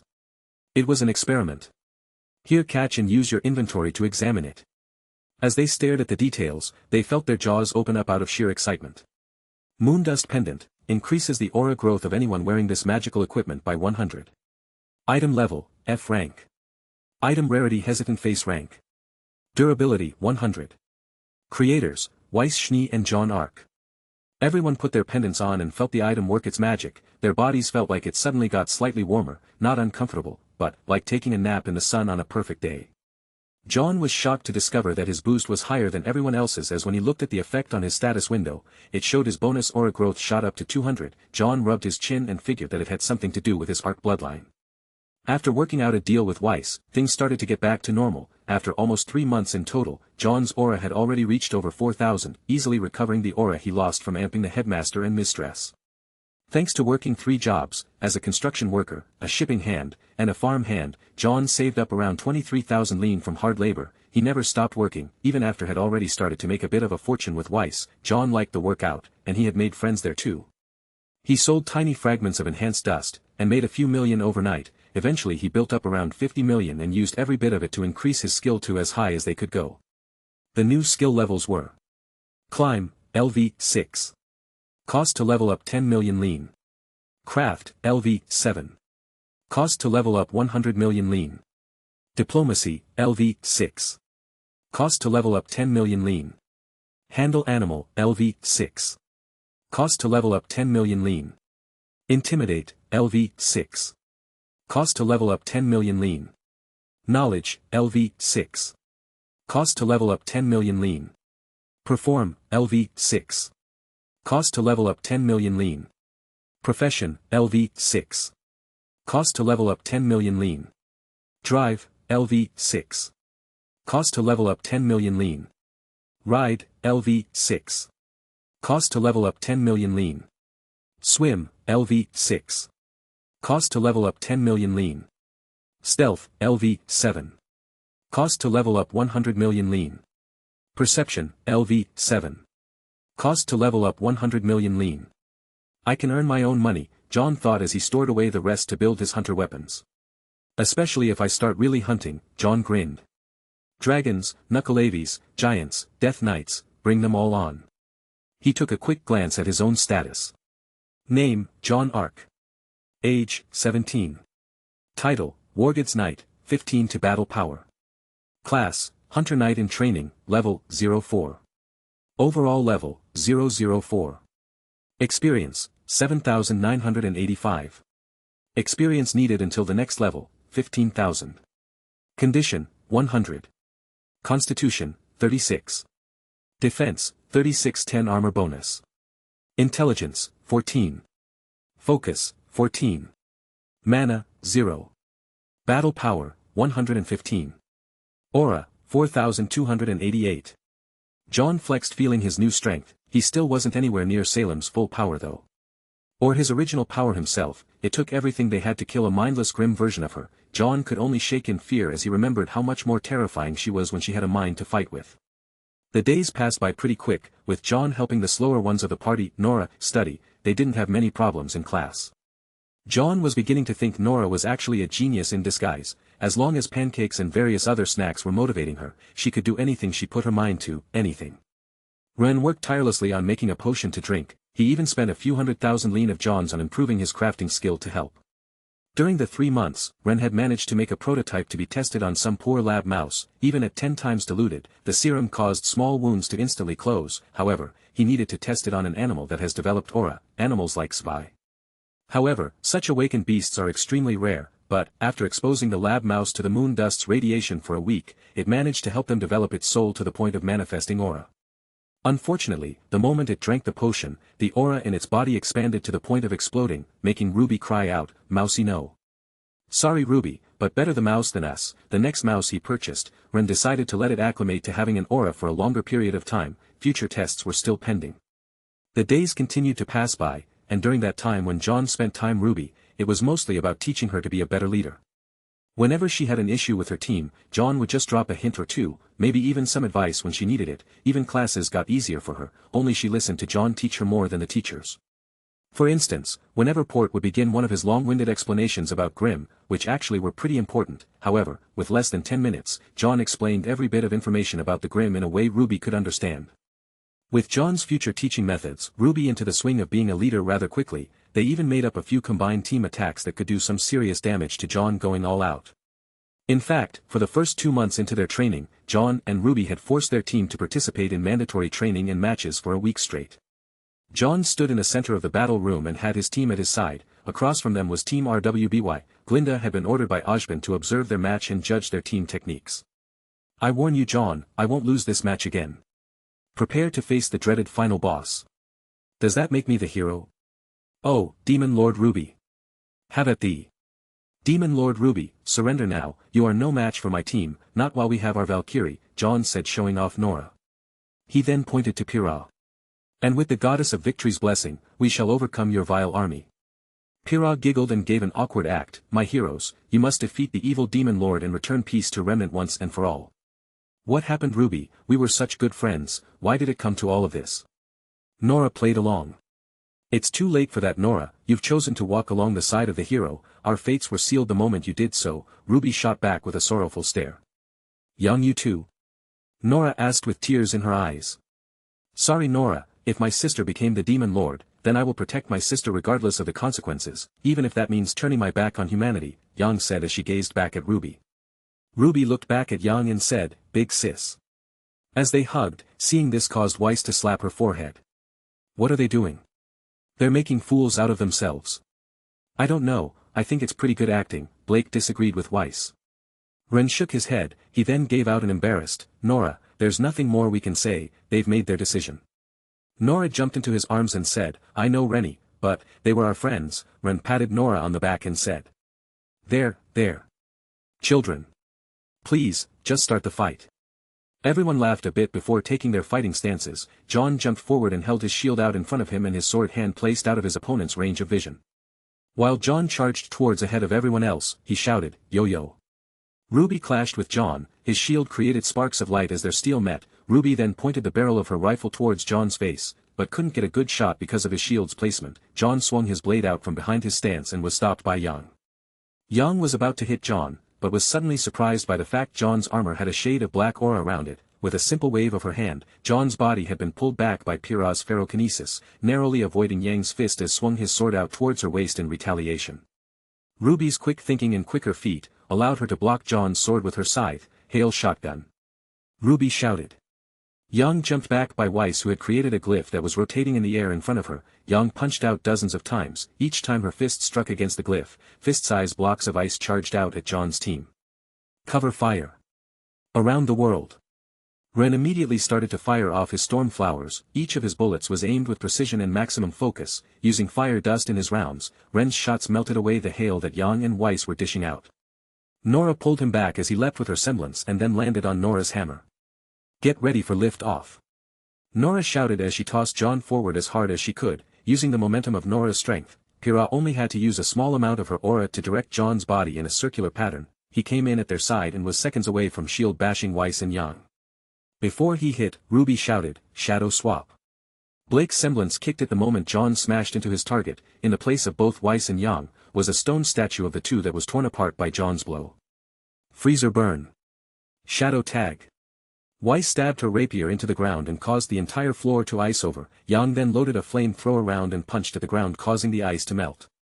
Seconds away from the entire arena being covered in steam, Jaune reacted in time to shout, "Back to back." The four of them placed their backs against each other and used their perception, and because the mist is so thick, their shadows had been enlarged and were even laying against the steam surface like it was a wall.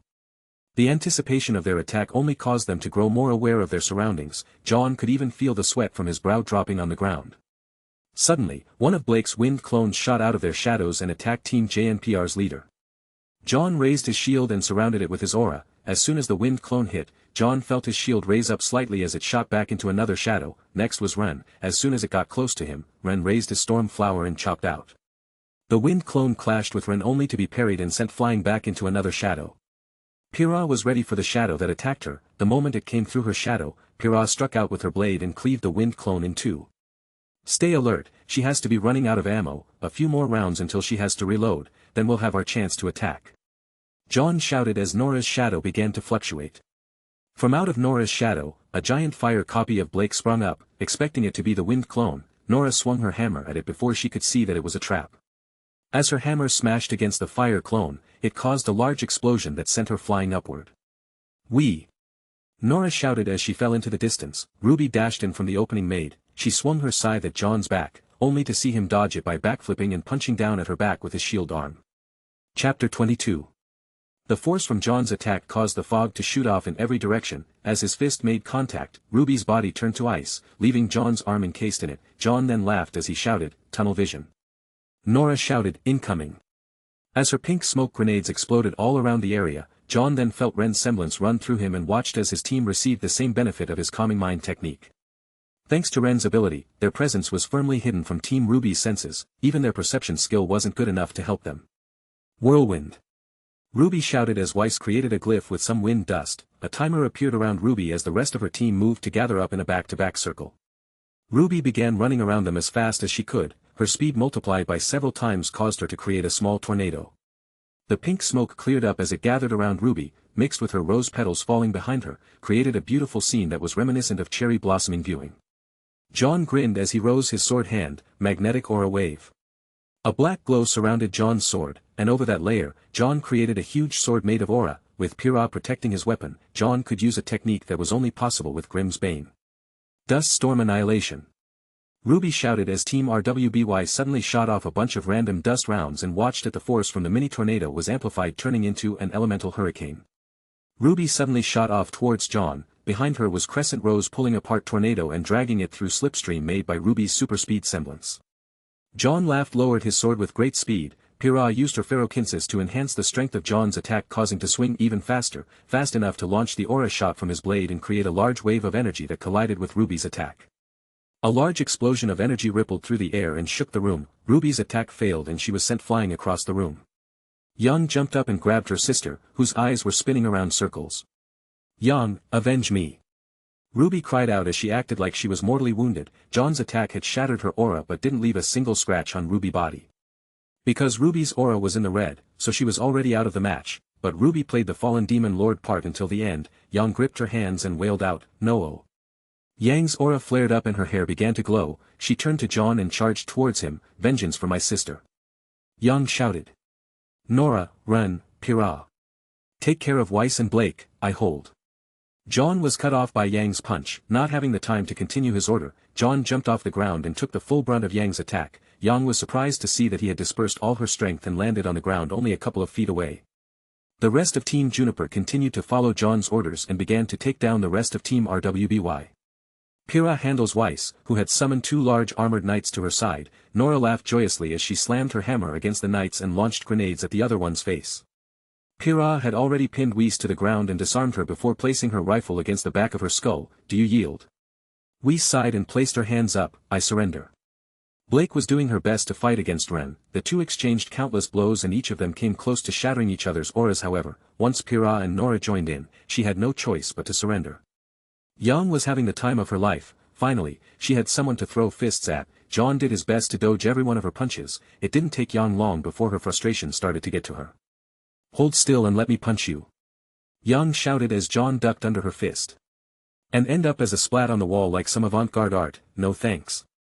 My name is John Clancy Ark, not John Wall Art," Jaune said as he saw the moment he was waiting for. Jaune had lost focus of her semblance and went out of her rage because she laughed at his bad pun. Jaune took this time to trip Yang's feet and place her in an arm lock while placing himself behind her in a single swift movement. "No damage, no power boost, you should watch out for grapplers and people who focus on immobilization techniques in the future," Jaune said as he pointed his sword to the back of Yang's neck. Jaune sighed, "Vomit Knight beat me." The crowd watching them suddenly burst into cheers. That match was amazing. "Holy crap, do we have to compete against that?" Another Beacon student said as he fell into his seat.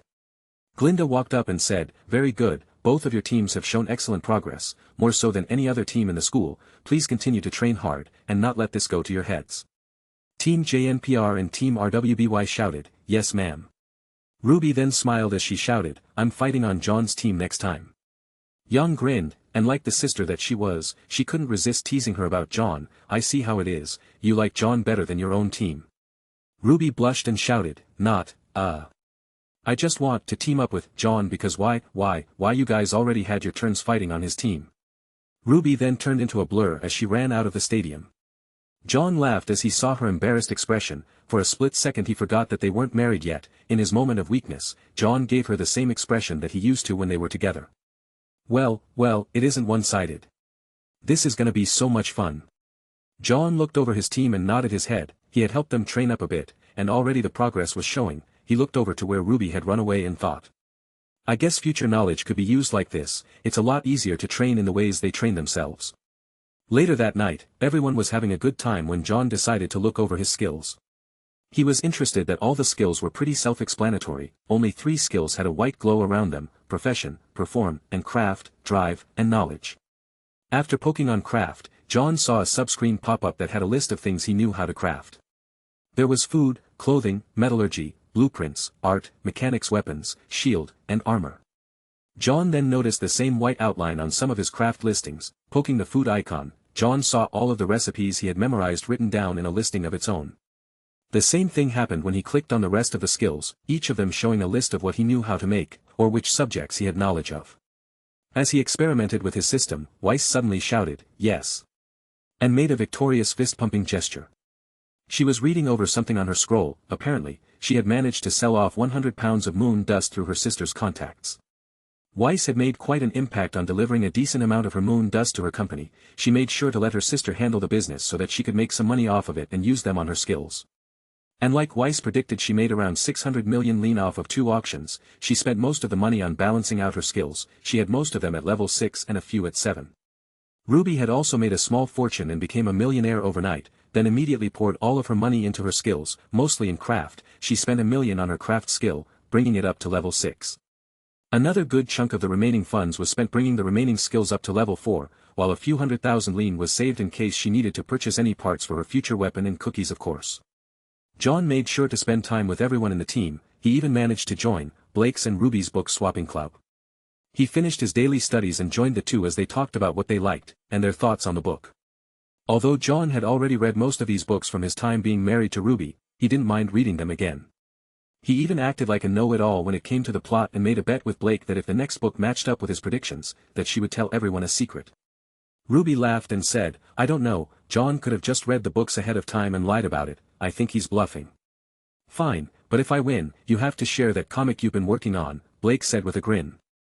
"You're working on a comic? Can I see it?" "Nope.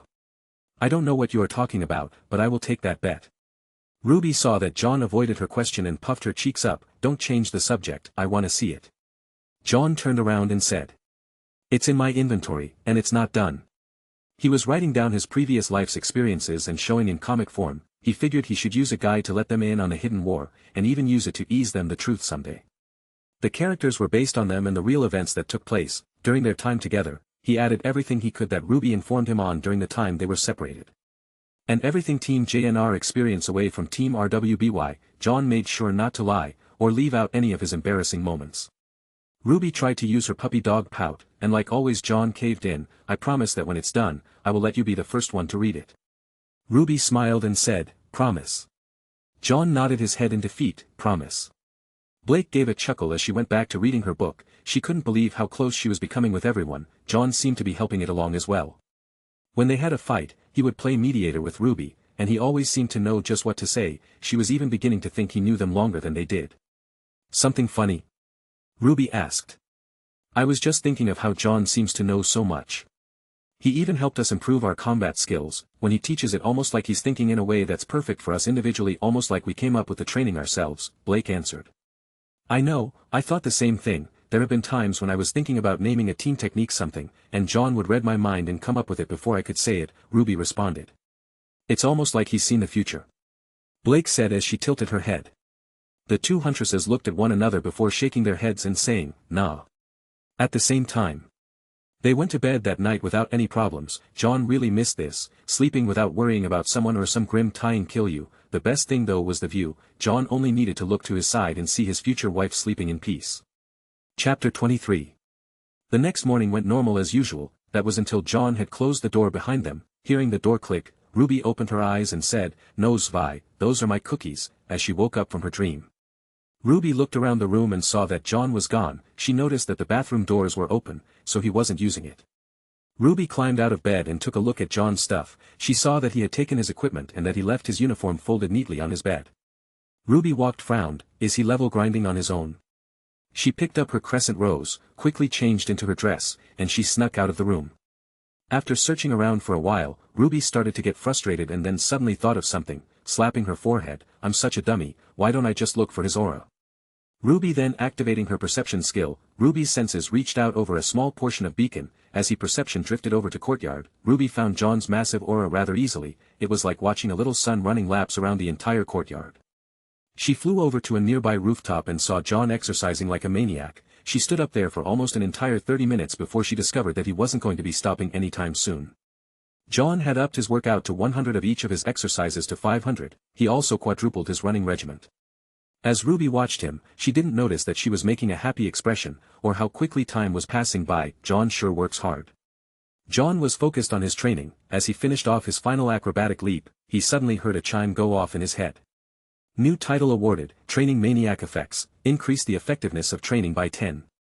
Jaune tilted his head and pressed the title icon, and when he did his eyes lit up. This can't be real, can it? Jaune pinched his cheek. He saw 3 titles. Before he didn't want to mess with it, because he was happy with a 15 to his battle power. However, once he saw the title's explanation his jaw dropped. Wargid's Knight, blessed by Ozthar Ark, the first king of Vale. This title gives the user a bonus 15 to battle power. Requirements to evolve title, must perform a heroic act worthy of the name of Ark. Vomit Knight, you. No effect. Requirements to evolve title, puke on another person, or get called Vomit Knight 100 times. Leader of Team JNPR, you know what must be done, gain 15 bonus experience when slaying Grim. Requirements to evolve title, stay team leader for 1 year. Co-captain, team leaders unite. Gains 10 bonus experience when fighting Grimm, an additional 20 to bonus EXP gained when both RWBY and Jaune arc have this title equipped simultaneously. Requirements to evolve title: complete first mission as Team Juniper RWBY. Reincarnated husband, your appeal is wondrous, a taken man is more attractive for the ones that like to hunt, one to chop. Requirements to evolve title: successfully ask RWBY out on a date. Reincarnated hero, as the savior of Reuniting you have earned the title of true hero, 25 to aura growth. Requirements to evolve title: successfully complete first hunting mission. Training maniac, awarded for constant effort in keeping up a strict training regiment, increase the effectiveness of training by 10. Requirements to evolve title: continue training for 1 month. Okay, back up, I knew my ancestor was a hero, but doesn't this make me fucking royalty? Dad has a lot of explaining to do when I visit. Jaune was started to freak out a bit. Why? Why does the king have the surname Vale? Was the Ark family born out of wedlock? Did the king have a mistress, or maybe they changed his last name in order to hide the Ark legacy? No wait, that doesn't make sense either. Dad told me our family has an order of knights in Vale. Damn it Dad, how much did you keep from me? Shaking off his shock about his ancestry, and relaxed, nothing I can do about it. No, that will have to wait until winter break. Moving on, Jaune looked at the Recarnator titles. Well, this could help me prove who I am. He stared at the Cha bonus and ran his head through his hair. Again. Another hidden stat: both luck and charisma don't show up on the status screen. I wonder why. So they can evolve, huh? What's up with these witty descriptions? Is my system trying to be a smartass? Vomit Knight can level up too. Oh god, RWBY can never see of this. RWBY can never see what? RWBY appeared beside Jaune, making him jump. It's nothing. Ha ha ha. What are you doing here, RWBY? RWBY gave him a funny stare. What are you hiding from me? Jaune's eyes swam like fishes trying to escape. Jaune saw as RWBY's face got closer and closer to him, using her famous puppy dog pout. Jaune's shoulders drooped as his head hung in defeat. I have a terrible title thanks to Jaune. Jaune then explained how their titles can evolve, and then he explained the Vomit Knight title. RWBY started to bust up laughing as she fell on her back. Jaune covered his embarrassed expression with his hand inside. Yeah, laugh it up, crater face. Jaune shot back. RWBY then heard a chime ring in her head. Crater face title obtained, effect, none, given to the one who has a habit of blowing herself up. Hey! RWBY shouted out in frustration. Jaune smiled as he saw the notice on her menu. He then pointed his finger at her and started to laugh himself. RWBY gave Jaune a harsh stare before she suddenly started laughing again. After the two stopped, RWBY said, I guess I should look at the titles I've obtained. RWBY poked at her own title, Youngest Huntress. Youngest Huntress, don't worry, age isn't everything, no effect. Requirements to evolve title, will change automatically on your birthday. Leader of Team RWBY, awarded for becoming team leader of a huntress, gain 15 bonus experience when slaying Grimm. Requirements to evolve title, stay team leader for 1 year. Co-captain, team leaders unite. Gains 10 bonus experience when fighting Grimm, an additional 20 to bonus EXP gained when both RWBY and Jaune arc have this title equipped simultaneously. Requirements to evolve title, complete first mission as Team Juniper RWBY. Silver-Eyed Warrior, blessed by the God of Light, the Silver-Eyed Warrior title grants a 15 increase in damage to Grimm. Requirements to evolve title, kill 100 Grimm in a day. Cookie Monster, your appetite for cookies cannot be conquered, allows the owner of this title to never gain a pound when eating cookies. Requirements to evolve title, eat 1000 cookies in a month. Daddy's Little Pumpkin, your father really loves you, no effect. Requirements to evolve title, be coddled by parent 10 times in a week. Crater Face, an affectionate nickname, given to the one who has a habit of blowing herself up, no effect. Requirements to evolve title, blow yourself up 2 more times. Wow. Some of these are really good. 1000 cookies in a month, please. Piece of cake, or should I say cookie? I wonder what the Youngest Huntress title will turn into. I don't have to do anything for this, just wait a month. I forgot, your birthday is in a month. Jaune slapped his forehead. RWBY looked over to him and asked. How'd you know? Jaune smiled and said, not that hard, especially since you've circled it on the calendar. RWBY chuckled, so are you done training now? Jaune shook his head, no, I still have work. Work? RWBY tilted her head just a bit. Yeah, I have 3 jobs, shipping, stocking, and construction work. I worked out a deal with my bosses, and they've let me do 8 hours worth of work as quickly as I can finish, and I still get paid in full. RWBY's jaw dropped when he said, I'll be back in 3 hours, just before class starts. Jaune then started to stretch his legs. You're running. RWBY was shocked at all that Jaune was doing. Yeah, still part of the workout, see ya, RWBY, Jaune waved as he sprinted off into the distance. RWBY stood watching as he left and thought, maybe I should talk to everyone about this, he's going to work himself sick if he keeps this up.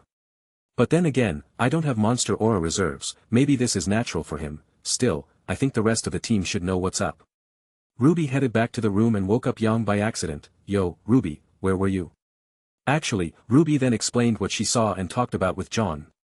So titles can do stuff. Jaune looked through her titles and saw that 3 of them were quite embarrassing. Shaking her head, she put on the one that gave her the best benefit. Yang's Sunny Little Dragon title gave her a 15 to all damage made with her martial arts style. In order to evolve the title she would have to win 100 battles without getting hit. So about Jaune? RWBY asked with a bit of worry. If you're that worried about his health then just ask, besides his aura is ridiculous, he probably doesn't even get tired, this might just be a brisk walk in the park for him, so calm down, Jaune said, patting RWBY on the head. RWBY shook her head. It's not like that, Jaune, I just think it's a little strange, we all train. But Jaune, he seems to be pushing it harder than any of us, you didn't see him, it was like he was possessed, why do you think he is training so hard? What's pushing him to do it? Isn't this stuff we should know, I mean, we are friends right? Jaune rubbed her head, he probably has his reasons, but you're not going to get any answers asking me.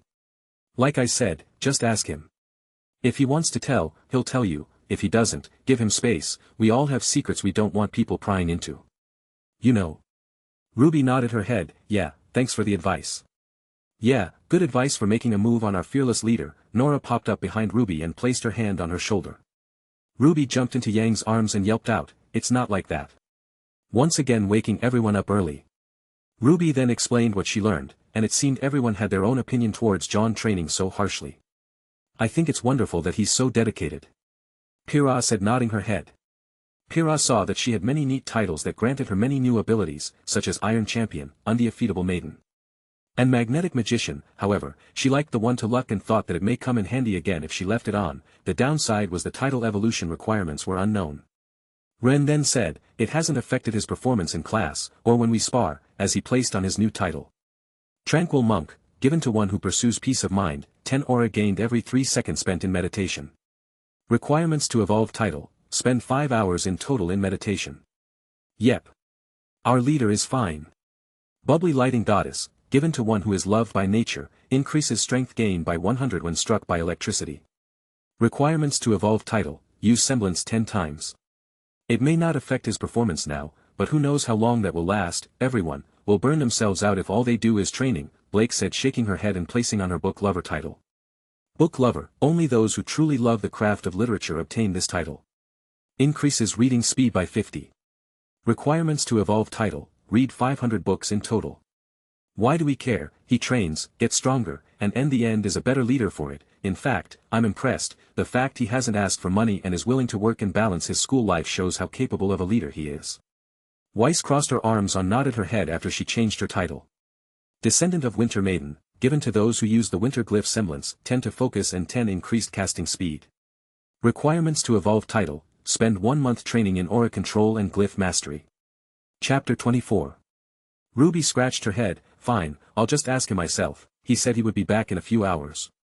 We'll join you, Pyrrha said, stepping up. Although I think it's admirable that Jaune is training so hard, I agree with Blake, overwork is bad for his health. They all waited a while and made breakfast. After leaving Jaune's portion aside in Ren's inventory, they saw that it was about time for Jaune to return. However, Jaune had only gotten better at his speed completing his jobs. It took 1 hour and 45 minutes to finish up all 3. When he returned to Beacon he started to train in his image combat. As he moved in place to meet his created enemies, a chime went off in his head. Due to constant experimentation, a new aura skill Aura Shade has been created. Aura Shade Level 01 Effects creates a thin and solid body of aura in the shape of your imagination. Jaune felt his aura drop by 10% and was surprised to see a transparent, faceless, humanoid, aura construct appear before him. He smiled and imagined his second teacher after Pyrrha, slightly spiked back hair, tall, lean, and a little loose on his feet. The image tapped his waist like he was searching for something and then sighed. Sorry, no booze for you, Crow, Jaune chuckled. The image sighed and shook his head while placing his arms out with a whatever shrug. To the untrained eye it would look like a madman talking to a ghost, even more so when you consider that he was basically talking to himself, but That was all part of the training. The more he interacted with it, believing in its existence, the more effective the image had on his body. He had to perfectly memorize everything about their mannerisms and movements in combat to pull this one off, and ever since his intelligence rose a few points, Jaune's memories had become impeccable. Jaune placed his sword out in front of him, the crow image smiled and pointed hand out, his signature weapon Harbinger appeared in his hand as the aura shade jumped at Jaune without any warning. Jaune smiled and raised his shield in defense. Before Crow's blade clashed with Jaune's shield, the memories of Crow training him flooded into Jaune's mind. It might be a good idea to swap your shield and sword fighting style, Crow said, scratching his chin. What does that even mean? Jaune's face was underneath Crow's foot. Get up. You're so stuck in your style that you can't grow. It's good you have the basics down, but you have to experiment. A shield is normally used for defense, so find a way to use it as a weapon. Your sword skill has grown by leaps and bounds, but you only use to attack. Go outside what is normal for you, go wild kid. Is this how you taught Ruby and Yang? Go wild, what kind of advice is that? Sheesh. Yang's personality makes so much sense now. If you have time to complain, you have time to get up. Crow shouted. Jaune snapped back into reality and pulled his shield back while swinging his sword out. A loud ting echoed out as their swords met. Jaune then lifted his sword and jumped into Crow's waist with a single step. Swinging out his shield, Jaune threatened to crush Crow's entire midsection with a shield bash. As Jaune shot his arm out, Crow threw his sword up and turned into a crow. Using a slick maneuver, he transformed back, jumped off of Jaune's arm, while grabbed his weapon in midair. With a swift swing of his arm, Crow tired to cut Jaune's head down the middle. Jaune moved his head to the side, dodging the blade by an inch or so. The Crow construct turned his wrist and started to transform his sword into scythe mode. Jaune shouted as he used all his strength to lift his arm and tossed Crow over his shoulder. Crow flipped face forward and swung Harbinger in an attempt to cut Jaune's spine from the bottom up. Jaune rolled to his side and swung his sword up to counter at the same time. Their blades clashed as Jaune's sword reached the inside of Crow's blade. Pulling back his arm in an attempt to disarm his opponent, Jaune jumped forward with a leaping shield bash and took Crow by surprise again. Transforming back into a crow, the drunkard flapped his wings dodging Jaune's charge before he quickly morphed back and reclaimed his weapon. Crow swung down and started to really go at it. Their blades clashed more than a dozen times, causing the air to whistle and crash around their weapons. Jaune blocked and deflected with his sword and attacked with his shield. He jumped at Crow with every intention of running him over. Crow shot off a few shotgun blasts, forcing Jaune to stop and start leaping across the courtyard with haphazard movements. He was jumping and rolling across the stone floor as small bursts of aura were mimicking Crow's weapon flawlessly. Jaune threw his shield out and jumped over towards Crow. In response, Crow sidestepped the attack as it crashed into the ground and lodged the tip of the shield into the stone slab. Jaune threw his sword as well and forced Crow to jump back. Jaune landed next to his weapons and pulled them out while he transformed his shield into sheath mode. As Jaune swung out with both sword and sheath, he started to attack ferocity and skill. Crow continued to attack as well by switching back into sword mode. Their weapons crashed against each other countless times. Jaune didn't really have any two-sword style training, but thanks to his blessing, Jaune became a very fast learner. He noticed that since the sheath was several times heavier than his sword, Jaune leaned in with his most powerful swings and used his shield's teeth like a club and smashed against Harbinger while stabbing with crochemores. They went back and forth for almost half an hour. Jaune danced at the edge of death countless times and still couldn't land a complete attack against Crow. During their close combat, Jaune was almost shot a few times but managed to turn his sheath back into a shield and bash towards Crow's defenseless body, but the bastard turned into a bird again and cawed at him like he was laughing. I hate it when you dodge like that. Jaune fumed as Crow's weapon landed on the ground a few feet away. Crow transformed back, grabbed Harbinger. With a crazy fast back jump, Crow spun in the air, his sword transformed into its war scythe mode as he swung out at Jaune's neck with great speed. Jaune leaned his head to the side and swung his sword at the back of Crow's weapon, disarming him again. Jaune then swung his shield out again while quickly and sneakily pulling his pistol from its holster. Crow jumped back to avoid the shield's attack but frowned when he saw the barrel of Jaune's pistol pointing at him from out behind its cover. Turn into a bird now, Jaune said as he pulled the trigger. The hammer fell down and a hole appeared in the aura shade's stomach. The crow image pointed his finger at Jaune and grinned like he was calling Jaune sneaky. Yeah, I thought you'd approve, though you're not as strong without your semblance. Sorry, I can't exactly recreate bad luck, Jaune said as he holstered his weapon. Just before the image started to fade, the rest of the team came walking down the hall. Ruby was looking at Yang and frowning as she spoke. You all didn't have to come, even you, Weiss. Weiss shook her head. I just didn't want to be left alone in the room. What's the big deal, sis? You want to spend some alone time with him? Knock it off, Yang. Ruby cried out as she weakly punched her sister. Yang was about to continue when she saw the image of a transparent crow fade away. She blinked a couple of times and thought that she was going crazy, but then she saw Jaune look at his watch and say, "I still have another half hour until I need to get back and prepare for class, that will leave me at least 15 more minutes to play with this skill." Calming down, Jaune focused on his image of Pyrrha. Everyone watched with a stunned expression as Jaune stood a graceful stance.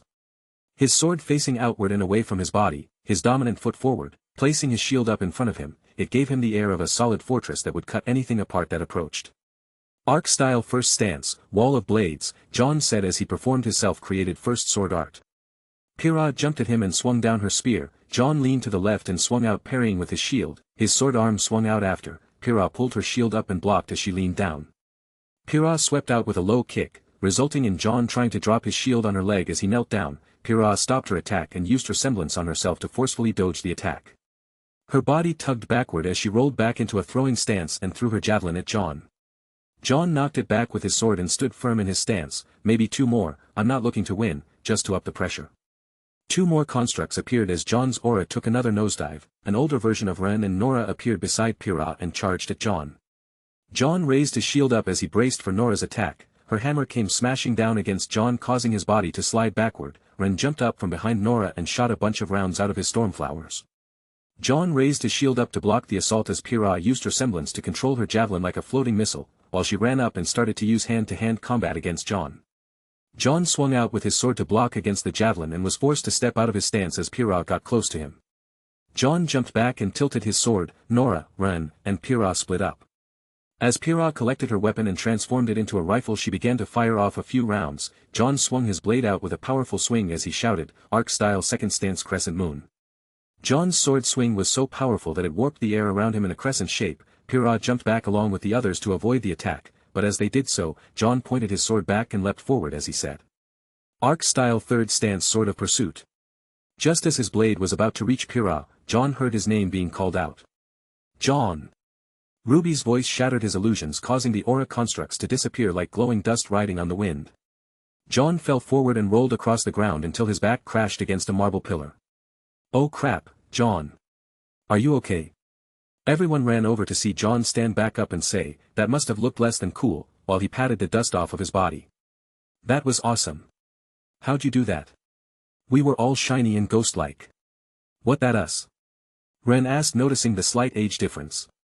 Jaune coughed and said, "What are you guys doing here? Shouldn't you be sleeping?" "Don't change the subject, what was that?" Yang shouted. Jaune scratched his head. "It's a technique I made. You need a lot of aura to make them, but think of them like shadow fighters." Jaune looked at Yang. "Yang, you know what shadow boxing is, right?" Chapter 25. Yang nodded her head. "Yeah, imagine a target to train against. It's hard to do, even our old man still has some trouble with it. Are you telling me that was your version of shadow boxing?" "A bit more advanced than that. In order to use this technique you have to reach the level to where your belief in the image is so real you can fool yourself into taking real damage from the imaginary creation. This is what happens when I overlap aura with that image that's strong," Jaune explained. "Very useful for training. How much aura does it cost to create one of these things?" "Yeah, that would be awesome, especially if you're training by yourself." RWBY's eyes glowed. Jaune and Yang chuckled. This time RWBY and Weiss gave them a confused look. "It's not that easy, Weiss cream." Weiss frowned and raised her finger. "First, never call me that again. Second, and, I beg you pardon." Jaune shook his finger. "Yeah, Yang's right. It takes years of practice to build up your imagination and willingness to inflict harm on your own body. Normally your brain protects you from these kinds of things. You have to gain control over your subconscious. And force yourself to believe that what you're fighting is real, and then there is the guessing on how much aura to use in order to mimic pressure of the attacks. If that isn't enough to make you shiver, it takes around 300 points of my aura per use." Weiss shook her head. "When you improve our auras we could easily do such a thing." "Yeah, are you saying we ain't got the talent for this?" RWBY bounced up. Yang grinned. "Talent yes, willingness I doubt." Jaune smiled. "You could ask Yang for help, she knows about shadow boxing, you should start there." "Psich, more time to spend with my sis, I can handle that," RWBY said as she crossed her arms. "I find it offensive you think that you can do something that I the great Weiss Schnee can't do." Weiss joined RWBY. Yang placed her arms and thought back to what RWBY said about respecting a leader. She then smiled at RWBY and Weiss with a teasing grin. Yang threw out another unbearable pun. "I'm not a kind teacher, you'll have no time to smell the roses, RWBY, it will be painful, mark my words, you will need some Weiss to go on your bruises." Ruby and Weiss were beginning to regret their decision. Pyrrha then walked up and said, "That was very impressive, John, your stance was exceptional, and are those your family's fighting style?" "Yeah, you called it ARC style, why do you shout the names out before you perform them? Did your parents teach you that? Is it something all ARCs know?" John scratched his head. "Well, there is an ARC style taught by my family, but these are my own, and the reason I was shouting was because of my skill, shout. I need to time my exhale with my swing, so calling out the technique helps me keep that timing exact." Everyone thought back to how John looked when he spoke about his family. They assumed they were touching a sore spot, so they backed off, all except for Nora. "So you didn't learn them?" John smiled and shook his head. "No, I missed out on that, but come winter break, I intend to go home." Everyone gave a worried look. "You're coming back, right?" Ruby asked, pulling on his sleeve. "Of course, in fact, I was planning on asking you all to come with," John announced. "Why?" Young asked, tilting her head. "You know that medal I was talking about?" John looked at Ruby. "The one you need to build your weapons?" Ruby smiled. "Yeah, it's near my village Domremy, you see. Domremy is on the border between Vale and Minstrel, and since the mine is much closer to the village my family vacationed at for a while, I figured we could stop at the house to pick up the keys. And use our vacation home as a base for a while. After securing a place to stay for the rest of the vacation, we head out after to collect the ore," John said, shrugging his arms. "Your family has a vacation home?" Young asked with a grin on her face. "6 of my 7 sisters are hunters, and my parents are as well. You can earn a lot when you pool your money together. Especially when everyone decided on it being near Argus, the port city for Minstrel. The beach is just a few miles away and the temperature is warm even in winter," John answered. "I also figured I could upgrade everyone's weapons after I visit my family, that is if no one has anything they're doing." "Why do you need all of us?" "I had planned on visiting my sister, but if this medal is like Ruby explained, then I am interested in it." John smiled and rubbed the back of his head. "Well, the thing is, although the mine is close to the vacation home, like a few days if we traveled by foot, even faster if we took a vehicle. But the mine itself is guarded by a fierce Grimm, a Nuklavi." Ren and Nora frowned. "Where is this mine located?" Ren asked. "I got the ore at a shop in Argus. The guy who sold it to me said it was from a fallen town, Kuroyuri, I think." John lied through his teeth. He felt terrible about bringing this up, but Kuroyuri was the first town they rebuilt after the Grimm invasion, thanks to Ren's semblance and Dr. Jep's genius. They made the first ever Grimm barrier. It would neutralize the emotions that travel from our brainwaves and hide it from the Grimm. The mythical training ground for Hunter's lie that he fed Glinda was actually something they made on their own. It took them years to track down Salem and plan their final fight. And that barrier was the beginning of humanity fighting back. They chose Kuroyuri because of how the mountains and landscape fortified their defenses from Grimm and human alike. Little did they know, an ore that would change everything was located inside one of the abandoned mines that the Nukkalevi first emerged from. After hearing the name of their village, Ren felt Nora squeeze his hand. He looked down to her and sighed. "John, we'll go with you." Nora nodded her head. They figured that if everyone helped take down the Nukkalevi they could finally let his parents rest. The only thing he was struggling with now, is whether they should tell the rest of their team about what happened in Kuroyuri. He was worried they pull him out of the fight for having personal history with the Nukkalevi. "A Nukkalevi, how much experience do you think that bad boy is worth?" Young asked, eager to level up. John smiled and said, "So, is that a yes?" Ruby and Young looked at each other and then laughed before Young said, "Definitely, though, only if Dad doesn't have anything to do. We usually spend our break time visiting home, but I think we can pull off a late celebration with him. My family lives at Argus, so I was planning on staying here, but I suppose I could visit this year," Pyrrha said, placing her finger on her chin. Everyone looked to Weiss. "Fine, if everyone is going then so am I." "Wait a minute, we came out here to talk about John taking it easy, and now we're piling on more chores," Ruby said, crossing her arms. "Is that why you all came out here?" John questioned. Ruby nodded her head. "Yeah, we thought that maybe you might be working too hard, we were just worried about your health." "I'm fine, really. In fact, I would prefer to add even more time to my training. It seems my blessing let me skip over the muscle fatigue period of working out. In fact, I feel better than ever," John said, flexing his biceps. "Not to mention if I stop, then the effects will be wasted. I've noticed that the long-term part of my blessing is really crazy. If I keep training for 1 year, I'll gain 10 years worth of benefits daily. If I stop, the whole thing resets." Everyone nodded their heads, accepting why he trained so hard. Ruby then surprised everyone when she asked, "But why are you training so frantically? I understand that we're hunters and that our line of work is more than dangerous, but when you train John, it reminds me of a soldier preparing for war." John jerked his head back and thought, why is she so perceptive about the strangest things? That's because we are at war, Miss Rose. We hunters exist because we fight against the darkness of the grim every day. Make no mistake, we are at war, Ozpin's voice called out, distracting everyone. Sir. Everyone gave the headmaster a salute. Good morning, children, Jaune. Ozpin nodded his head. Jaune lifted his brow and asked, how long have you been watching? Ozpin took a sip of his coffee. Around the time you returned, I must say it was quite the spectacle to watch. I learned a lot. Jaune scratched the back of his head. Well, thanks, I guess. You know, if you need to borrow a ship, I could pull a few strings. After all, a knuckle-levy isn't a normal thing for first-year students to take on, Ozpin said with an I know all look on his face. Everyone acted like children that had been found with their hands in the proverbial cookie jar. Jaune shook his head and smiled. A ride would be appreciated. I was just going to buy a ticket, but if Beacon wants to pay for it, I'm good with that.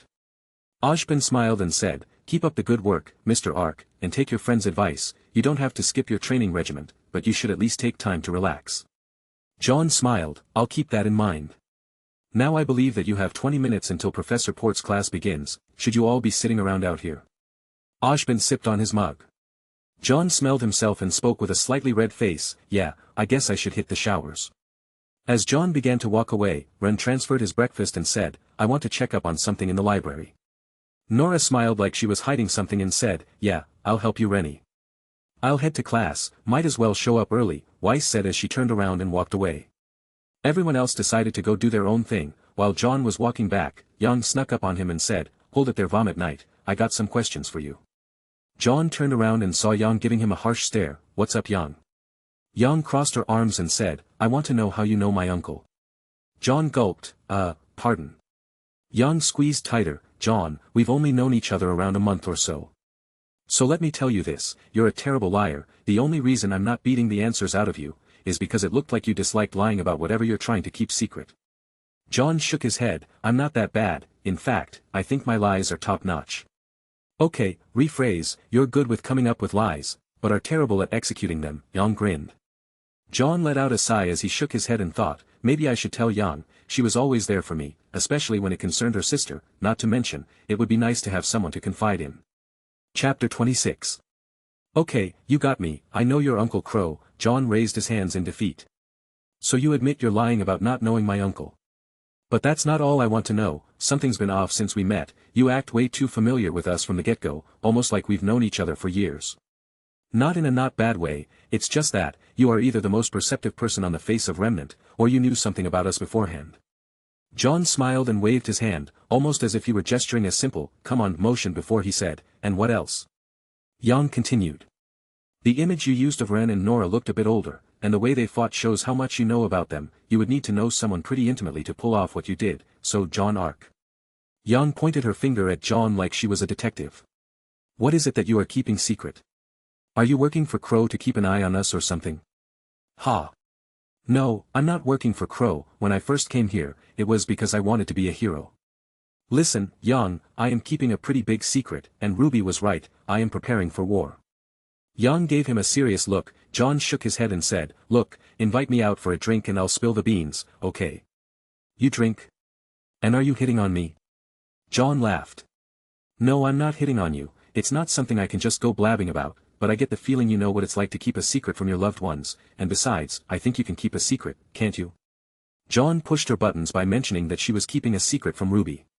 Yang grinned and placed her arm around his neck. Well, lover boy, I know just the place, I'll pick you up tonight. Jaune shook his head and said, this is not a date. Aw, are you scared of me? Yang joked around. Okay, Yang, that's far enough, unless you plan on following me into the shower, Jaune said as he opened the dorm room door. Yang laughed and shouted, is that a challenge? Jaune slammed the door on her and laughed. After taking a shower and eating, Jaune went off to class. The rest of the day went like normal. That was until Yang threw Jaune a helmet and said, come on loverboy, we're going out for a drink. Ruby and the rest of the room went bug-eyed. Yang, what's going on? Ruby shouted. Relax, Jaune and I are just going to do some bonding as teammates. I figured taking him to Junior's place would be a good start. That guy knows how to make one hell of a strawberry daiquiri. Jaune smiled and took the helmet and placed under his arm and said, all right, see you guys in a bit. Jaune drinks? Kira asked, tilting her head. Jaune then said, not really, but the drinking age is 18, next year and all, and my dad has let me try some when I was younger. It was the only thing besides fighting that I think I could connect with Yang over. Ruby and Blake have their book swapping tradition now, Ren and I can bond over cooking. Nora and I can bond over her eating my cooking.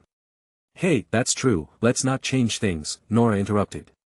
Are you calling me a booze lover by implying that drinking is my hobby? Yang frowned. If the shoe fits, John chuckled back. Don't let her drink too much, she'll have to walk Bumblebee back again, Ruby whispered after calming down. Yang placed her arm around John and said, What's the matter Ruby, afraid I'll steal your boyfriend? Ruby blushed and said, He's not my boyfriend, I'm just worried about what you'll do to him. Oh, and what am I going to do to him? Yang teased. John moved out of her grip and said, Are we going, or are you going to tease your sister all night? I haven't decided, Yang replied. John went ahead and shouted, I guess that I'll drive then, I think I can hotwire a motorcycle. Now was it the blue and red wire, or the red and green wire? Don't you touch my baby. Yang shouted back as she gave chase. After Yang drove them to Junior's bar, John stepped off and listened to her confused tone as she said, Gotta tell you, most first-timers riding with me tend to freak out, you managed to keep your cool, I'm impressed. John stepped off the back of her bike and said, I got used to your driving skills a long time ago. Yang showed an even more confused look as John walked through the door, Well, are you coming? Yang shook her head, Wait, what was that supposed to mean? When they entered the bar entrance, they were met by one of Junior's men who went running through the large double doors, Boss, she's back. The henchman shouted. Before Junior could react, the doors were kicked open, Yang waved her hand and shouted, Hey Junior. Junior went for his weapon when Yang shouted, Relax, I'm not looking for trouble, just one of your strawberry daiquiris. Junior sighed and placed his club down and said, No trouble. No trouble, Yang nodded her head. Junior waved his hand and called off his two lovely twins, they nodded their head and went back to what they were doing before Yang's entrance.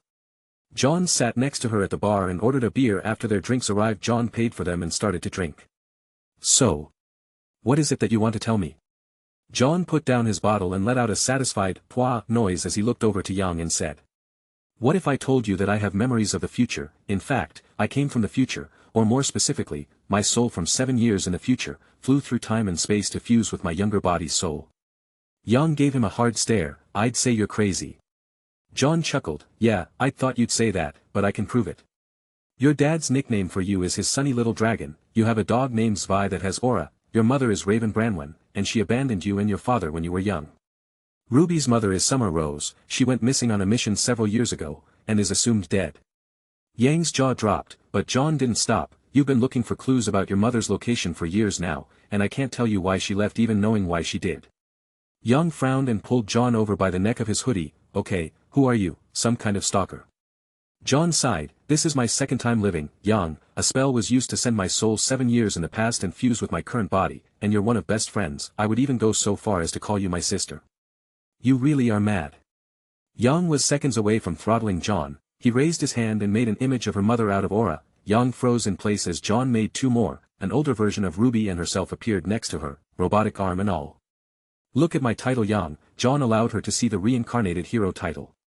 Yang frowned as she inspected his title and then the aura constructs, John then relaxed little, she still held on to him with a suspicious look, however, what he said next made her let go. You know, this wasn't the first time you guys have worried about me burning myself out, you told me about what you did when you were young, how you endangered your sister when you went to go look for your mom. I did, huh? I never told anyone that before, not even Dad. It's good advice, it helped me when I was down, someday Blake will need to hear it too. John took another swig of his beer and cancelled his technique. Yang sat down and asked, So, what's with the robotic arm? John sighed, something I hope to avoid in this timeline, so do you believe me? Yang appeared to be struggling with her answer when she sighed, Depends on what you tell me.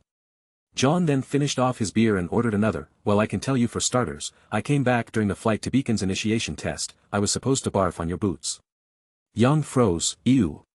Yeah, and I wasn't exactly very strong either, I was kind of a goof. John began to go into how this timeline already diverged from the original. I was helpless, without a landing strategy, Pira was supposed to save me, and we would have continued to complete the test in a similar manner. John dove into the specifics and paused when he had her caught up to the current date. Wait a minute, you crushed on Weiss. Yang stared at him in disbelief. Yeah, hey, don't give me that look, she's a good girl under all that Weissiness, you'll see what I saw in her as well someday. John said in his defense. He then let out a sigh, What? Yang asked. Well, there are some things I'd rather not speak about, certain events come with meeting lifelong friends and allies, so I'll avoid certain subjects. But let's just say things get really bad in the future, Jaune said as he started on his new beer. Okay, so how bad? Jaune said frowning, she had hardly touched her drink. Grim, and a lot of them, Jaune's expression turned sour. The whole world was engulfed in a wave of grim so massive that all of humanity almost perished. Jaune turned pale. What happened? We were caught completely off guard. Atlas at the time was the last place standing. Unfortunately, we were elsewhere while the last haven of mankind fell, off questing with Ozpin in search of, sorry. Can't talk about that right now either. Jaune shook his head. What about our? Jaune bit back her words. Your dad and Crow pulled through the first wave, we met up with them eventually. While every other hunter or huntress who hadn't already died were forced into small groups, it was a world where only hunters could survive. It was hell on Remnant. Jaune flipped his head back as he downed half of his beer. My family, however, wasn't as lucky. We lived in a small village, and our family were the only hunters for hundreds of miles, and they wouldn't give up trying to protect the rest of the civilians. It cost them their life. Jaune's hands shook. We had just lost a fight against a really big baddie when we got the news RWBY fell. I ran away from the quest to check on them, and when I got there, everyone was dead. Jaune thought back to the rage that engulfed him as he slaughtered every last grim that was around him. If his team didn't show up, Jaune would have killed himself from overexhaustion. After you guys caught up, you stopped me from killing myself. I wouldn't eat, sleep, or drink. I just wanted to kill Grim. You gave me that pep talk about loss and how burning myself out wasn't going to save anyone. When we finally found my family's bodies, I could barely recognize them. The Grim had torn them into pieces. I cremated what little I could find. Geez, Jaune, I'm so sorry. Did we all die as well? Jaune asked with a look of worry on her face. Chapter 27. No, we eventually managed to push them back and reclaim several territories. However, we went into the heart of the Darklands and ended up in a very intense fight. Jaune finished his second beer. Another one, Junior, and keep your distance. If you try to eavesdrop on any of this, I'll be cutting your tongue out tonight so you can never speak of it. Junior frowned. However, all Jaune had to do was flex his aura slightly to scare the crap out of him. Grumbling, Junior slid down another bottle. Stupid kids, what are their parents feeding them these days? Jaune caught the bottle and took a few sips. Eventually, we met up with some survivors from Atlas. A future friend helped us create a safe zone for humans. That place was our home for 2 years, 2 of the happiest years of my life. Jaune gave Yang a funny look. You got married too? Yang's eyes bulged. You didn't, we didn't. Jaune laughed and shook his head. No, don't tell Ren this. You wouldn't know it from looking at the guy, but Ren can be a pretty jealous person. You and I become pretty good friends, enough to tie with Ren's best friend status. I almost picked you to be my best man. Now that was one funny event. You two actually started competing with each other. So who do I get married to? Wait, you tie the knot too, anyone I know? Jaune grinned. Sorry, can't tell you that either. You might end up changing what makes him fall for you. Yang pouted. Come on, please. Jaune shook his head. No, however big sis, I can tell you who I marry. Yang froze. No. Jaune laughed. Congratulations, Yang. Once RWBY and I got married, you became the middle daughter of the Arc family. I went from 7 sisters to 8 sisters. Yang didn't know what to think. She thought of her precious RWBY, and then she imagined her in a wedding dress. Wait, just wait. Jaune smiled. I knew that would shock you. However, I promise you, I love RWBY with all my heart and I would die to protect her. I will never hurt her, ever. This is the second time I've made this promise to you. Yang took a deep breath. A promise? Yeah, you picked on me every day that I was dating RWBY, dragged me out of bed early in the morning and forced me to train in martial arts with you. You're not strong enough to protect my sis. I can't tell you how many times that insult revved me up. Yang laughed. Funny, I was just thinking of doing that. Please spare me, I promise. I worked hard to earn your approval. Jaune said, sipping on his beer. I'm starting to doubt again. You earn my approval? Ha. That will never happen. Jaune chuckled. Well, anyways, I married RWBY in the end, but that was short-lived. Jaune sighed. The final battle, my final battle was against one of the strongest Grim and an army of overpowered Grim minions. We ended up killing the big bad Grim in control of the army, but we were still surrounded. Jaune finished off another beer. You said you'd never forgive me if I died. You said you'd kill me yourself. Jaune looked at Yang. Sorry, I let you guys down. Yang looked shocked. You died a hero's death. Jaune looked up and sighed. I made her cry. Yang bit her lip. She could see the pain in his eyes. I held out as long as I could, but it just wasn't good enough. After I died, some things happened that I can't talk about yet, and a spell was used to send me back to initiation day. Jaune gripped his bottle so tightly it shattered. Fat lot that did me. Turns out there was still an even stronger enemy. The only reason I was sent back was because I died first. This new enemy could even destroy the soul, so, even in death, I would never see you guys again. So I had to make a choice. Kill everyone now by overriding the timelines, or let them die and have their souls perish and never see them again. Jaune, Yang's usual cheery disposition was nowhere to be seen. You know what they say about good intentions and all. I know you want to know more, but, wait until the second semester, or better yet, wait until I make Grimm's Bane. I promise, I'll explain everything to you guys. Jaune used his inventory to deal with the mess. What are you going to do about RWBY? Yang asked. Take it slow, it took RWBY a long time to open up, mostly because of what happened to Pyrrha, Jaune answered. Pyrrha? Yang looked at Jaune up and down. Hey, what can I say, I was a popular guy. Jaune gave Yang a dorky thumbs up. No way. Yang's jaw dropped. Yeah, but, Pyrrha died before we could even get our relationship started. RWBY saw it happen too. Dumb girl blamed herself for not being strong enough to save Pyrrha, Jaune said, causing Yang to gasp. I can see why RWBY would be hesitant now. Yang finished off her drink. How does she, you know? Jaune stretched his neck and said, another thing I can't talk about yet, those morons are gonna walk right up to me, and when they do, I'm going to cut them down. Yang frowned, what is that supposed to mean? She wasn't killed by Grimm, she was killed by a very powerful witch. That bitch and her lackeys are going march right into Beacon acting like they own the place, and when she gets here, the first thing I'll do is cut her down. Jaune gripped his fist until his knuckles turned white. Yang, do me a favor when I lose it and attack these guys, back me up. How will I know? Yang asked. Because it will be sudden, really sudden and out of character for me, Jaune said, thinking of when they first met in the hallway. Tell me more about this safe haven we built. Yang tried to take his mind off his trouble and focus on something good. Jaune smiled and said. After we set up the barrier, we rebuilt Kuroyuri and slowly retook Vale. RWBY and I had been dating for almost a year, and once the barrier went up, I popped the question, you punched me in the face, thought I was asking you. Jaune started to laugh, seeing her confused expression. Jaune explained. RWBY ran, and you were standing behind her. Yang giggled, she ran, that must have hurt you more than the punch. Nah, she only ran because she didn't know how to express her happiness. After she ran her victory lap around the village, she had quite a puzzled look on her face as to why her fiancé was unconscious. Jaune grinned. Ha ha ha. Sorry about that, I guess. Your husband tried to stop, but oops, Jaune covered his mouth. Yang smiled, so my husband's name starts with an S. Jaune shook his head, just forget I said that. Yang grinned, Junior, another beer for my friend, he's paying. Jaune shook his head and said, thanks, but getting me drunk isn't going to loosen my lips. Okay, what about Weiss? Blake? Come on Jaune, give me the details.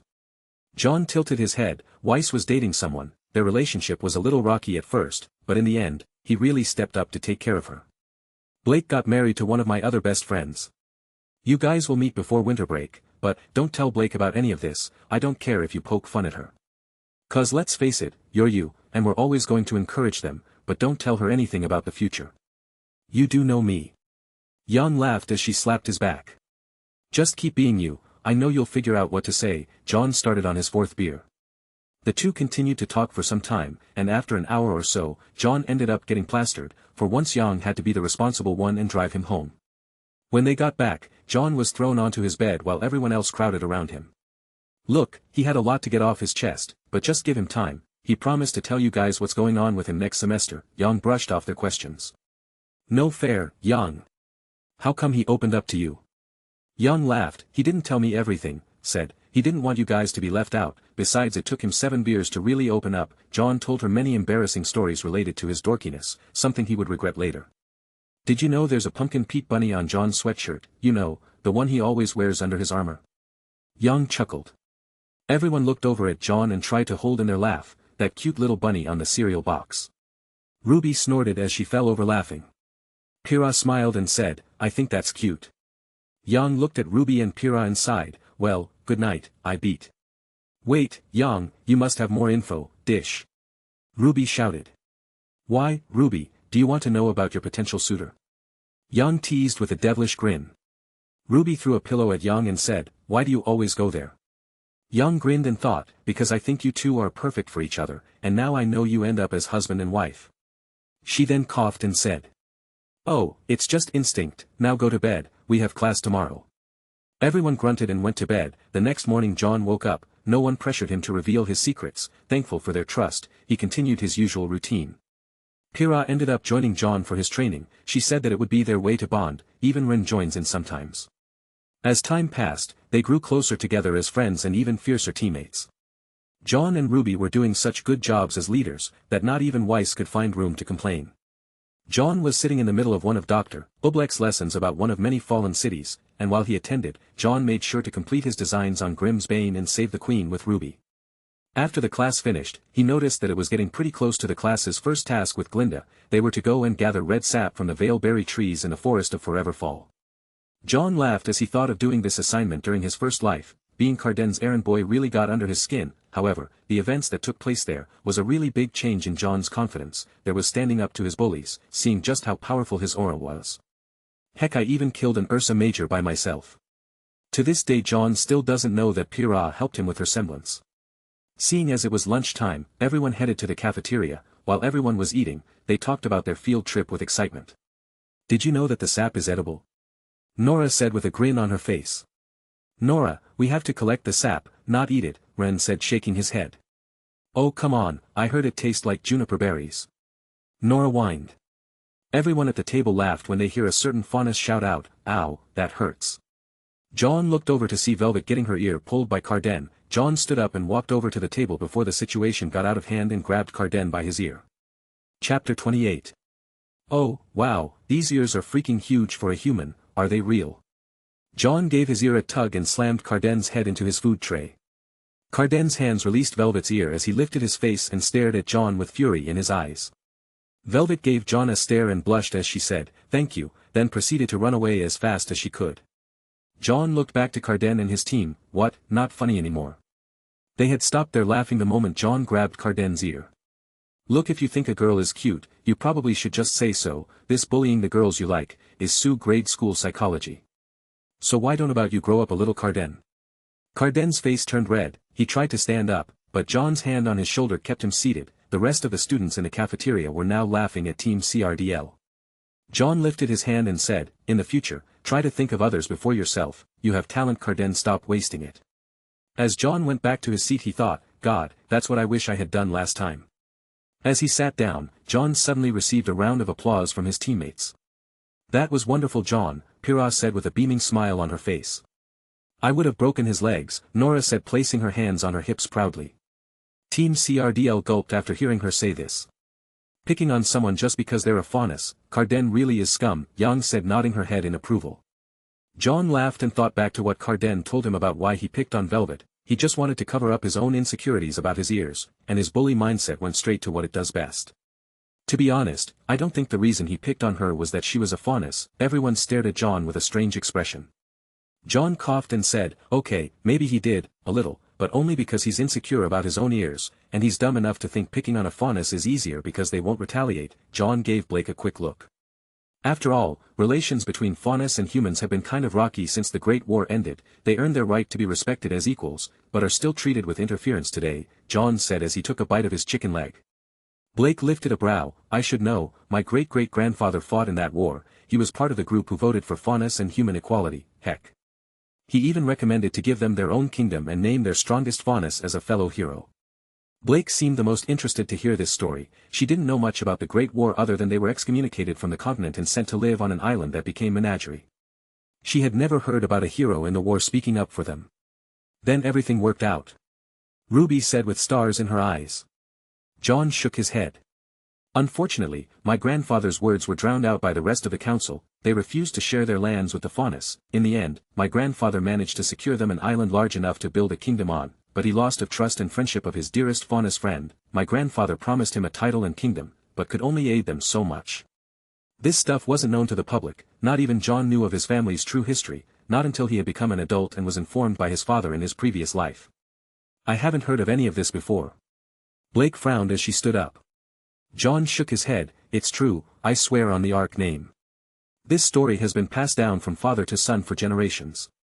My grandfather was called a hero back then for fighting in a war, but if you ask me, the real heroes were the faunus who didn't go after revenge for the council's betrayal, those that choose the non-violent path to acceptance like our fellow classmate did earlier. Well, it's not bad to defend yourself. When someone picks on you, you have to stand up to that bully. Ruby said, crossing her arms. Jaune gave a quick laugh.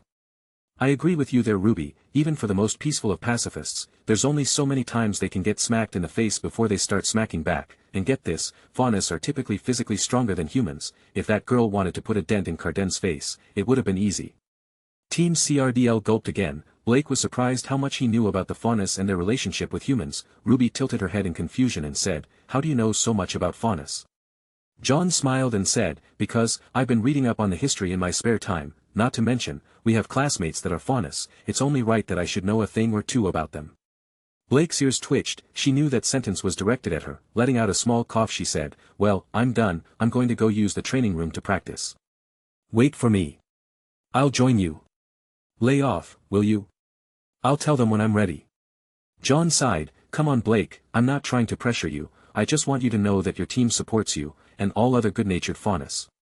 Blake turned her head away, you don't know that, when they learn about me, they might. They're your friends and partners, you want to deserve the trust they've given you, then you have to give them a good reason to trust you, Jaune said, hoping to give Blake that push she needed. However, it wasn't enough. Blake turned around and receded back into her shell, I'm just not ready yet. Jaune sighed and said, when you are, just know, we will not think any less of you, regardless of what's in your past. As Blake watched him walk away, she shook her head and stared at the floor, if only that were true. The next day, after Jaune returned from work, he found everyone ready to go on their field trip with Glinda. Thanks to having the inventory, their teams could pack their inventory and clothes with them, so their morning routine was even quicker than usual. As they traveled through the forest, Jaune listened to Glinda explain about how the Forever Fall forest had Grimm swarming in it, and that she was there to protect them. Jaune scoffed on the inside. Then where were you when I was attacked by that Ursa? Watching and eating popcorn. After gathering up the sap, Jaune's team was once again saved by their inventory, and they managed to keep the sap from the bottomless pit known as Nora's stomach. While he collected the last batch, he could sense Carden and his lackeys planning their revenge against Jaune. Are you sure this is a good idea, Carden? Russell said, shaking his head. Yeah, Jaune's been pretty lenient when he fights you, he even offers you advice. Are you sure you want to piss him off? Dove said, agreeing with his friend. He's already able to defeat you without taking any damage. Do you really want that guy actively trying to harm you? Sky said, trying to talk Carden out his foolish decision. Carden started to shake and said, of course I have to. Why? Dove asked. Because, Carden thought of Pyrrha and how she looks at Jaune. Because he's a freak. The rest of Team CRDL shook their heads in disappointment. They all knew he had a thing for Pyrrha, but he still couldn't say it out loud. Carden stood up and threw the jar at Jaune, who in return turned around and grabbed the jar before it could hit him. For me. Thanks, guys, maybe I'll get some extra credit for turning this in. For me. Nora repeated what Jaune said as she took the jar of berry sap and started to eat it in a matter of seconds. Ag, Nora, we were supposed to turn that in. Jaune faked his dismay. Ren gave out a chuckle and thought, as long as it's not our jar. Jaune handed back the empty jar and said, sorry guys, I let your good intentions go to waste. Carden's face was steaming red. He wanted to kill Jaune. Grabbing the empty jar, Carden stormed off enraged and fuming. Jaune shook his head and went back to filling the last container. Seeing that they had some time to explore, Jaune decided to look around for a bit. He was curious as to why an Ursa was so close to the entrance of the forest. I know our argument and negative emotions attracted it to us, but what brought it so close, to begin with? As Jaune was looking around, he heard a roar in the distance and Carden's team screaming as they ran away. Jaune shook his head and dashed over to see Carden lose his mace. The Ursa stood on its hind legs and was about to smash Carden's face in when Jaune appeared in front of him.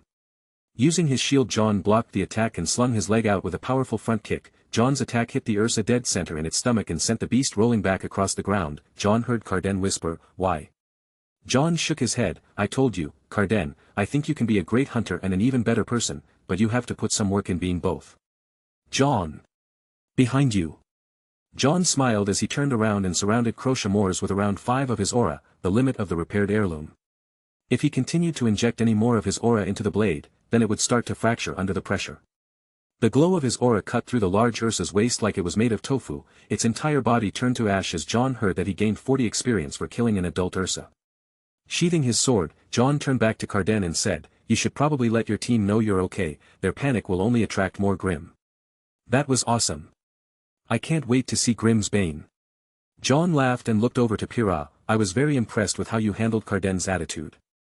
Jaune then shook his head as he started to look at the Grimm's tracks that ran through the forest. Jaune smiled and said, now why was an adult Ursa so close to the entrance? Can you tell Glinda what happened here? I want to follow the Ursa Grimm's tracks. RWBY, you're with me, since your semblance is speed, you can return and lead the team to our location if something goes wrong. Pyrrha smiled and said, yes leader. And with a teasing laugh, she left Jaune and RWBY alone. Jaune then looked to RWBY and said, so, RWBY, you up for an adventure? RWBY nodded her head and pulled out Crescent Rose as she said, let's go. Jaune laughed as he started to follow the tracks. As they went deeper into the forest, Jaune noticed broken trees and destroyed terrain. Chapter 29. It's like there was a fight around here, RWBY noticed as she studied the wreckage. Jaune walked over to where the damage was largest. As he inspected the grounds, Jaune noticed something out of the corner of his eye. RWBY, I found blood. RWBY flew over and stopped next to Jaune. Someone must be wounded. Jaune frowned. He didn't recall any news of hunters being killed or wounded, and he doubted such a thing as a hunter dying on Beacon's property would be noticed, and he also didn't recall hearing about any deaths in the forest of Forever Fall. Something's not adding up, Jaune said as he looked for more blood. What's not adding up? RWBY asked as she helped Jaune in his search. A person doesn't just die in Beacon without someone noticing it, Jaune answered. Yeah, but, it just happened, it would take a while for the teachers to notice, RWBY said tilting her head. Jaune shook his head. I don't think we're looking for a hunter, or huntress, not unless someone snuck in here from the school, and a civilian being here is even crazier. Nothing about this makes sense. Jaune used his perception skill and tried to look for an aura. After a few minutes searching, Jaune found another pool of blood. This time there was a trail.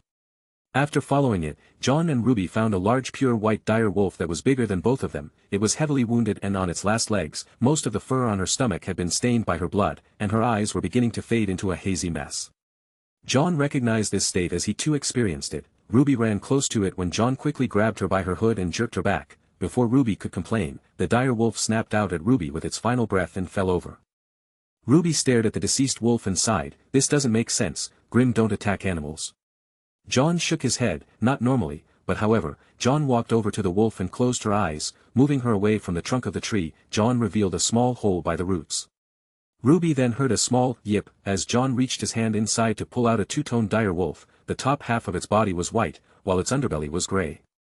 This little fellow was born with aura, and we both know how Grimm react to those with aura, Jaune said as he held the pup up that was no bigger than Jaune's hand. RWBY stared at the puppy with love as she walked over to it, but suddenly stopped next to the mother. Did she have aura? RWBY asked as she petted the mother wolf on the head. Jaune walked over and handed the puppy to RWBY and said, no, but it was still her child, Grimm or not, she would have fought to protect it. RWBY took the pup and sighed, I'm sorry little guy, we couldn't save your mama. Jaune then used his shield and surrounded it with his aura as he started to dig into the ground.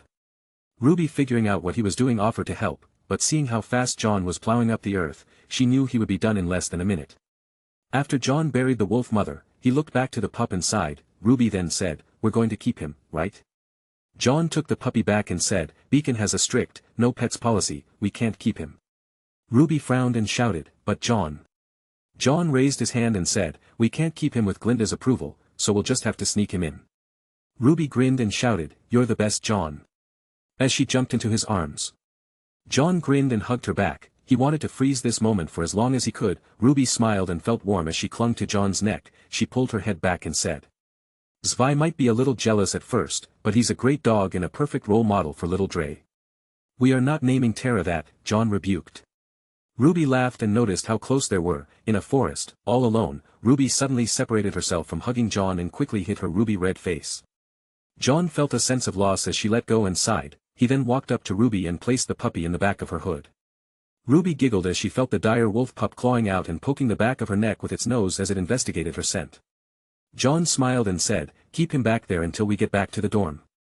RWBY nodded her head and laughed, that tickles. She then pulled the puppy into her arms and rubbed her nose against the puppy's nose. As they walked back, RWBY continued to coddle the wolf cub and shower it with affection. Who's the cutest little pup on the world? Yes you are, you're a girl. Jaune smiled thinking of how great a mother RWBY would be inside. We're getting close, hide him. RWBY nodded her head and placed the pup inside her hood. As they met up with the class, Young hopped over to RWBY and shouted, Sis, where were you? Ruby felt Yang squeeze her and shouted, "Yang, not so tight." Glinda walked over and said, "Miss, Nikos informed me of what happened. I must say you handled the situation admirably." A small yip came out from the back of Ruby's hood, causing everyone to look in her direction. "Sorry, Yang was squeezing me too hard." Jaune felt like slapping his forehead, but Glinda gave Ruby a strange look and said, "Right." Yang, realizing something was up, let go of her sister and started to walk back to the rest of her team. "So, what were you and Jaune doing out in the forest, all by yourselves?" Yang said with a teasing smile. Ruby blushed and said, "Nothing happened, we just found something together is all." "Oh, whatcha find?" Yang asked, looking at the back of Ruby's hood. "Not now, Yang, we have to wait until we get back to the dorm," Ruby hushed her sister. After talking with Glinda for a while, Jaune and the rest returned to the school with a mission accomplished for their task. When everyone got to the dorm room, Ruby closed the door behind her like some kind of secret sleuth. "Okay guys, now that the coast is clear, check out what Jaune and I discovered in the forest." Ruby pulled out the pup, causing everyone to have a single reaction. "Ah!" Everyone but Ren, Jaune, and Blake shouted. "Jaune and I found this guy in the woods." Ruby then explained how they tracked the Ursa back to the mother wolf. When Ruby said that the mother died protecting Tara, many of them started crying. "So we need to take care of this baby girl," Ruby said, petting the puppy and showing off its cuteness. Weiss walked up to her and petted Tara as she said, "Who's the cutest little puppy ever?"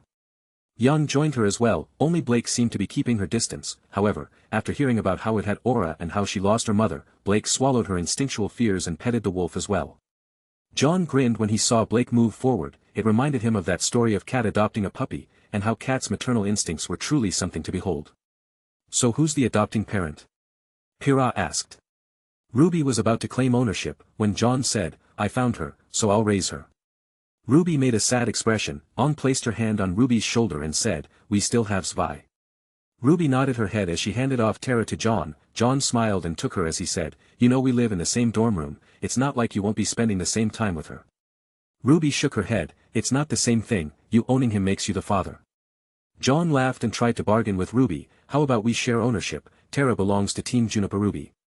Yang saw the two going back and forth and grinned. She moved close to Ruby and whispered, "You could just marry Jaune, that way you both can be the owners." Ruby's face froze and pushed Yang, "Not funny, Yang." Yang laughed, seeing Ruby's embarrassed expression. She poked at her sister and said, "Oh, do you actually have a thin?" Ruby placed her hands on Yang's face and said, "I don't want you to say another word." Jaune continued to deal with Nora and the rest, getting to know the puppy. However, he shook his head and said, "I have to go out, this guy's gonna need food, or formula." Yang grinned, "Ruby will go with you, we have a dog that we've raised from a puppy, so we know what to look for." Ruby stared Yang down with a displeased expression as she said, "What are you doing?" "Helping you out, sis," Yang said, pushing them out of the door while taking Tara from Jaune's arms. "I'll hold on to this guy for ya." Before Ruby could retaliate, Yang closed the door on their faces. "What just happened?" Jaune asked, scratching his head. Ruby looked at Jaune and suddenly thought of what Yang said. Her face lit up like a light bulb. She quickly pulled the hood over her head and gripped her fist as she shouted in her head, "Stupid Yang." Seeing her flustered reaction, Jaune smiled and held out elbow like a gentleman and said, "Not exactly the first date of my school life that I imagined, but with such a pretty lady accompanying me, who could complain?"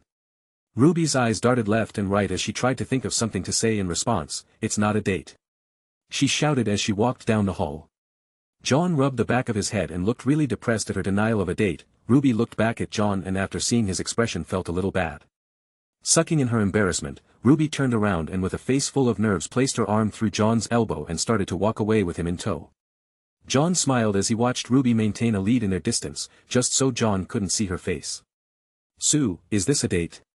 Jaune asked, knowing what her response would be. "Nope. Still not a date." Back inside the room, everyone was staring at Yang with a weird expression. Only Nora seemed unfazed by her pushing the two out of the door. Pyrrha looked especially worried and was twirling her hair as she tried to calm her nerves. "Why does this bother me?" Pyrrha thought as Yang seemed to have noticed her melancholic attitude. "Little sis has some competition, I almost feel a bit bad for her." Jaune only has eyes on Ruby, Yang thought as she walked over with the puppy. "What was that about?" Weiss asked. "Just helping my sis out," Yang replied. "With what?" Nora said with a devious smile. Yang shook her head, "With sister stuff." Ren gave a chuckle as he noticed Blake look a little worried, mistaking her nerves about Jaune spilling her secret to her team leader. Ren thought that Blake may have some feelings for Jaune as well. "Ah, to be popular." Ren shook his head as he went back to his notes. John and Ruby had walked all the way to the nearest pet store that they could find. They ended up at a train station and purchased 2 tickets into town. After riding the train in awkward silence for a while, they ended up near the docks. Chapter 30. I found this place a while back. I thought it would be fun to bring Zwei here in case Dad visits. Zwei is our dog. He's the smartest animal on Remnant, Ruby bragged. John smiled. If he's as smart as you say, then he must have his aura unlocked as well. You know, that makes a lot of sense. I never thought that it was his unlocked aura that made him so smart. After entering the pet store, Ruby and John quickly picked up the items they would need. In total, they spent 500 lean on toys and food for the wolf pup. Ruby was smiling happily as they walked back to the dorm. Along the way, John saw a sweets shop that she was eyeing. You want to grab a snack? Ruby smiled and shook her head. No, I'm not that hungry. Ruby's stomach suddenly growled. Ha ha ha. Ignore that. John smirked and walked into the store. He bought a pack of Vale chip cookies and came back out with them in hand. So Young tells me you love cookies, right? Ruby eyed the bag of freshly baked cookies and started to drool a bit. John handed her the bag and said, it's my treat. Ruby grinned and took the bag from his hand. As she started to grin, well, if you insist. John smiled and watched his future wife devour a pile of cookies in no time flat. John let out a chuckle that made Ruby's face light up. She found herself captivated by his expression, so much so, that she almost walked into a pole. Whoa there, are you okay, Ruby? You almost hit that lamppost. Ruby's face brightened up even more than usual. She bit her lip as she backed off as she said, I'm fine, I was just wondering. Ruby paused. She knew she had been caught ogling John. Think, Ruby, think. She tried her best to come up with something when she suddenly spouted. So, what made you want to become a hunter? John smiled and scratched his head. Well, to be honest, and don't laugh. Ruby stared at him with eyes of interest. I won't. I wanted to be a hero, like the rest of my family. A bit of it was to make them proud, but it was mostly for myself. Ever since I was a kid it's always been my dream to go off on adventures with a team, slaying monsters and saving people, like the knights you'd hear about in old fables. John explained, watching Ruby's eyes go wide. She stopped in her tracks and froze. He's the same as me. Hello. Ruby, your face is bright red. Do you have a fever? John placed his hand on her head and then his own head against the back of his hand. Their noses were so close, Ruby swore she was about to have her first kiss. She closed her eyes and waited for John to make the first move only to hear him say. You feel a little warm, maybe you should get some rest when we get back. Ren and I can make you some soup. Ruby's mind emptied before she started to stutter.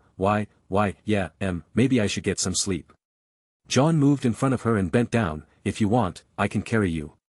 Ruby's hands shook. She then knew in order to keep up the image she had no choice. Secretly happy that John was helping her, Ruby jumped onto his back and wrapped her arms around his neck.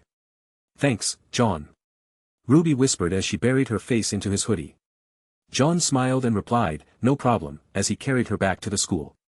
Somewhere along the way, Ruby had fallen asleep. John looked up to see the stars coming out as he boarded the airship to Beacon. When they got back to their room, Yang was the only one up. She gazed over him several times while giving the two several funny looks. After she helped him tuck Ruby into bed, she looked to John and whispered, have a good time? While winking and elbowed him a few times.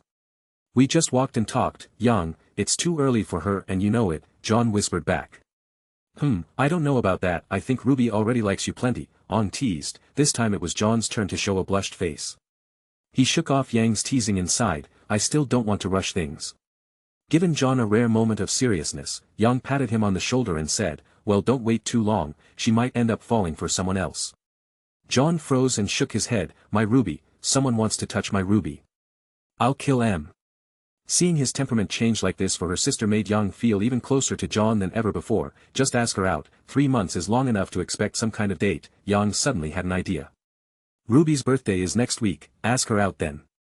John smiled and nodded his head, alright, I was going to tell you guys over winter break anyways. It would be weird to mention that Ruby and I were married in the future when we're not even dating in this timeline. Yang nodded her head, well, future boy, good night. John grinned and said, that's future man to you young lady, making her snort as she climbed into bed. John made sure to feed the puppy and headed to bed that night thinking of a way to ask out the woman he loved, and being honest with himself, John was freaking out. Why is this so hard? We've slept in the same bed, we've made love for Aum's sake, she's my wife damn it. Just as he was started to get some sleep, both Yang and John completely missed a certain ninja cat's ears twitching. What did I just hear? She kept her eyes closed and was in a state of panic, still completely unable to believe what she had overheard. Future, Ruby and Jaune married? She was so stunned she didn't know how to approach the problem. Were they crazy? Was Jaune from the future? Is he a prophet? Her head was full of ideas, but she didn't know how to even start asking them about it. The next morning, it was clear that Blake didn't get any sleep. She looked over at Jaune as he woke up extra early. She made sure to watch him move the puppy off of his chest and onto Ruby's bed. She saw the pained and loving expression on his face as he stepped away and got ready for his training routine. After he left, Blake shot up and went over to the book they spoke about. The next book comes out next week. If what happens goes as Jaune said, then I will confront him. Blake jumped back into bed because she heard the champion waking up. Ren soon followed after. Since they've started to join Jaune's training regiment, they've been waking up an hour after him. However, it seemed today they got up early. After they left the room, Blake snuck out and went to a nearby hiding spot to observe them. Jaune is sitting down in a meditative state when he heard his teammates call out to him. Jaune opened his eyes and waved. Okay, now that you guys have already got the hang of your aura control exercises, today, we're going to start doing physical conditioning. Jaune stood up and said. First of all, using your aura or semblance to work out is prohibited. Ren and Nora paused. Can I ask why? Ren asked with a worried expression on his face.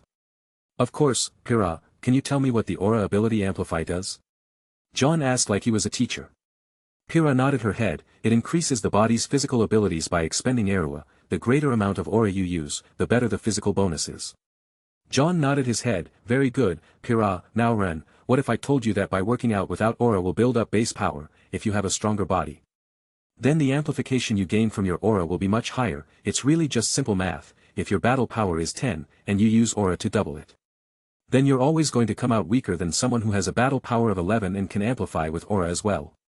Ren nodded his head and looked up to Jaune. Is that why you don't use aura when you train? Jaune nodded his head. Exactly the reason. And so the three of them began their workout. It was kind of funny watching Pyrrha struggle to do push-ups. When they both collapsed, Jaune shouted. Don't stop, sit up and use your aura to heal your muscles. It won't completely take away the fatigue, but it will at least stop hurting. As they followed his orders, Jaune continued to coach them. Use this time to quickly recover and study your own bodies. The better you know them, the quicker you can transfer your aura throughout your body to heal. Once they got back to it, Jaune continued to work out alongside them. When they almost ran out of aura, Jaune used his semblance to fill them back up and continue to push them as hard as he could. Why are you still working? Wheeze, aren't you making a lot with Weiss? Jaune smiled and said, it's just part of the training. You two go wash up, I'll be back in time for class. Wait, Jaune, I want to train with your aura shades. Pyrrha panted out. Jaune smiled, then wait here for me and practice your aura control until I get back, and with that said, he took off running into town. Blake was tempted to follow, but she wasn't sure if she could do so without him spotting her. When Jaune got back, he finished up his training with his teammates and headed back into their room to prepare for class. He saw Ruby and the others cuddling the puppy and laughed. When he saw the bags under Blake's eyes, he asked, you look a little worse for wear. You okay, Blake? Blake gave him a harsh glare and thought, and whose fault is it that I'm in this condition? Knowing that wasn't the right move, Blake sighed and shook her head. It's nothing, I just need a nap. Jaune smiled and couldn't resist as he whispered, okay, you enjoy your cat nap then. She growled and slammed the door behind them as she left the room.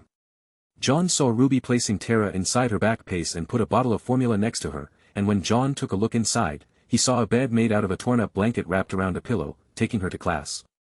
Jaune snuck up on her. Ruby jumped and turned around with a look like she had been caught with her hand in a cookie jar.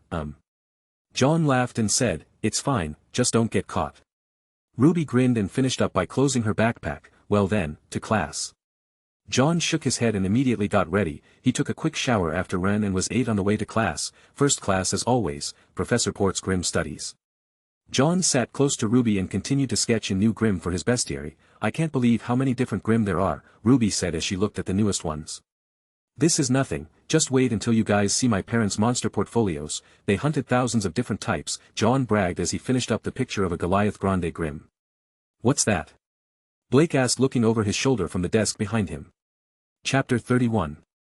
Jaune smiled and showed his bestiary. The thick tome had already built up around 80 pages, all of the data on it was helpful and accurate, something my family does for fun, Jaune said as Blake admired his talent. Weiss took a look as well. You do have a talent for drawing, I'll give you that much. Jaune smiled and spoke in a pompous tone, oh, what a great honor you have given me, to earn the great Ice Queen's approval, my dreams have been accomplished. A queen, flattering Jaune, but I don't know about that. Weiss smiled and seemed to have taken it as a compliment. Yang snorted at the Ice Queen comment, and Jaune busted up at the fact that she thought it was something flattering. Weiss, that wasn't a compliment, RWBY said facepalming. Weiss shot back to Jaune and said, hey. Again.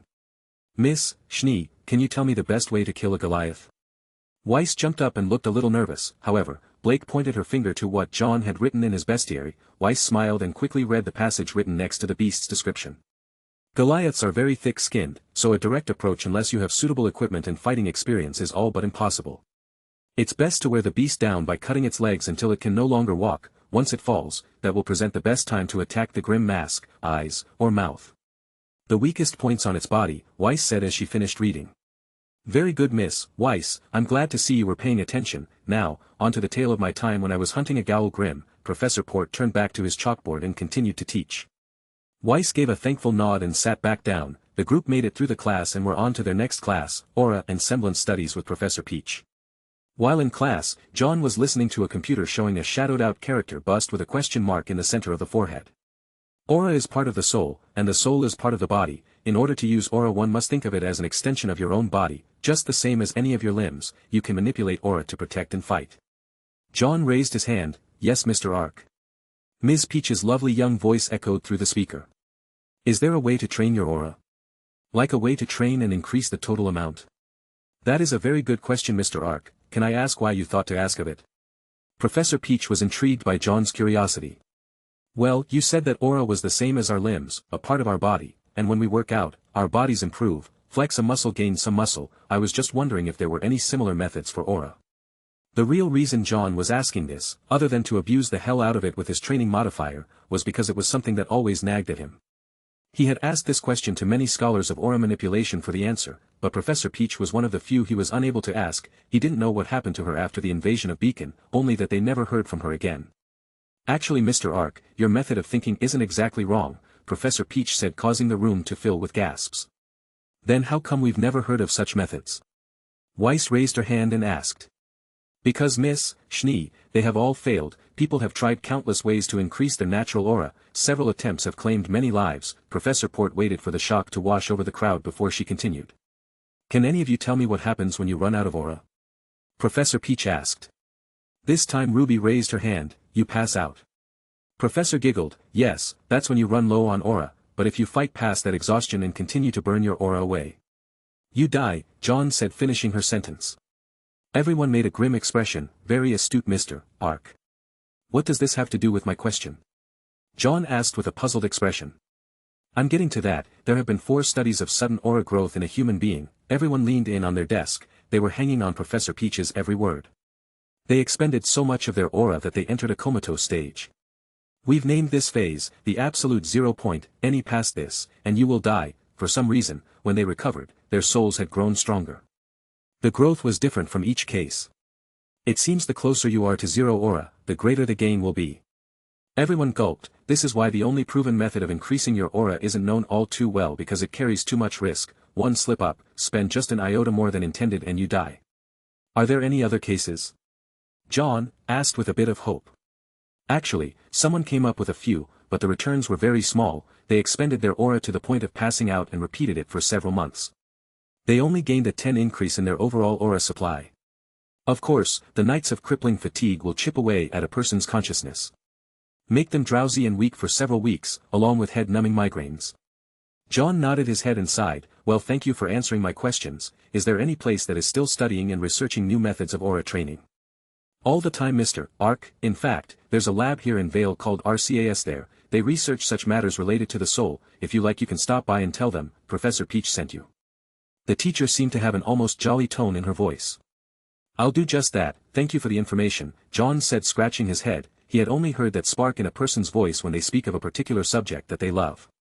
The rest of the class was actually quite informative. Aura and Semblance class was actually his worst subject. It was only after years of training and meditation that Jaune was able to gain incredible insight towards that particular subject, so he knew that Professor Peach really knew her stuff. After classes, Jaune met up with the rest of the group and hung out. Jaune was sitting in the lotus position in the center of the courtyard's grassy section. Jaune was trying to think of a way to train his aura. He sighed as RWBY sat down next to him. Something bothering you? RWBY said as she munched on a cookie. Jaune smiled and said, just thinking up a way to train aura. Unlike others, we have the system to notify us of our body's condition, so we could actually train as Professor Peach recommended. Nope. Still too dangerous, like she said, we have no experience with just draining our auras, even if we were to it in combat. You heard what Professor No-Show said, the after effects sound like the world's worst hangover. Jaune sighed, that's why I'm bothered, I'm trying to decide if the momentary pain is worth it, and if not, then I have to come up with an entirely different method. It could take years. Or days, Ren said as he spread out a blanket and pulled out their dinner from his hammer space. Nora plopped down next to him and said, "You're talking about his blessing, right?" Everyone looked to Ren. Well, yes, actually. Everyone looked at Nora. Well, Jaune has an actual X10 EXP modifier, doesn't that apply to everything that he applies himself to? If anyone can pull it off, then it has to be our fearless leader. Jaune's eyes opened up. Ha, I knew it, Nora's a genius in disguise. Aw, thanks, Jaune. Nora said as she started to chow down on Ren's cooking. Ruby grinned at Jaune's funny expression and giggled. Ren saw this and looked at Yang, who then noticed Ren looking at her, and started to whistle suspiciously. So you think that it doesn't just apply to physical training, but even helps me choose the right path? Jaune placed his hand onto his jaw in a deep state of thought. Something like that, more like it helps you avoid the dead ends. Remember how you told us your aura shade ability just kind of popped up after you reached a certain level of understanding? Ren said as he handed out the plates.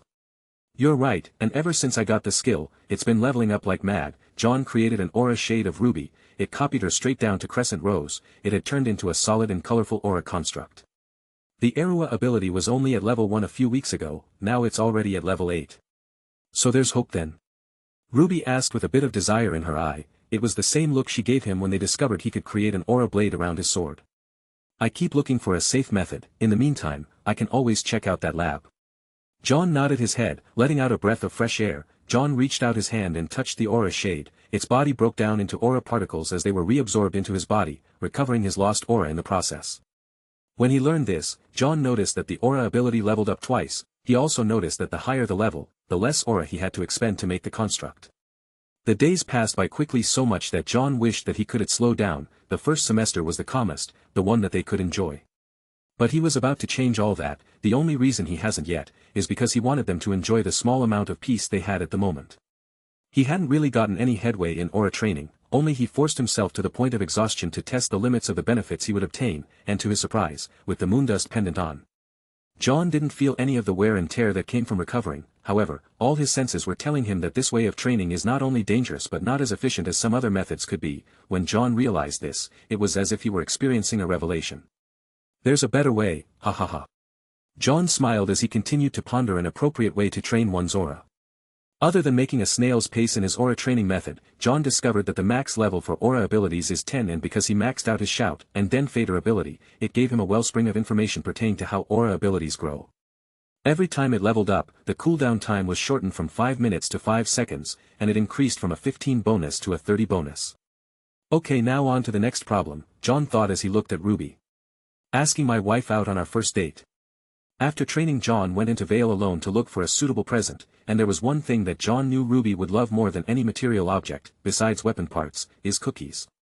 Jaune ended up at a particular shop that dealt with confectionaries. He picked up a sweets recipe book and started to thumb through it. Ruby always loved my experimental cookies, let's see what the recipes shake loose. Jaune was looking at her two favorite snacks, cookies and strawberry cheesecake. Jaune grinned as if he had a sudden spark of genius. He purchased some cooking materials and headed back to his room. Noticing that Ruby was out, Jaune smiled. It was 3 days before Ruby's birthday, and he needed to make some test products. Chapter 32. Jaune did a double take and looked around the room. He had to make sure that it was really empty. No one's here. Jaune looked at the date, thought something was familiar about today, but he couldn't quite understand what it was though. Jaune shook his head and pulled out his scroll. Aw, crap, I had it on vibrate. Jaune looked through his messages. Ruby, hey Jaune, we're heading down to the docks to check on the competition for the Vital tournament, wanna come with? Ruby, hello, Jaune, are you there? Ruby, echo. Echo. Echo. Ruby, cookies. Ruby, damn it Jaune, answer me. Please. Ruby, you're making me look silly in front of my team. Yang, are you ignoring my sister? Yang, I'm gonna break your legs. Yang, better yet, I'll get Nora to do it. Jaune sighed before he sent a quick text. Sorry, had the phone on vibrate. Missed the whole event. QQ, And here I was about to make something for dessert tonight. I guess I can't make them with broken legs now, can I? I guess I'll just throw away the strawberry cheesecake. He put the scroll down and then looked around the room one last time. Nora, if you're here, let me know. After not hearing a reply for a while, Jaune let out a breath of fresh air. He then started to work on his cookie experiments. He quickly made a batch of strawberry cheesecake mix and started to prep the cookies. After placing his special dough in the oven, he looked at his phone while he waited. After a few minutes a message came back from both Ruby and Jaune, both saying something along the lines of disregard their earlier comments. After sending back a quick, have fun message, Jaune pulled out a small notepad from his back pocket and started to write out new ideas for the cookie bouquet. As he stood there and thought, Jaune placed his hand up to his chin and said, "Maybe I could cream cheese between the cookies like a sandwich, or I could place it on top like frosting, throw some chocolate chips on top, give it a birthday cake-like feel." After his cookies were done, he quickly created a few dozen different types of strawberry cheesecake cookies. However, they all felt a little off. He was in the middle of tasting one, when he reached for another and noticed that it was gone. Jaune shook his head and sighed as he reached for another one and watched as it disappeared in front of his eyes. "Nora, stop, these are just the test." Nora made a small beep noise as she hit on the other side of the counter and said with a scruffy voice, "This isn't Nora, this is Ren." Jaune smiled. "Oh, really, okay, Ren, did you know that Nora likes you, likes you?" "No, I don't. Where did you get that idea? That's silly, Jaune." "Sure, Ren and I are together, but we're not together. Jaune laughed and said, "You can have what I don't eat, I only need to taste them first." Nora's eyes lit up. "Really?" Jaune nodded his head and got back to work. With his handy food disposer, he could make even more experimental cookies without wasting them.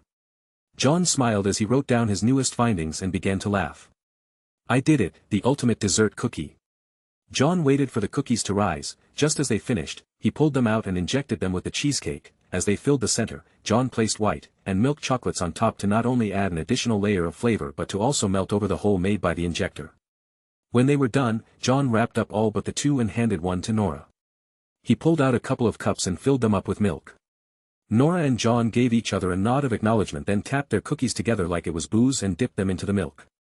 As they ate the cookies, Jaune smiled as the explosion of strawberry cream cheese settled on his tongue. It tasted so good, and he wasn't the only one who thought so. Nora quickly inhaled the cookie and exploded with delight.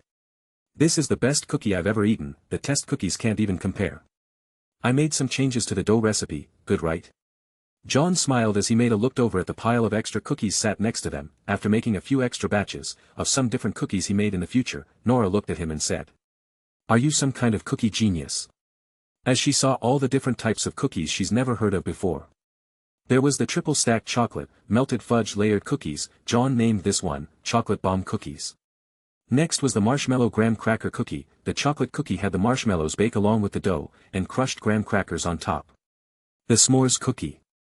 The brownie cookie sandwich, with regular cream cheese in the center. Ruby cried when she first ate these, tears of pure joy.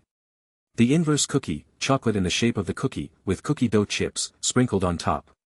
Shout out to the Arc of the Past fanfic. Caramel apple crumb cookie, 5 chocolate chip cookie, banana and vanilla bean cookie, and lastly was the pumpkin Halloween special cookie, a cookie in the shape of a pumpkin with candy corn and various candy bar pieces thrown on it since Ruby's birthday is on Halloween and all. Jaune made sure to give Nora her fair share, and just as he put away all of the remaining cookies in his birthday basket, he opened the windows to air out the room and told Nora to devour the rest of the test cookies. Nora happily obliged. "As you command, fearless leader." Dozens of cookies were drawn into the stomach that is known as Team JNPR's black hole and laughed. "Don't tell anyone about these cookies, they're a surprise."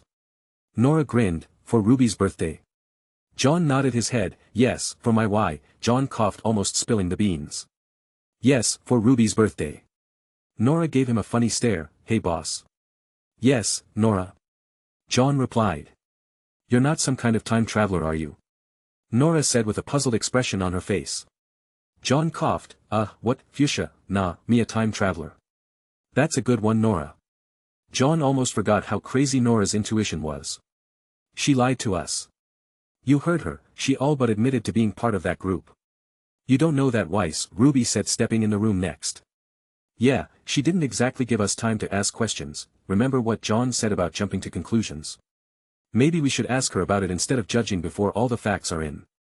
Hi guys," Jaune said, interrupting their argument. "Jaune.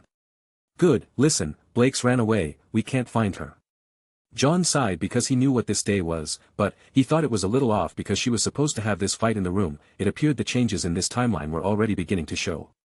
It's okay, RWBY, just start from the beginning and tell me everything. After explaining how Blake ran away, John shook his head. Weiss, didn't we just have a conversation about jumping to conclusions? She ran. Weiss shouted in her defense. Blake isn't with the White Fang anymore. She was part of the nonviolence faction. It wasn't until they started to really shift towards terrorism that she ran away from the organization, John announced. You knew? Weiss and RWBY asked.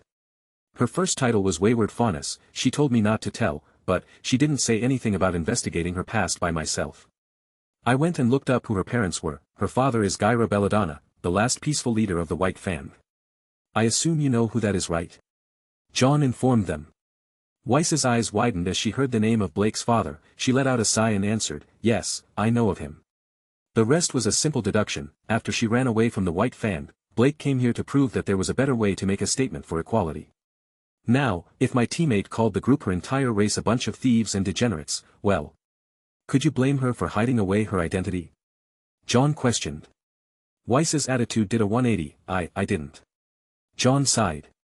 Look, I'm not saying the White Fang is a good thing now these days, and Blake would agree with me on this matter, but it still doesn't change the fact you can't just associate every faunus with them. John said as he patted Weiss's shoulder. Go out and look for her. I'll call the rest of Team Juniper. We'll search west, you search the east side of the city. Just like before, John knew this wouldn't show results on the first day. Going over the spots Team Juniper looked over in the last timeline, RWBY and the rest struck out as well. They spent the whole day searching for Blake and ended up back at the dorm without any leads. The whole team showed their worry. RWBY was pacing back and forth between her bed and Yang's. Yang was constantly tapping her foot, while occasionally giving John a "what the hell is going on" look. John, on the other hand, could only send her a secret text. You guys will find her tomorrow. Weiss looked the worst. John smiled at seeing her punish herself. It was the first real big event that got the famous Ice Queen to melt a bit. John turned to Weiss and said, we'll go out again tomorrow. She can't hide forever. Nora wrapped her arm around John's neck and shouted, yeah, have a little faith in us, we'll find her. Ren nodded his head, yes, we will find her. Also you shouldn't worry too much, Blake is a hunter, and a strong one at that. Pyrrha smiled and joined in, yes, Blake can take care of herself, and we won't rest until we find her. John shook his head as he heard Glinda shout, lights out. Well, maybe we'll rest just a bit, RWBY said, breaking the tension. But first thing tomorrow, we start searching again. Everyone went to bed that night and barely got any sleep. The next morning, John made sure to do his workout even earlier than usual, and called in a sick day for work. After he finished with his workout, John returned to the room and woke everyone up. Since today was a weekend day, they didn't have to worry about classes, and like before, John made sure to keep his team away from RWBY. He couldn't let Cinder get suspicious. If he helped them capture Roman, then John would lose the element of surprise against his first target, Emerald. First, he would incapacitate her so she couldn't use her semblance to aid Cinder or Mercury, then he would knock out the others and take Cinder to Amber's body to return the Fall Maiden's power to its rightful owner. As John was thinking up a plan, he got a call from RWBY, found them, at a shipping yard, sending location.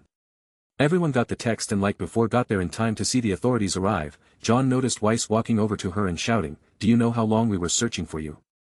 Weiss, I'm sorry, I'm not with the White Fang anymore, I haven't been since. Blake rushed to explain, however, Weiss simply hugged her and said, I'm sorry for jumping to conclusions, but don't you ever do that to us again. Weiss pulled back from the hug and had tears falling from her eyes. I thought something bad had happened to you, we were all freaking out. The rest of Team RWBY and JNPR surrounded her and gave her a group hug before she could say anything. Nora picked up the group and started to swing them back and forth. I'm so happy everything worked out, now we can keep being a family. Chapter 33. Sun, who was standing nearby and watching Blake reunite with her friends, smiled while he scratched the back of his leg with his foot. Sun placed both his arms behind his head in a relaxed position and said, see Blake, I told you real friends would understand. John barely managed to escape Nora's grasp as he walked over to Sun and held out his hand. So you helped our friend? John was more than ecstatic to see one of his best friends, especially Sun Wukong. He died during the final fight as well, went out with a bang to protect his allies and create a direct line through an army of Grimm so that they could reach Salem. Sun looked at John with a strange expression, way too strange for John not to pick up on. Sun then suddenly created a clone out of his semblance and had the clone reach its transparent hands into John's chest. Being taken by surprise, Jaune couldn't react as the clone seemed to have grabbed something left dormant in his soul. Jaune didn't feel any pain or discomfort as the clone pulled its hand out to reveal a strand of pure white hair. Odd, how do you have one of my clones in your soul? And why is the hair white instead of gold? Sun said as he held the piece of hair in his hand. Jaune thought back to their final fight. Sun sent out a dozen clones to self-destruct, but he had placed his hand on Jaune's shoulder seconds away from detonating his own soul. Take care of her, and give her my message. Jaune's eyes widened as he realized just what he carried back with him. Sun, not waiting for answers, placed the hair on his tongue and ate it.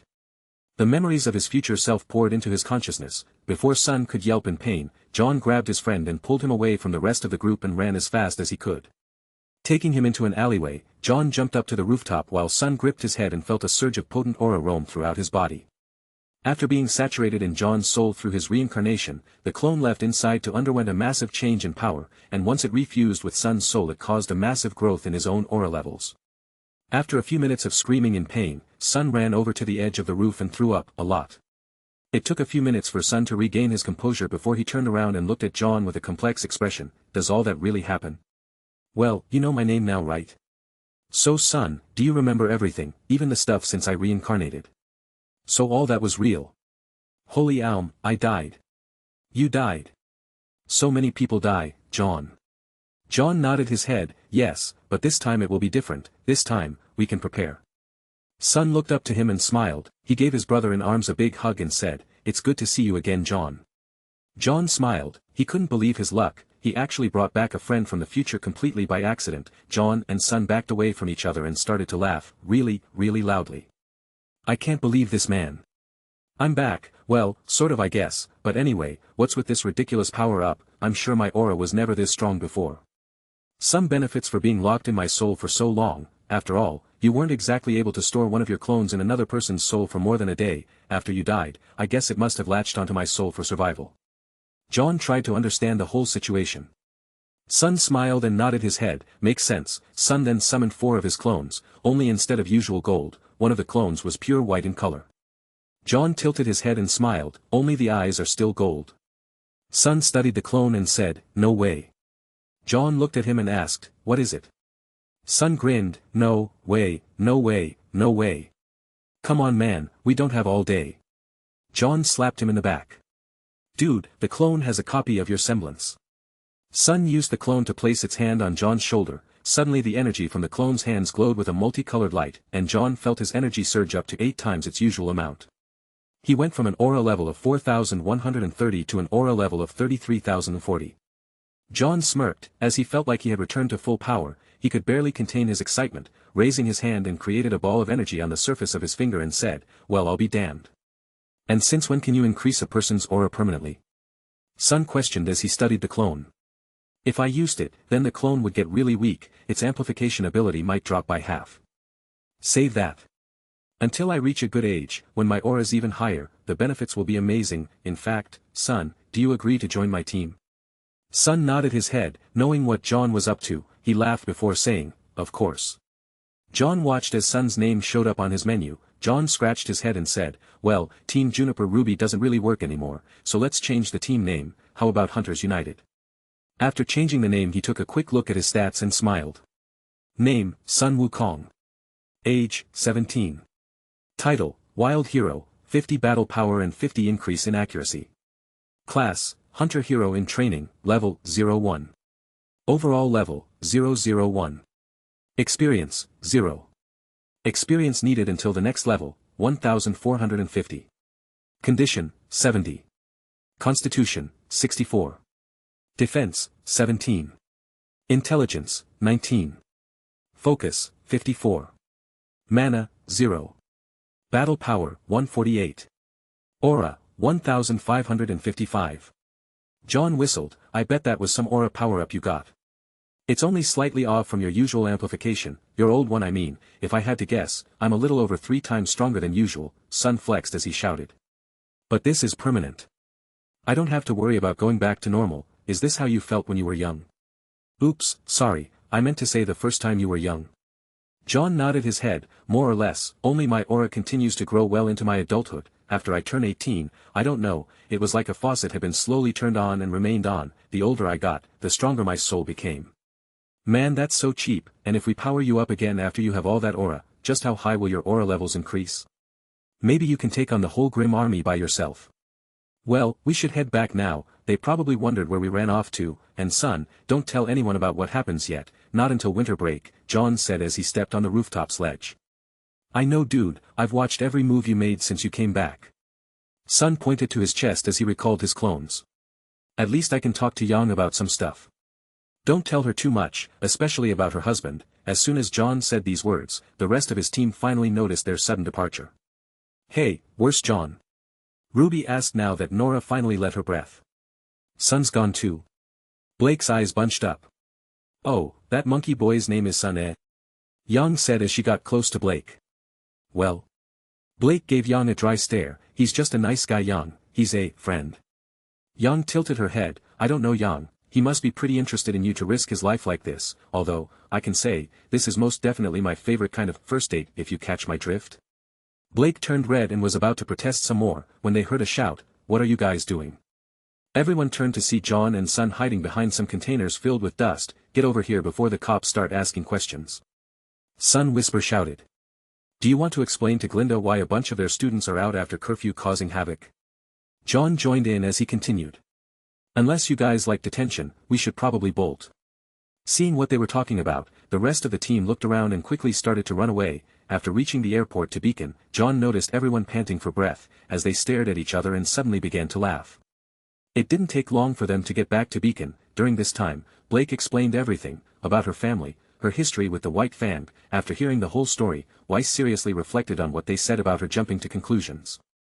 Seeing the mood everyone was in, Son smiled and said, well, at least you guys can work it out. I'm Son, by the way, it's a pleasure to meet you all. Everyone shook his hand and introduced themselves. RWBY gushed over his weapon, and Jaune simply laughed as watched the scene unfold before him. When they got back, Son was talking about how awesome the rest of his team was when he suddenly brought up the winter trip. So Jaune told me you guys aren't sticking around for the upcoming vacation. At first I thought it would be a good idea to take in the sights around Vale, but now, I was wondering if you'd let us tag along. Everyone looked to Jaune. Well, yeah, Son helped out Blake, so I thought I'd hook his team up with some cool weapon upgrades as a thank you gift. Well, if Jaune is alright with it, RWBY held out her hand. Then as co-captain, I invite another team captain to join our little vacation trip.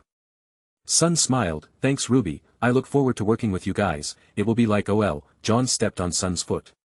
I mean, it will be just like hanging out with good friends. But you barely know us. Weiss said with her eyebrow raised. Well, I have a talent for knowing good people. A superpower that lets me make lots of good friends. Trust me, I can tell you guys are the best. Everyone shied away from the Monkey King's compliment and sent the same kind back. Jaune just shook his head when they suddenly heard. Well, children, it's about time you got back. Tell me, what you were thinking getting involved with criminals while you're still undergoing training. Everyone's shoulders shrunk as they heard the lash of Glinda's riding crop. They turned around to see Glinda holding her scroll in hand, while the footage of a certain monkey and cat Faunus fought against Roman and the White Fang. We can explain. Yang placed her finger up. It was a furry-hairy situation. Yang joked about the Faunus situation. Detention. All of you, 1 week. Glinda's crop whipping through the air signaled the end of that conversation. Everyone hung their shoulder down in shame. As they marched off towards the dorm room, Jaune could have sworn he saw a rain cloud hovering over Weiss's head while she mumbled. Detention, I never get detention. Well, at least you don't have to spend my birthday in detention. After all, tomorrow's Halloween. RWBY grinned as she thought of all the delicious candy she could ask for. Jaune froze up, his heart practically leaped into his throat. RWBY, can I talk to you for a bit? Son, seeing what his buddy was up to, turned to Blake and asked, Hey, Blake, since I'm new here and all, can you show me to the guest dormitories? Chapter 34. RWBY looked to Jaune and smiled before she said, What is it? Jaune rubbed the back of his head. Meet me by the Statue of Heroes in 10 minutes, I have something to tell you, leader to leader. RWBY looked around. Okay, she actually showed a bit of her nervousness. Being alone with Jaune was really starting to make her anxious. It's okay, RWBY, it's probably just something about the trip, or possibly something to do with the team. Yeah, that makes sense. Jaune made a quick trip to one of the rose bushes near the courtyard and plucked a red rose from the top, leaving only a small portion of its stem. Jaune then used his semblance on the plant, and smiled as the flower's aura was unlocked. Good, can you turn into a silver color for me? Jaune asked the rose as it shivered and turned into a beautiful shade of silver. Even the short piece of the stem changed as well. Jaun's semblance, when applied in this manner, awakened a soul within the plant. It didn't view the world in the same way as humans but would listen only to the one who created it. It didn't really have thoughts of its own either, it simply willed to be. The only benefits Jaune has seen from doing this to plants is that it increases their lifespan significantly. At least, the roses they planted in front of their house never once wilted in the 2 years they live at Kuroyuri. Other than changing the color, Jaune, and anyone Jaune has given permission, can channel aura into the plant and make it change shape. Jaune focused on turning it into a bracelet. The flower bud shrunk down while the stem grew out into the shape of a thin open ring bracelet. The flower on top spread out to only reveal a portion of its original size as the bracelet's centerpiece. Walking over to the statue, Jaune began to take deep breaths and practice what he would say. "Sue, Ruby, I was wondering, maybe you and I could go out for dinner tomorrow, like a date." Jaune blew out a breath of nervous air. "Okay, Ruby, I like you, and I was wondering if you weren't too busy tomorrow, we could go out and grab something to eat, maybe watch the new X-Ray and VOV movie." Arg. Jaune ran his hands through his hair. "Oh, yeah, you like weapons, right? Maybe we could go walk around a few weapon shops. I hear there's a weapons exhibit opening up for the Halloween festival, maybe we could check it out together, like, together. Jaune felt like smacking his head against the statue. "Grandpa, I know we're from a line of heroes, but I don't think asking the girl of your dreams out on a date is ever easier than fighting a bunch of Grimm or winning a war. I could use a bit of your courage right now." As if God was mocking him, Ruby snuck up on him and made him jump as she poked his back. "Hey Jaune." "Ah." Jaune hopped up and turned around. Hey Ruby, what's up?" Ruby tilted her head. "You asked me to come here." Jaune gave off a funny laugh. "So, I did." "You okay, Jaune?" Ruby asked, getting closer to him. Jaune coughed a few times. "I'm fine, I was just a bit nervous." Ruby looked a bit confused as she asked, "About what?" Jaune looked at her and took a deep breath. "I wanted to." Ruby waited for Jaune to finish and watched as his face turned bright red. Jaune shook his hands and slapped his face, making Ruby jump a little. "Come on Jaune, say it. Would you like to go on a date? Would you like to go on a date?" Jaune kept repeating the phrase, "Would you like to go on a date?" over and over again without speaking, until Ruby suddenly said, "Jaune, hello. Would you like to go on a date with me?" Jaune said out loud without meaning to. Ruby paused, her face suddenly lit up bright red as she started to stutter. Why, you mean, L, like going to pick something up for Tara? Like W, what we did the other day? No. Like a date, dinner, or maybe go to see the weapons expose. Ruby stood there completely silent. The silence was killing Jaune. A full minute had passed and Ruby still hadn't moved an inch. Ruby. Jaune reached his hand out to touch her shoulder, but as soon as he did, Ruby turned into a blur as she ran away at light speed. Jaune stood there completely shocked. He let out a sigh as he fell down on his bottom, and leaned his back against the statue. Seeing how Ruby hasn't come back yet, and that there was no change in his reincarnated husband title, Ruby was at the best undecided. At the worst, she refused. Ruby ran through the halls, her heart pounding louder than ever before in her life. Just as she made her way through the halls, Yang's hand reached out from behind a corner and pulled Ruby into her grasp. Wah! Ruby barely yelped out when she was pulled into the cafeteria. Weiss, Yang, and Nora all stood together in what looked to be a stereotypical sleuth's outfit. They had large tan trench coats, a matching tan fedora, and large black sunglasses. "What are you doing with glasses on? It's the middle of the night." Ruby said, completely bewildered. "Wait, were you spying on us?" Yang coughed. "It's not about whether we're spying on you, that's all in the past now. The real question is, why did you shoot him down like that?" "I thought you liked Jaune." Ruby's face turned bright red. He's like," Ruby started to shrink her body and point her fingers together as she mumbled. "We're just really good friends." Yang sighed. "Really, so you don't mind if I date him instead? You like Jaune too? Sisters after the same boy. Oh my, this is." Nora showed a playful smile. "Juicy." Ruby froze. She looked at her sister and then scoffed. "Schwa, yeah right, like you like Jaune like that." Yang showed a serious face. "I mean it, Ruby. If you don't take him, I will. Jaune is a special guy. He's cute, strong, smart, caring, and if you pass him over like this, then even if I don't go after him, another girl might. As a matter of fact, right now would be the perfect time to ask him out." Yang started to walk away. As soon as she made it to the cafeteria doors, Ruby bit her lip. "No. You can't." "Why? You don't want him, right?" Ruby was still biting her lip. Tears started to form in her eyes, making Yang take her into a hug. "Silly girl." Ruby started to cry as she said, "I like him, sob, but I'm scared. What if I mess up? What if he stops liking me, or worse, what if it messes with the team?" Jaune petted her sister and said, you have to take that chance, besides, you're so dense you haven't seen him staring at you, have you? Weiss nodded her head, I swear, I've never seen such a lovesick puppy, even Tara shows less emotion than Jaune. Nora nodded her head, I think he's your husband from the future or something, you got nothing to worry about, Jaune is in love with you. Ruby's face brightened up even more at the thought of being married to Jaune. Jaune coughed loudly, if she was drinking, what Nora said would have made her do a spit take, Nora, that's a little outlandish, even for you, Jaune tried to deflect to the best of her abilities. Blake had nodded her head and said, yes, Nora that is strange. Jaune jumped up, Blake, when did you get here? About the same time, Ruby started to cry about her big sister trying to steal her new boyfriend, Blake said as payback for Jaune teasing her about Sun. Ruby's cheeks puffed up, you're not going to. Jaune smiled and released Ruby from her hug, you might want to go back and answer him, just so you know when you ran, Jaune looked like the life was taken out of him. Everyone looked out of the cafeteria windows to see Jaune still sitting there looking absent-minded while staring off into space. Ruby felt pain in her heart staring at such a lifeless emotion, however, she didn't know what to do next. Jaune, what do I say? Go out there and just say yes, Weiss shouted. Easy for you to say, Weiss, what am I supposed to do about all the butterflies in my stomach? Ruby shot back. Jaune patted her little sister, just go out there and speak from your heart when it comes to love, that's all you'll need. Ruby nodded her head and took a deep breath as she walked back outside, as Jaune watched her leave the cafeteria and said, if he hurts her, Nora, help me break his legs. Nora nodded her head, sorry fearless leader, I'm sure you'll forgive me for agreeing to this. Shush. She's about to talk to him. Everyone gathered up around the window and observed as Ruby slowly walked back up to Jaune. Jaune, Ruby called out snapping Jaune out of his funk. He flinched as he jumped back up and started to speak with an awkward overtone, hey, Ruby, look, I don't want to damage our friendship, so if you want we can pretend like this never happened. Jaune was trying to think of something to say, anything he could say to salvage their relationship, no. Ruby shouted making Jaune freeze up. Ooh, no, what if she hates me now, did I fuck up, was it too soon? Jaune thought as he was going into full panic mode. Ruby took a deep breath and said, I want to go on that date with you. Jaune froze, a smile crept across his face as he asked, like a date? Ruby nodded her head up and down. Like boyfriend and girlfriend kind of date? Jaune asked again. Yes, Ruby mumbled. Like, Ruby stopped him from asking again by shouting.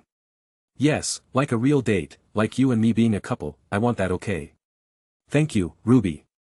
I promise I'll be the best boyfriend in the world, I'll never let you down, I give you my word as an arc. Ruby's face was as red as her name implied, however, not even her embarrassment could hide the smile she returned. Jaune gently placed her back down and stared into her silver eyes. I got you a present, Jaune said as he pulled out the bracelet and held it up to her wrist. Ruby's eyes drifted over to the silver rose and smiled. It's beautiful, Jaune. It's a bit early, but, happy birthday, Ruby. Jaune placed the silver rose bracelet over her wrist and watched as the thornless vines wrapped themselves around her wrist. Ruby jumped up in surprise as she felt the soft petal-like texture move into place over her skin. What the? Jaune smiled and explained how the rose was alive, and even had aura. You don't have to worry about it wilting or dying, it can also change shape based on the image you send it through your aura. Ruby squealed at how awesome of a gift she received. She tried to give the rose a command, however, it didn't listen to her. Jaune laughed as she pouted and said, listen little one, this is your new master, obey her as you would me, okay? This is amazing. So, what do you think? Jaune showed a loving smile as he said, beautiful, simply beautiful. Ruby blushed again, so what did you have in mind, for our date? Jaune was just about to continue, when they suddenly heard talking coming from the bushes near them. Be quiet, Nora, I can't hear them. How come Ruby gets a magic flower?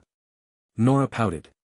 Stop pushing, Nora, I can't. Jaune suddenly fell forward with Nora, Weiss, and Blake all on top of her back. Jaune and Ruby shot them a venomous stare. Really, you're still eavesdropping, Jaune? Ruby growled. Jaune smiled and laughed as she said, what can I say, I couldn't stop myself from yawning on your every word. Chapter 35. After Jaune got an earful from Ruby, Jaune walked with them back to the room. During the walk back, Jaune continued to tease her sister. Little Ruby has a boyfriend. I can't wait to tell Dad. The look on his face will be. Nora. Yes, Jaune. Nora turned to Jaune with a look of expectation.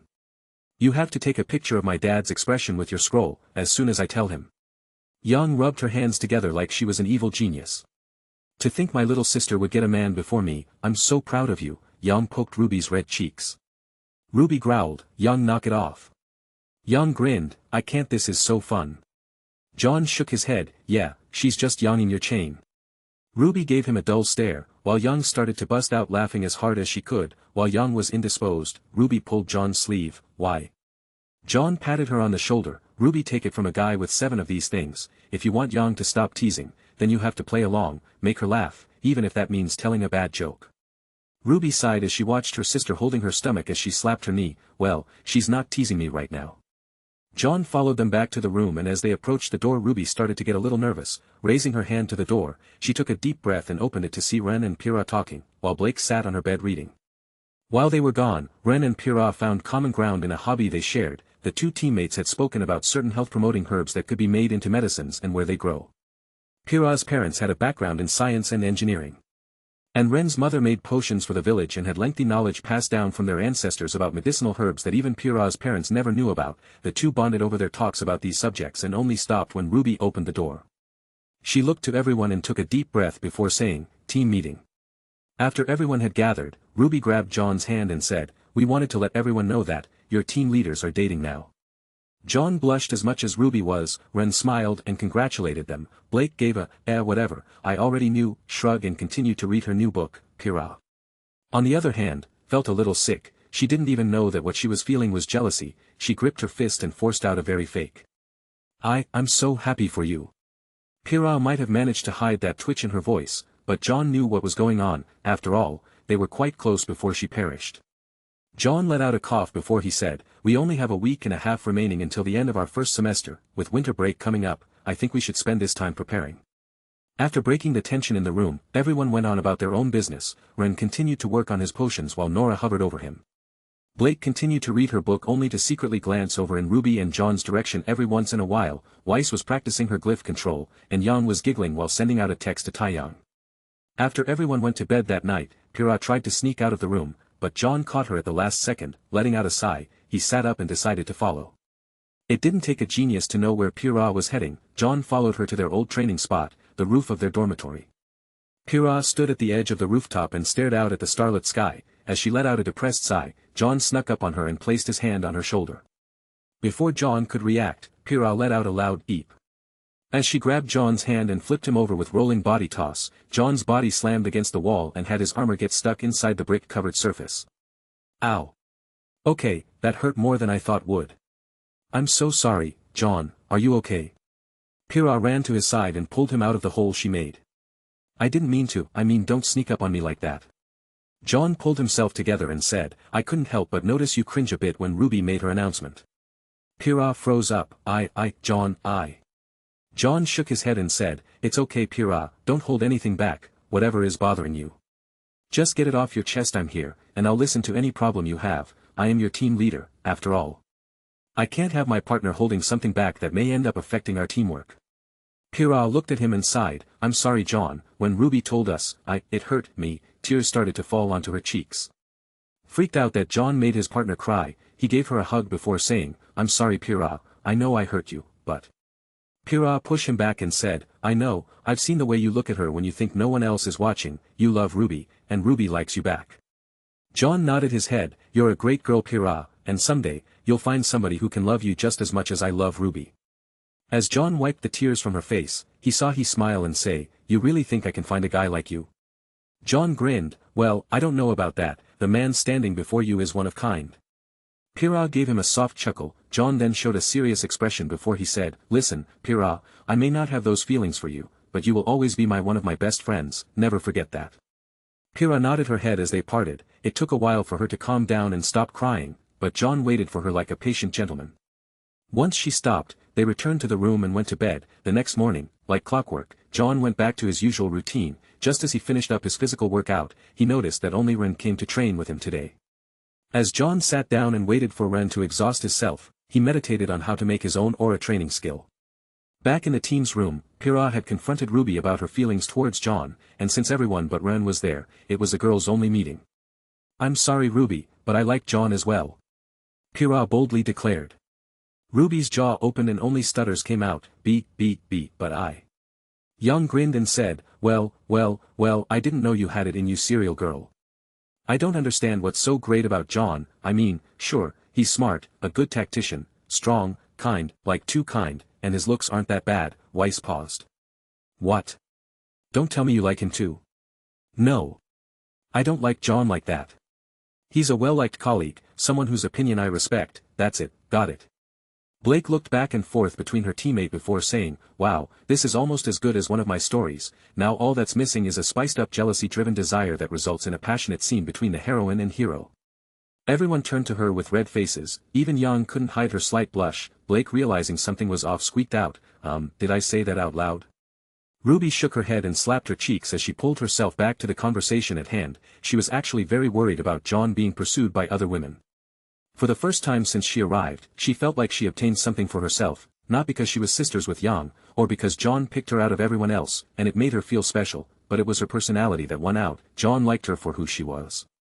On top of that, she wasn't big like Young or a goddess-level beauties like Weiss and Pyrrha. Although John would strongly disagree with her on that, Ruby's confidence in her looks was at an all-time low. Holding her chest out, Ruby knew she had to do something drastic. She then took a deep breath and shouted, "John's mine." The room turned silent. Young grinned as she had recorded the whole moment with her scroll. Nora pulled out a bowl of freshly cooked popcorn from her inventory and sat next to Weiss and Blake. The three of them grabbed a fistful popcorn and almost laughed when Nora said, "Better than any soap opera that I've watched." Pyrrha smiled and said, "I know, that's why I'm telling you, I won't interfere with your relationship. In fact, I'm even cheering you on. You're my friend too, Ruby, and I don't want to hurt you in any way or form." Ruby paused. She showed a hint of red as she said, "You're my friend too, Pyrrha, that's what's making this situation so, you know." Pyrrha smiled, "I know, awkward, but I promise Ruby, I won't get in the way of your relationship." Ruby nodded her head. Pyrrha gave her a hug and said, "Please make John happy." "Thank you, Pyrrha," Ruby hugged back. As they parted, Pyrrha gave Ruby a cute smile as she said, "However, if you guys don't work out, then you can be sure that I'll be there to swipe him up." Ruby lifted a brow, "Not happening." Young grinned and said, "And cut." As she stopped the recording. "Great stuff, Ruby. Dad's gonna pass out. I even predict a slight possibility that our old man will be foaming at the mouth." Ruby dashed over to Young and started to reach for the scroll. However, Young placed her hand on her sister's head and kept her device just barely out of Ruby's reach. "Gimme, Young. Delete that, now. Happy birthday, Ruby." Young shouted as she ran away. John and Ren were coming back from their workout just in time to see Young charging out of the room with Ruby chasing her. Young ran behind John and said, "Help me, lover boy, your girlfriend has gone crazy."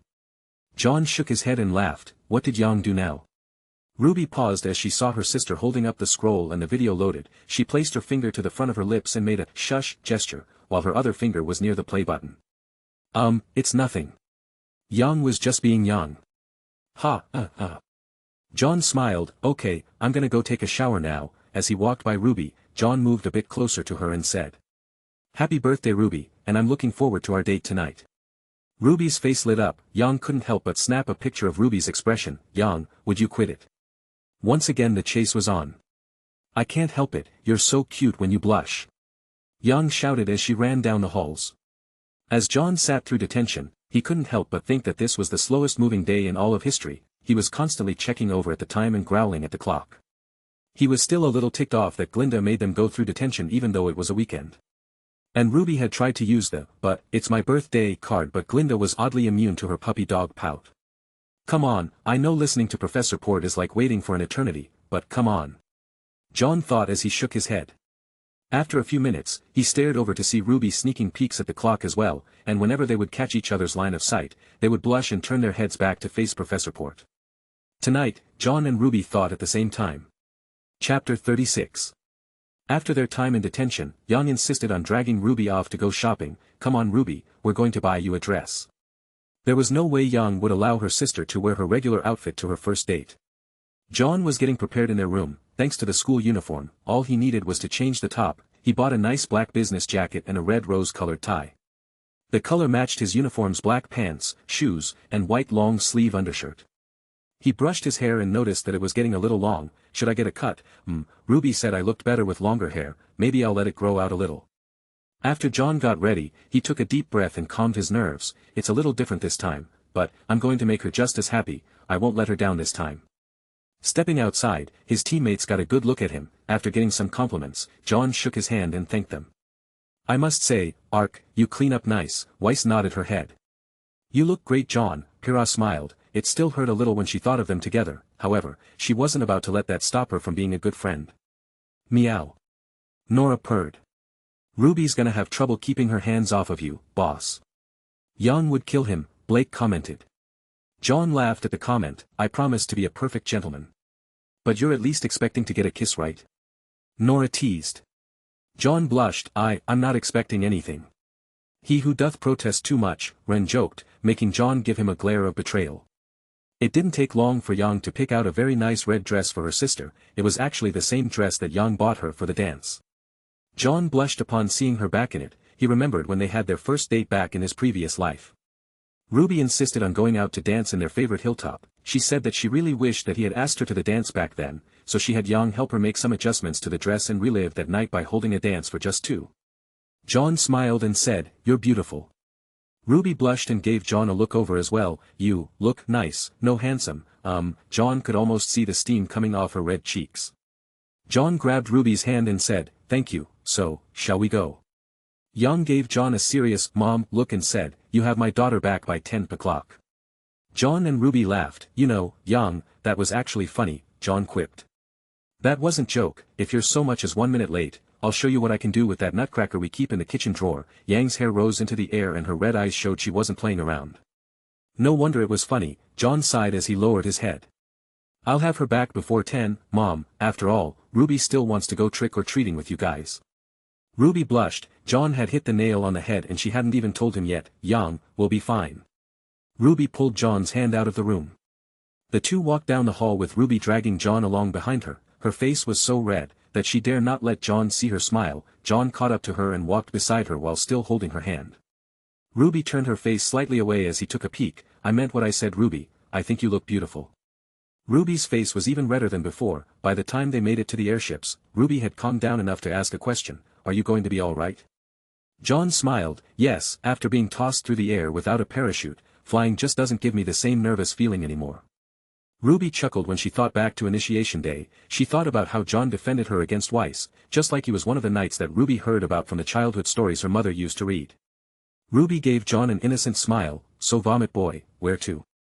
Jaune smiled back. "Well, Crater Face, first, I thought we could eat at a restaurant and score some free cake." Ruby nodded her head. "Food and birthday cake, liking this date so far.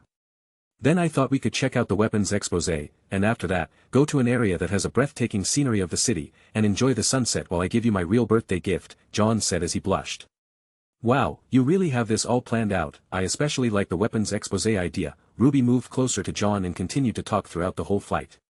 It wasn't until they had to deboard that Ruby realized that she was still holding his hand. Squeezing her hand slightly, Jaune smiled and started to walk without releasing his grasp. Ruby smiled and didn't pull back. She just enjoyed the moment and walked beside him until they reached the restaurant.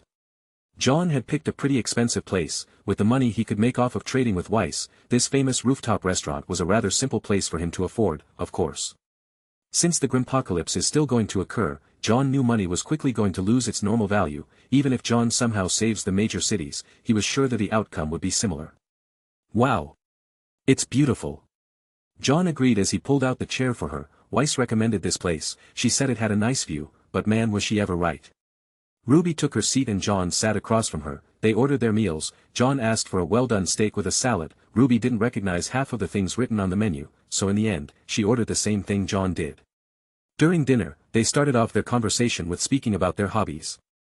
"Of course, you already know that I'm a huge weapons fanatic. Crescent Rose is my baby. It took me months of preparation to find the right lightweight alloys that could take the strain of the sniper rifle firepower." Jaune nodded his head. "It's a mix of carbon steel and titanium, right?" Ruby's eyes glowed. "The body and rifle parts are, but the blade is actually 0.5 Daemonite mixed with titanium." Jaune smiled and said, "So that's why you were so surprised by my sword and shield." Ruby made a cute expression and rolled her eyes like Jaune was stating the obvious. "PPHH, yeah, can you imagine scrounging up 10 years of allowance just to purchase a rock-sized piece of ore, and here comes this guy walking up with a sword and shield entirely comprised of one of the rarest materials on Remnant." Jaune chuckled and leaned in closer to Ruby as he said, "You know, my armor is entirely made up of diamondite as well." Ruby's jaw dropped. "And I still have the remaining pieces back at my house. Wearing full plate seemed a little cumbersome to carry and fight with, so I only took half of the gear," Jaune continued, making Ruby's eyes sparkle. "A whole suit of armor, plus a sword and shield. Seriously, what kind of family do you belong to? My great-grandfather was the leader of an order of knights, during the Great War, and although Diamond Knight was rare, it wasn't as scarce as it is nowadays. Many of the soldier caste had similar weapons and armor as well. Ruby was enthralled by John's story. My father used to talk about how his great-grandpa was a true hero during the war. While everyone else fought and killed, my grandfather changed into the middle of the war zone with his team and killed every last Grimm that was drawn in by the negativity of war. What happened? Ruby's eyes were glowing. He was surrounded by both sides, human and Grimm alike. Attacked by soldiers who didn't know better, Grimm that didn't care which side you were on, causing havoc. It was true chaos, but even then, he never killed a single human. And even managed to not only lead his team to victory, but his actions stopped the fighting, John explained. So your ancestor was a legit hero. Ruby's expression was that of a fangirl. Yep. He's kinda the reason I wanted to become a hunter. After hearing about his actions, I thought, yeah, this is what I want, there's nothing I'd rather be. So why did you want to become a huntress? Ruby blushed as she said, the same actually, my mom used to be a huntress, a real hero, and, I don't know, it's just that, I've never thought of being anything else. They shared a laugh and continued to talk about their aspirations until their meals arrived. As they ate, they talked about where they saw themselves in a few years. I'm gonna become a full-time huntress, of course, I wouldn't mind being a mom as well. Ruby suddenly stopped and turned bright red. John smiled and took a bite of his steak. Me too, not being a mom I mean. This earned a giggle from Ruby. But having kids while living the dream, I even imagine a day where I can drop my kids off at Beacon. Ruby's face turned red, she took a bite of her steak and said, oh, wow, this is good. To change the subject. While they ate, John listened to her story of Yang and Crow's antics, and he told her about some of the pranks his sisters pulled on him. No way, they actually dressed you up like a, Ruby couldn't believe what he was saying. Yep, they put me in a princess dress. I was only 3 at the time. John covered his embarrassed expression. Ruby chuckled and said, why would you tell me that? Because you're going to see them anyway when you meet my family, John said, still hiding his face. They took pictures. Ruby smiled, making John want to slap his forehead against the table. Well, nothing I can do to stop you guys from seeing, so I might as well let you know beforehand, John said before he took his last bite. When Ruby also finished her meal, John pulled out his wallet and paid for everything before he asked, well, we still have a half hour before the weapons show starts, do you want to walk there? Ruby grabbed his hand and nodded her head. John enjoyed the moment and went walking. Along the way, John told Ruby about some of the adventures his sister had been on. They killed a flock of nevermore with what? Ruby shouted with wide eyes.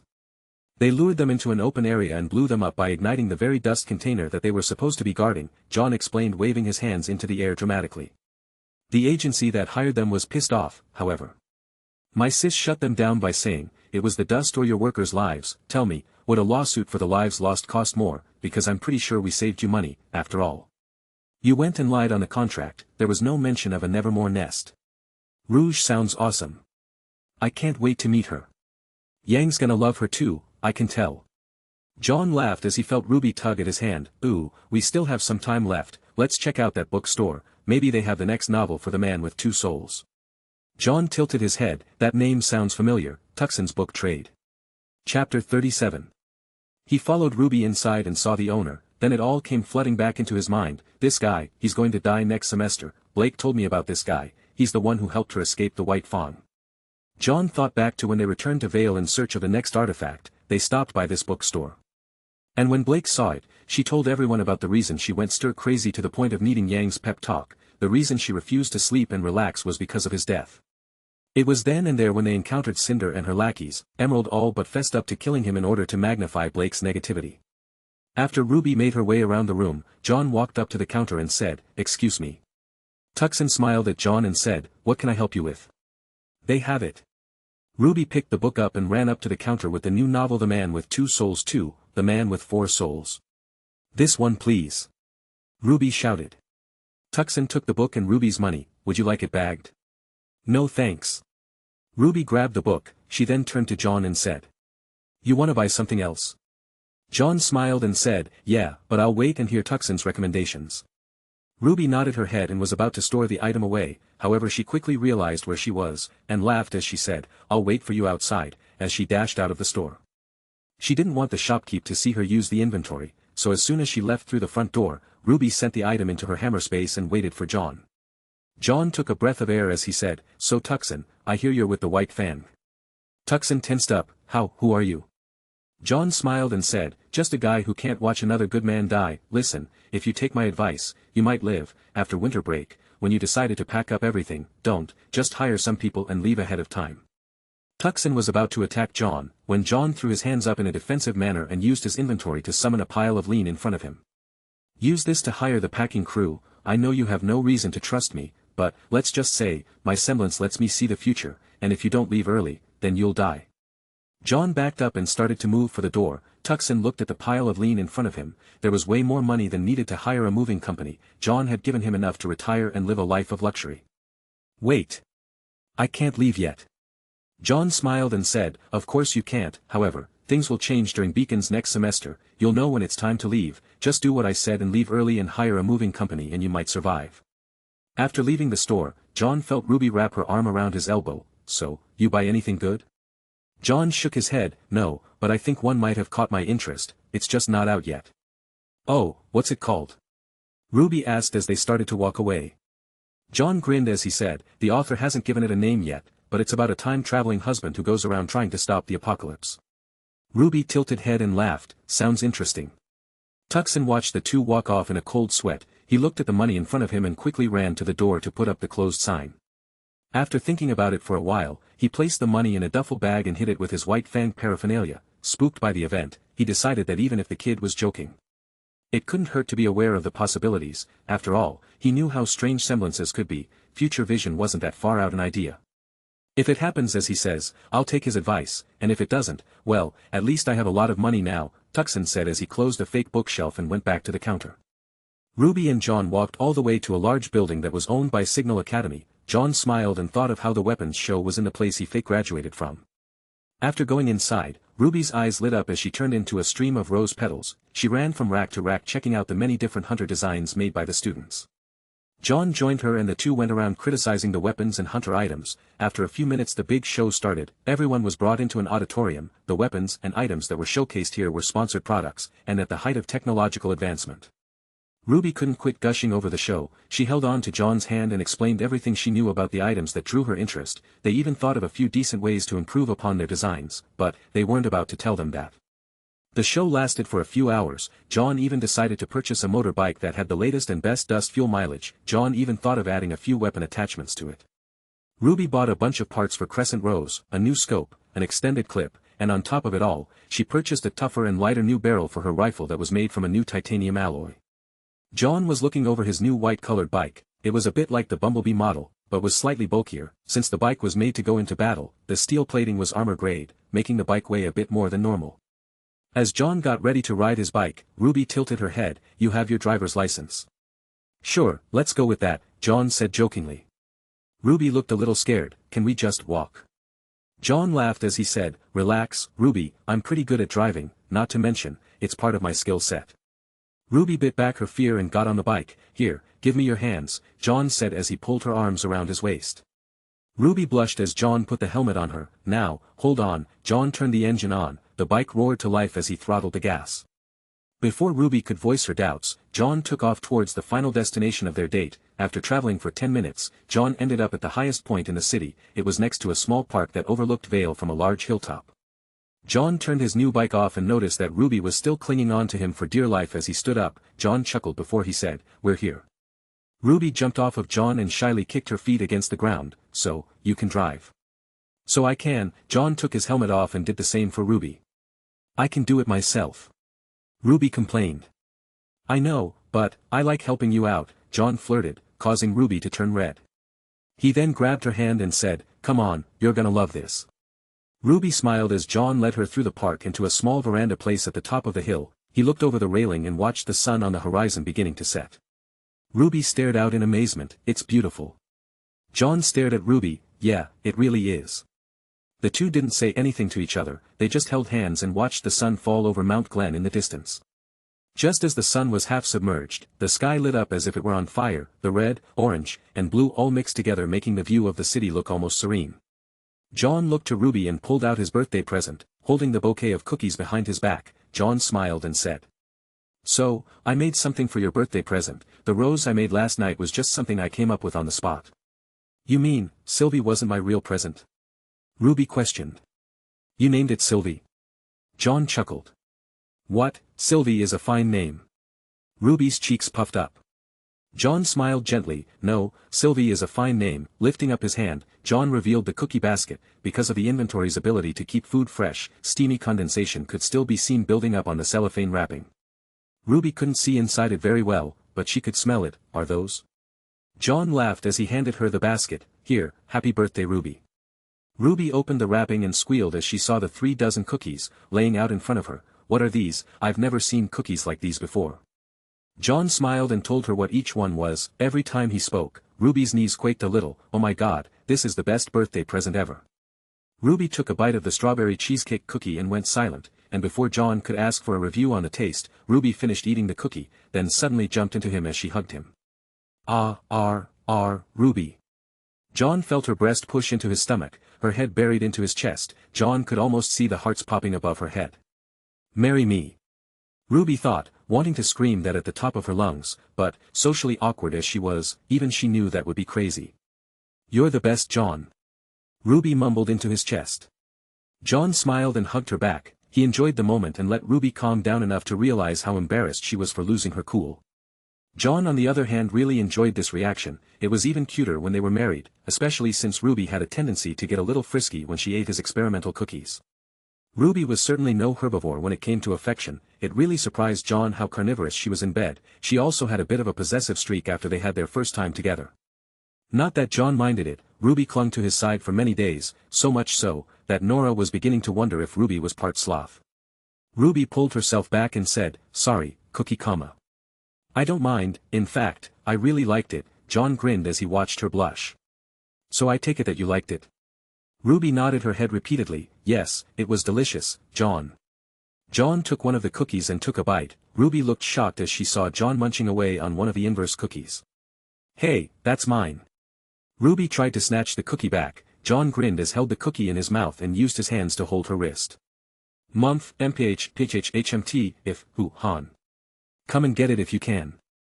Ruby struggled against John as she tried to retrieve her cookie when she suddenly got the brilliant idea just to eat it. Lifting her head, Ruby stood up on the tips of her toes and bit into the inverse cookie. However, she also kissed John in the process. Ruby's eyes widened as she pulled her head back with half of the cookie in her mouth. John's face turned bright red as she hit her face with her hood. That was nice, John said, rubbing the back of his head. Ruby was actually giggling under her breath. She held one hand on her hood, and the other on her lips. It tasted so good, Ruby thought. I never would have thought my first kiss to taste like cookies. John was about to say something when Ruby suddenly pointed a finger to his lips, not a word to anyone, especially Jan. John was taken by surprise as Ruby leaned in and gave him a simple yet sweet kiss, leaving the young knight stunned. Ruby smiled and walked back towards the bike after storing the rest of her cookies in her inventory. Come on, we should get back before 9, I still want to score some free candy. Ruby said as she sat down on the bike. John grinned and started to walk towards the bike when he heard a chime go off in his head. Objective complete, title evolution in progress. Chapter 38. During the ride back to Beacon, John and Ruby rode through Vale's commercial district. Coming to a stop at a red light, John enjoyed the feeling of Ruby squeezing him from behind. Just before they could move, John and Ruby heard a loud noise erupting from an explosion nearby. John sighed as he noticed a group of Torchwick's men robbing a dust shop not more than 50 feet from their position. Ruby pulled out her scythe and grinned. Wow, this is the best birthday ever. John laughed as he said, need my help? Ruby grinned before she stood up and took a few steps towards the crooks. Nah, it's just a couple of cronies, I'll be back in a sec, these guys are on the too easy setting. John moved the bike over to the sidewalk and watched as Ruby zipped around attacking the suited criminals. Still going to help? John said as he hopped off his bike and casually walked into the middle of the chaotic situation as if he were taking a stroll through the park. Ruby tripped up one of the men that was foolish enough to try and tackle her. Responding to the attack, Ruby placed her foot out, tripping him while she moved slightly to his side. With a simple swing of crescent rose, Ruby smacked the man across the back of the head, and sent him flying towards John's chest. John smiled and threw unconscious Thug across the ground. He then raised his fist up towards the side of his own head and landed a punch with the back of his fist, hitting one of the robbers dead center in the faces. Trying to sneak up on me is bad for your health, John stated as he threw the criminal over with the rest of the unconscious bodies that were beginning to pile up. Jaune moved forward and began to smack down the villains left and right. RWBY dashed to his back and shot at the thugs with non-lethal rounds while Jaune punched and kicked every guy that he came across. If I'm lucky tonight, maybe Roman will come out to play, Jaune thought as he continued to beat the crap out of everyone. After a full 10 minutes of this, the cops finally arrived. Jaune clicked his teeth. Of course, he wouldn't come, he probably already has enough dust to enact Cinder's plan. All of this is just for him, the greedy bastard. Jaune then quickly tied them up with some rope he had purchased. Before the authorities could step out of their cars, the two hunters jumped back onto Jaune's bike and took off. Hey! Wait! And get in trouble with Glinda again. No thank you. RWBY laughed as they sped down the road. She squeezed Jaune's waist and couldn't help but enjoy the feeling of his abs in her hands. Darn it, this is all Yang's fault, RWBY thought as she admired Jaune's physique. She just had to mention his muscles being attractive. While RWBY continued to secretly grope Jaune's body, the two made it back to Beacon in only 10 minutes. Jaune drove into the garage and parked his bike in the area for student vehicles. As they stepped off the bike and placed their helmets on handlebars, Jaune looked over his new motorcycle and placed his key directly into his inventory. RWBY then walked up next to him and asked, "So, what are you going to name it?" "What?" Yang named hers Bumblebee. Jaune then pointed his chin, Quicksilver. RWBY grinned and held his hand. Sounds like a good one. As they walked back to their dorm room, Jaune and RWBY moved as slowly as they could, just to spend as much time together as they could. When they finally reached their door, RWBY looked at Jaune and took a deep breath as she opened up the door. As she was expecting, everyone was gathered up and they all rushed her at the same time. They kept asking her questions about their date in rapid succession. "How was it? Tell me all of the little tidbits of your first time. Where did you go?" Pyrrha asked. "Did you have a good time? Smash anyone's kneecaps in? Did anything noteworthy happen?"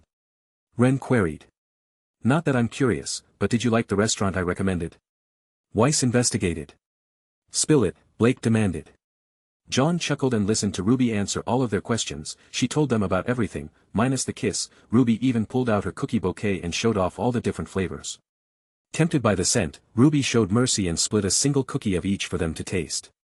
Nora however just took her piece and said, "I like the triple chocolate fudge one the best." RWBY tilted her head in confusion. "How did you?" "She was there to taste test them," Jaune said, letting her know that he had no choice. RWBY giggled as she watched everyone's mouths be silenced by the taste of Jaune's delicious cookies. "Dang Jaune, I think these are on the same levels as Mom's cookies." Jaune blushed at the compliment, and shook his hands. "No, I don't know about that." It took them a while to calm down. The group interrogated both Jaune and RWBY thoroughly about their date. It felt just like old times for Jaune. Seeing as it was starting to get late, Jaune rose his hands up and said, "Well, I think that's enough of that. If you guys don't get into costume, you're going to miss all the candy." They all couldn't refute Jaune's words and were forced to give up. Everyone started to get ready and they each dressed up in a costume that they had purchased for themselves. Yang dressed up as a witch. She wore a large pointed hat, a long blue cloak with a high rising collar. Undeathed, she wore a medieval type corset dress mix. RWBY dressed as a devil and even had a new dress that had a clover-shaped, red, devil tail, and on top of her head, RWBY wore a hair band in the shape of two little horns. She also dressed up Tara in a matching costume. Blake dressed up in a werewolf-like gothic outfit, letting her ears out in the open only added to the style of her costume. Weiss dressed up as a literal snow angle. Jaune couldn't help but snort as he thought of his old nickname for her. She wore a white dress with wing and halo attachments. Nora dressed up as a nurse, and Ren dressed up like a mummy, or so everyone thought, but it was just something Nora did to him while getting carried away with her role-playing, so in the end, Ren just decided to roll with the punches. Pyrrha wore a cute vampire outfit with small bat wings and a knee-length dress. She even had a fake set of vampire's teeth. Jaune dressed up in his recently bought training armor. It didn't have much practicality for combat, because the entire thing was made of pig iron. Jaune only ordered this so he could get used to wearing full plate again. Although his high-tech armor was much lighter, and far more flexible, training in this would make it so that when he put on the suit of armor again, he wouldn't need to adjust to the weight like he did before. He looked like a black knight of old, with gold trimming around the edges of the individual pieces of armor that made the suit of armor look somewhat stylish. That night was rather fun for Jaune. They went to many houses in Vale. RWBY used the "It's my birthday" card on every house they visited, earning her quite a bit more than everyone else. After they filled up their bags, they placed the bag into their inventories and pulled out a new empty bag. Within seconds they were at it again. They only stopped when they filled up 5 pillowcases. After that, Yang took them all to a party being held by a friend of hers at Beacon. "You guys will love her. Her name is Coco, and she is just the best." Jaune smiled remembering this was the first time he met Team CFVY in the original timeline. costumes were mandatory at her party, and they had to be fashionable, or else you weren't getting inside their room. Like before, Fox and Yatsuhashi were wearing something Coco picked out. Fox was wearing a soldier's outfit, and Yatsuhashi was wearing samurai outfit. Coco herself dressed up in a sexy bunny outfit that kinda matched with Velvet's cute, full-on bunny suit outfit. Young introduced everyone, and when it came time to introduce John, Coco smiled as she said, "So you're that guy that helped Vel? Hey, Vel. Check it out, he really is a knight in shining armor." Velvet blushed as she hid beside Coco. Thanks for that." Coco forced her friend out from behind her and made Velvet shake his hand. John smiled, but it was one filled with hidden pain. He still remembers cutting into the flesh of their grim human hybrid bodies. "It's no problem, my pop said that men should protect the innocent, and if you were being bullied by Carden, then I know you must be a good person."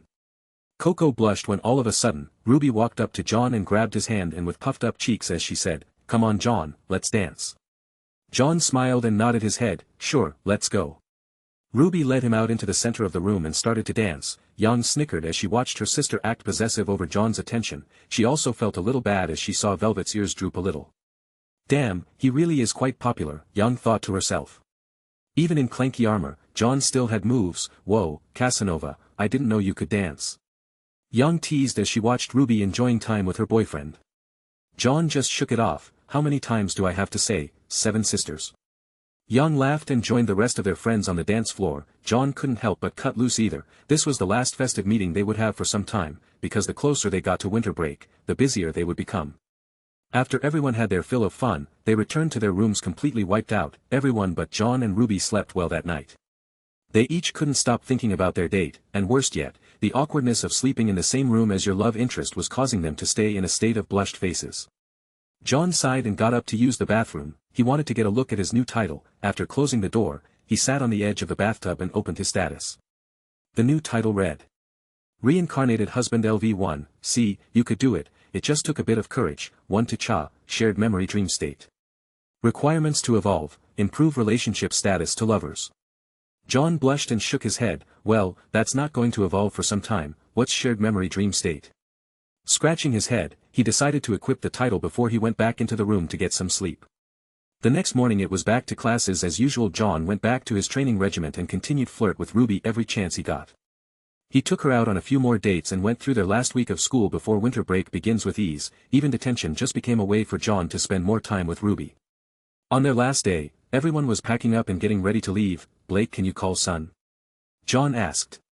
Blake nodded her head as she closed the book in her hand. The new series that John spoke about, he had nailed the plot point and everything he said had come true.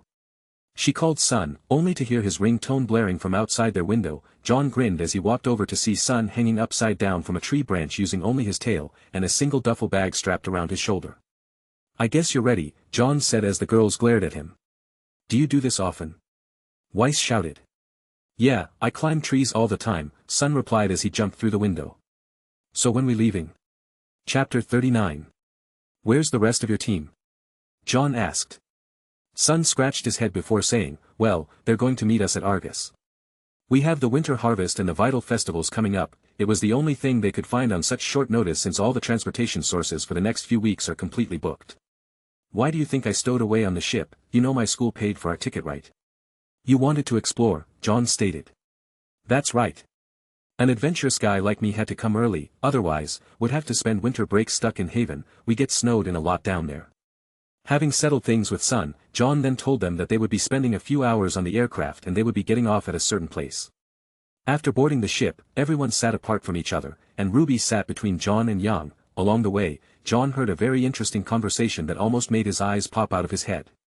"You know, this last week or so, I've been having strange dreams about John," Ruby whispered to Yang. "Oh. What kind of dreams? Kinky dreams?" John coughed and made the two jump. Ruby quickly moved Yang farther away from John and said, "No, it's weird, it was like I was reliving the first semester of Beacon, only things were different." Yang lifted a brow. "How so?" "Well, for one, John was a total goof, not that he isn't still a total goof, but this version was way more, how do I say it, less skilled." Yang's brow lowered, and... "Well, things played out similar, it's just John had a crush on Weiss, and I'm pretty sure, I wasn't attracted to John in that way, at least not at first." Yang tilted her head and gulped as Ruby continued to explain what happened in her dream. "During the moments I've been dreaming, they are all a connected continuing series of events. like a movie or something, and I'm always viewing it as if it were a third-person point of view. Yang turned to Jaune and felt a little off. Could RWBY have come back as well? I have to talk to Jaune about this. She then turned to RWBY and said. Well, I don't know what to make of that, other than you really have the hots for a guy if you even fell for his dorkier version. RWBY growled, Yang, I being. We're here. The pilot's voice came over the intercom. Jaune smiled and stood up and said. Well guys, time to jump, as he walked over to the hatch and opened it up. They were hovering about 15 feet over a vast green plain of grass. For hunters, a fall of this distance was nothing. Quickly leaping off the ground, Jaune waited for the rest to follow before saying. Welcome to the plains Lutetia, the final battleground of the 100-year wars, also known as the Great War. Nora raised her hand. Yes, Nora. Jaune pointed her out. Why are we here? Is this where your family lives? Nora asked innocently. Jaune shook his head. No, Nora, this is not where my family is. Everyone, use your perception skill. As everyone activated their perception, they noticed that there were hundreds of Grimm stalking about in the high grasses and trees. As you can see, this place, even after 80 years since the war's end, this blood-stained land still has a great deal of negativity attached to it. This is what we would call a low-grade spawning ground for them. Drawn to and born by darkness, Grimm will populate places like this all over the world. I brought us here to gain experience, and collect broken weapons, Jaune explained. Broken weapons? This time RWBY called out. Jaune smiled. Of course RWBY would be pulled in by this. Yep, normal people don't really dare to come here. And hiring hunters to risk their lives excavating the land for artifacts, wouldn't exactly net you any gain, so for 80 years, a treasure trove of diamondite has just been sitting here. I need a good supply of diamondite to reforge your weapons. That can't be the reason such a useful metal has gone unnoticed for so long. Weiss shook her head. Would you start digging up land while you're surrounded by deadly Grimm?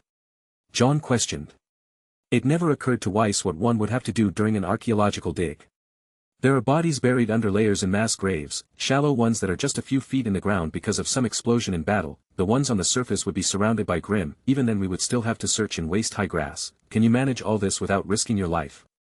Weiss groaned before saying, then how do you propose we harvest the materials? We have a Pyrrha, Jaune said, holding his hands out to Pyrrha as if he were presenting her. Ah! Pyrrha suddenly figured out what Jaune was after. I can sense the metals nearby, so we can just pull them out of the ground with my semblance. P-Money would make a fortune as she decided to make a mining company. Nora shouted. Smart Arc, Yang nodded her head. So, we fight, Pyrrha collects, then we move. Ren questioned. Jaune nodded his head. That's the plan. Dormy is about 60 miles off in that direction. We'll move towards that large barren hilltop before sundown and camp out for the night. If we wake up early, we can reach Dormy by tomorrow, before noon. We're camping out. Weiss looked frustrated as she shouted. Relax, I made sure to pack plenty of supplies, cooked a few weeks' worth of food, and I even bought a few luxury tents. Jaune held up his thumb. I am concerned about our living condition. What made me agitated was the fact you think we could sleep when we're surrounded by Grimm, Weiss shot back. Once again, relax, there's some kind of something on that hill that keeps Grimm from approaching. As long as we get there, we'll sleep soundly, Jaune said as he turned around. Wait, how do you know all this? Weiss shouted. Because my ancestor fought here and was praised as a hero, remember? Jaune said, shaking his head, and equipped his training armor. You're going to fight in that? Ren asked with a bewildered expression. Yep, I'm training to prepare for wearing full plate. Because of my aura levels, I can handle this easily. The real question is, can you keep up? Nora grinned and pointed Magnhile towards the plains. You heard our fearless leader, he's got this. Now let's kill some Grimm. RWBY grinned and walked up next to Jaune's side. Okay everybody, let's do this. Jaune grinned as he said, Pyrrha, you take the front. Guide us to the metals and we'll cover you while you store them in your inventory. Sun, you're on protection duty. Keep any and all Grimm away from Pyrrha so she can focus on collecting the materials.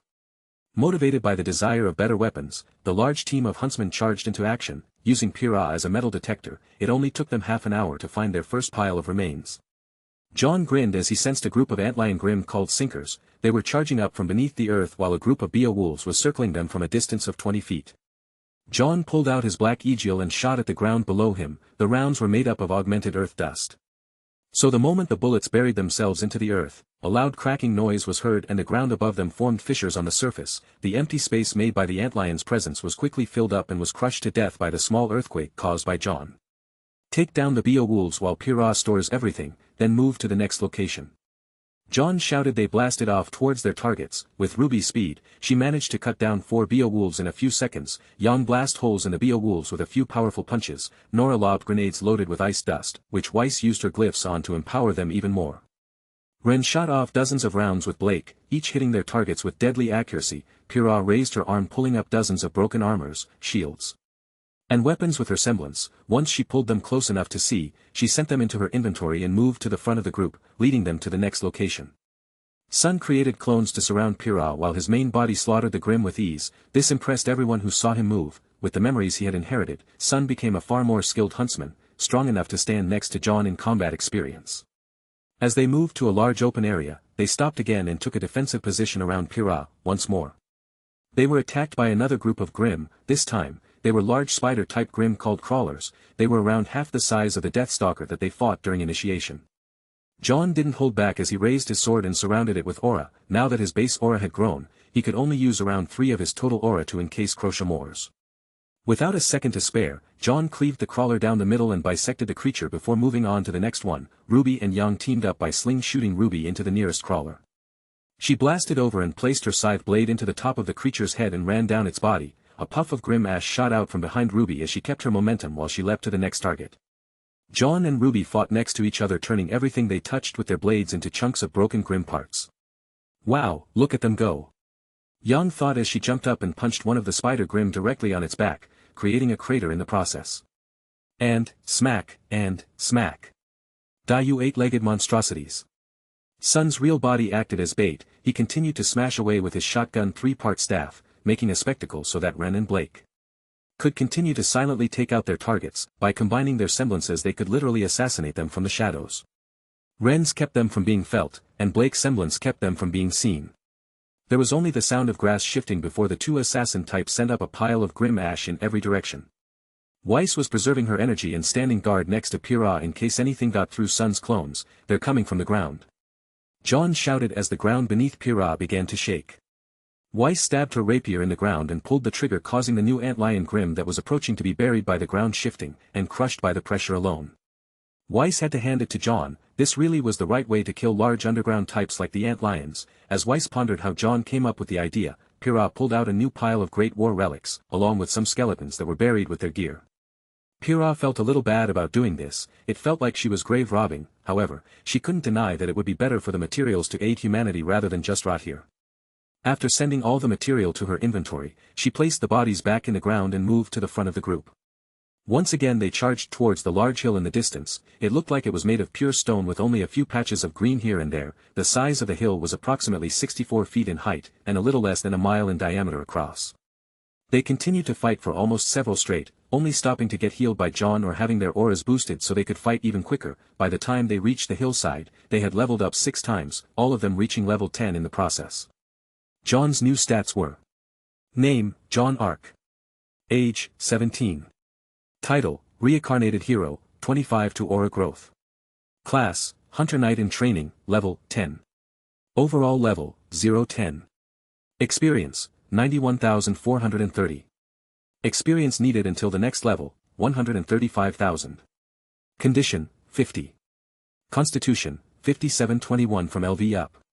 Defense, 6525 armor bonus, 24 from LV up. Intelligence, 2612 from LV up. Focus, 2713 from LV up. Mana, 0. Battle power, 22,398 from LV up, 10 from increased constitution. Aura, 4,612,324 from LV up x2 bonus acquired from Moondust Pendant. Chapter 40. Everyone felt like they were weightless after so many level ups. It made their bodies buzz with energy. It was almost euphoric. Jaune and the rest looked at the large hill and saw that the sun was already starting to set. With their newfound strength, the group of huntsmen easily climbed 60+ feet, by continuously jumping off elevated footholds on the hillside. As they reached the top, they discovered a large patch of green grass and enough flat land to camp out on with 100 people or so. Jaune smiled as he said, "You guys can relax now, I start setting up camp." As soon as Jaune said this, all the tension in their bodies suddenly floated to the surface. Even with their new level of strength, fighting for 7 hours tends to wear down a person's stamina. They all collapsed and started panting, all but Jaune and Pyrrha. "No fair, how come you two can still stand?" RWBY whined.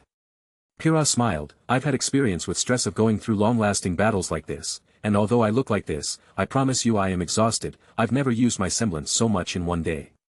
Jaune smiled, I'm used to fighting for days without sleep, I can handle this, not to mention, my large aura reserves, we get it, now can you quit bragging and set up the tents? Young shouted, earning a chuckle from everyone. Jaune smiled, sure, using his finger to point out certain areas around them. Tents popped up fully stocked with a bed and carpet floors, with light wood on the bottom of the tent's fabric to keep the area level and off the rocks. There were 2 tents, one much larger than the other, as one was for the girls and the other for the boys. Eep. Awesome, wait, does this have a fridge? The big one is ours, right? RWBY ran through the expensive tents. They have beds. 6 of them, this one is ours. Isn't having a hammer space awesome? Jaune shouted. Okay, now to make a fire pit in the middle of the campground, Nora, get me some rocks. What do we use for wood? There are no trees this far in, Ren asked. I pulled in a few trees when he explored the moon dust crater, remember?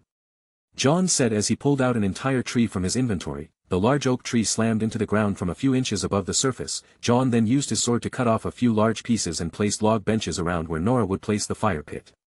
Nora found a small boulder and smashed it with her hammer. After pulling a bunch of the fragments into her inventory, she ran back over and started to build a fire pit while she hummed happily.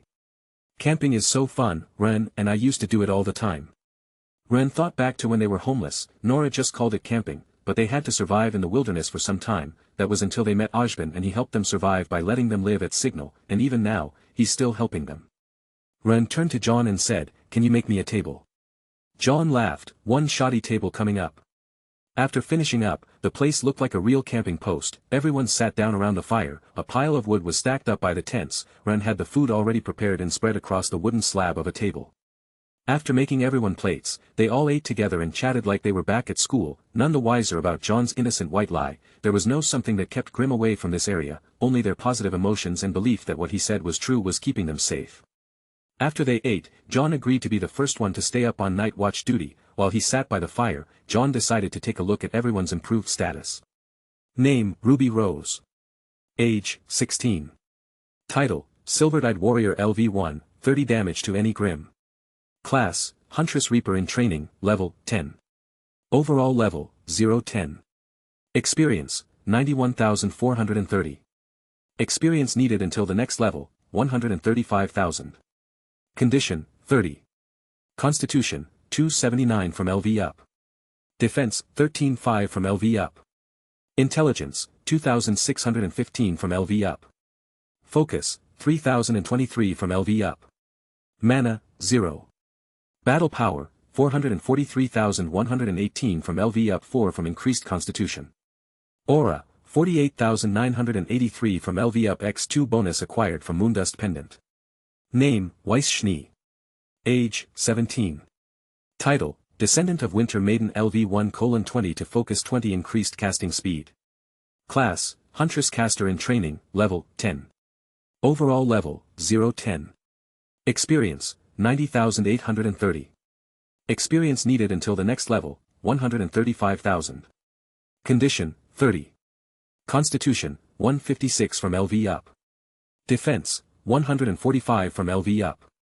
Intelligence, 724 from LV up. Focus, 5,021 from LV up 20 from Tittle. Mana, 128 from LV up. Battle power, 38,264 from LV up 3 from Constitution gain. Aura, 432,184 from LV up X2 bonus acquired from Moondust Pendant. Name, Blake Belladonna. Age, 18. Title, Shadow Assassin LV1, grants owner the ability to bring 2 allies along with the Shadow Movement Aura skill. Class, Huntress Kunoichi in training, level, 10. Overall level, 0-10. Experience, 90,830. Experience needed until the next level, 135,000. Condition, 42. Constitution, 6,526 from LV up. Defense, 3,715 from LV up. Intelligence, 2,410 from LV up. Focus, 3,614 from LV up. Mana, 0. Battle power, 362,129 from LV up 13 from Constitution gain. Aura, 402,194 from LV Up X2 bonus acquired from Moondust Pendant. Name, Yang Zhao Long. Age, 18. Condition, 33. Title, Sunny Little Dragon LV1:30 to all damage made with the Sun Dragon martial arts style. Class, Huntress Brawler in training, level, 10. Overall level, 0-10. Experience, 90,830. Experience needed until the next level, 135,000. Constitution, 3,416 from LV Up. Defense, 4,524 from LV Up. Intelligence, 18,8 from LV Up. Focus, 2,610 from LV Up. Mana, 0. Battle Power, 509,111 from LV Up 8 from Constitution Gain. Aura, 475,210 from LV Up X2 bonus acquired from Moondust Pendant. Name, Nora Valkyrie. Age, 17. Title, Bubbly Lighting Goddess LV1, increases strength gain by 150 when struck by electricity. Class, Huntress Heavy Specialist in training, level, 10. Overall level, 0-10. Experience, 90,830. Experience needed until the next level, 135,000. Condition, 48. Constitution, 5522 from LV Up. Defense, 5324 ROM LV Up. Intelligence, 145 from LV Up. Focus, 198 from LV Up. Mana, 0. Battle Power, 684,123 from LV Up 11 from Constitution Gain. Aura, 568,218 from LV Up X2 bonus acquired from Moondust Pendant. Name, Piranikos. Age, 18. Title, Magnetic Magician LV1, increase Ferrokinsis control by 100. Class, Huntress Champion in training, level, 10. Overall level, 0-10. Experience, 90,830. Experience needed until the next level, 135,000. Constitution, 3,718 from LV Up. Defense, 56.8 armor bonus, 19 from LV Up. Intelligence, 3,217 from LV Up. Focus, 3,718 from LV Up. Mana, 0. Battle Power, 631,102 from LV Up 9 from Constitution Gain. Aura, 523,208 from LV Up X2 bonus acquired from Moondust Pendant. Name, Lei Ren. Age, 18. Condition, 26. Title, Phantom Killer LV1, able to move without noise 50 damage on sneak attacks. Class, Hunter Assassin in training, level, 10. Overall level, 0-10. Experience, 90,830. Experience needed until the next level, 135,000.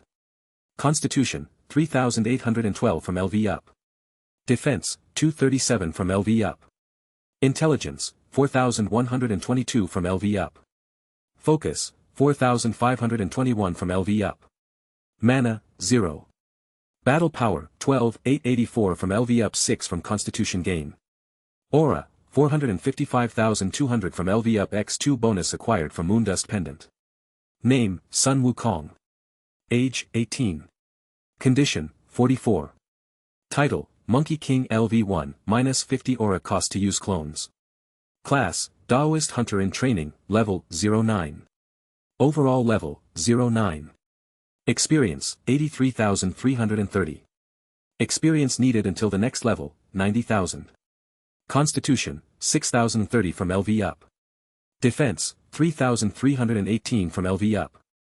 Intelligence, 2,612 from LV Up. Focus, 1,910 from LV Up.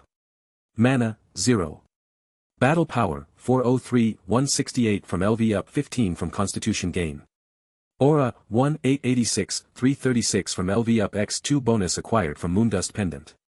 John smiled as he started to go through his level tokens. He then used them on his remaining 2 skills, Charge, which would allow him to move in a straight line at twice his maximum speed, and Parry Strike, which was a passive skill that increased his critical strike damage by 50. The rest he was all various stat bonuses, so he picked out 4 battle power 15 slots and gained a total of 60 battle power in one fell swoop. Now he had 283 battle power. He could feel the strength surging inside his body. The 280-pound armor weighing John down felt like almost nothing to him, even without the aid of his aura. Jaune was immensely, physically different than before, his base was far stronger than it used to be, so the aura amplification he gained was also far greater in return. Jaune figured if he moved at top speed, he might be able to keep up with RWBY's semblance, at least for now, with her current stats. Jaune chuckled at the thought of RWBY getting even faster than she was previously. Woman's gonna mess some Grim up. After the time passed, Jaune let out a yawn as he saw Yang come out for the second shift. She walked up to Jaune and said, "Hey, I got something to talk to you about." Jaune stood up and stretched as he said, "Okay, what's up?"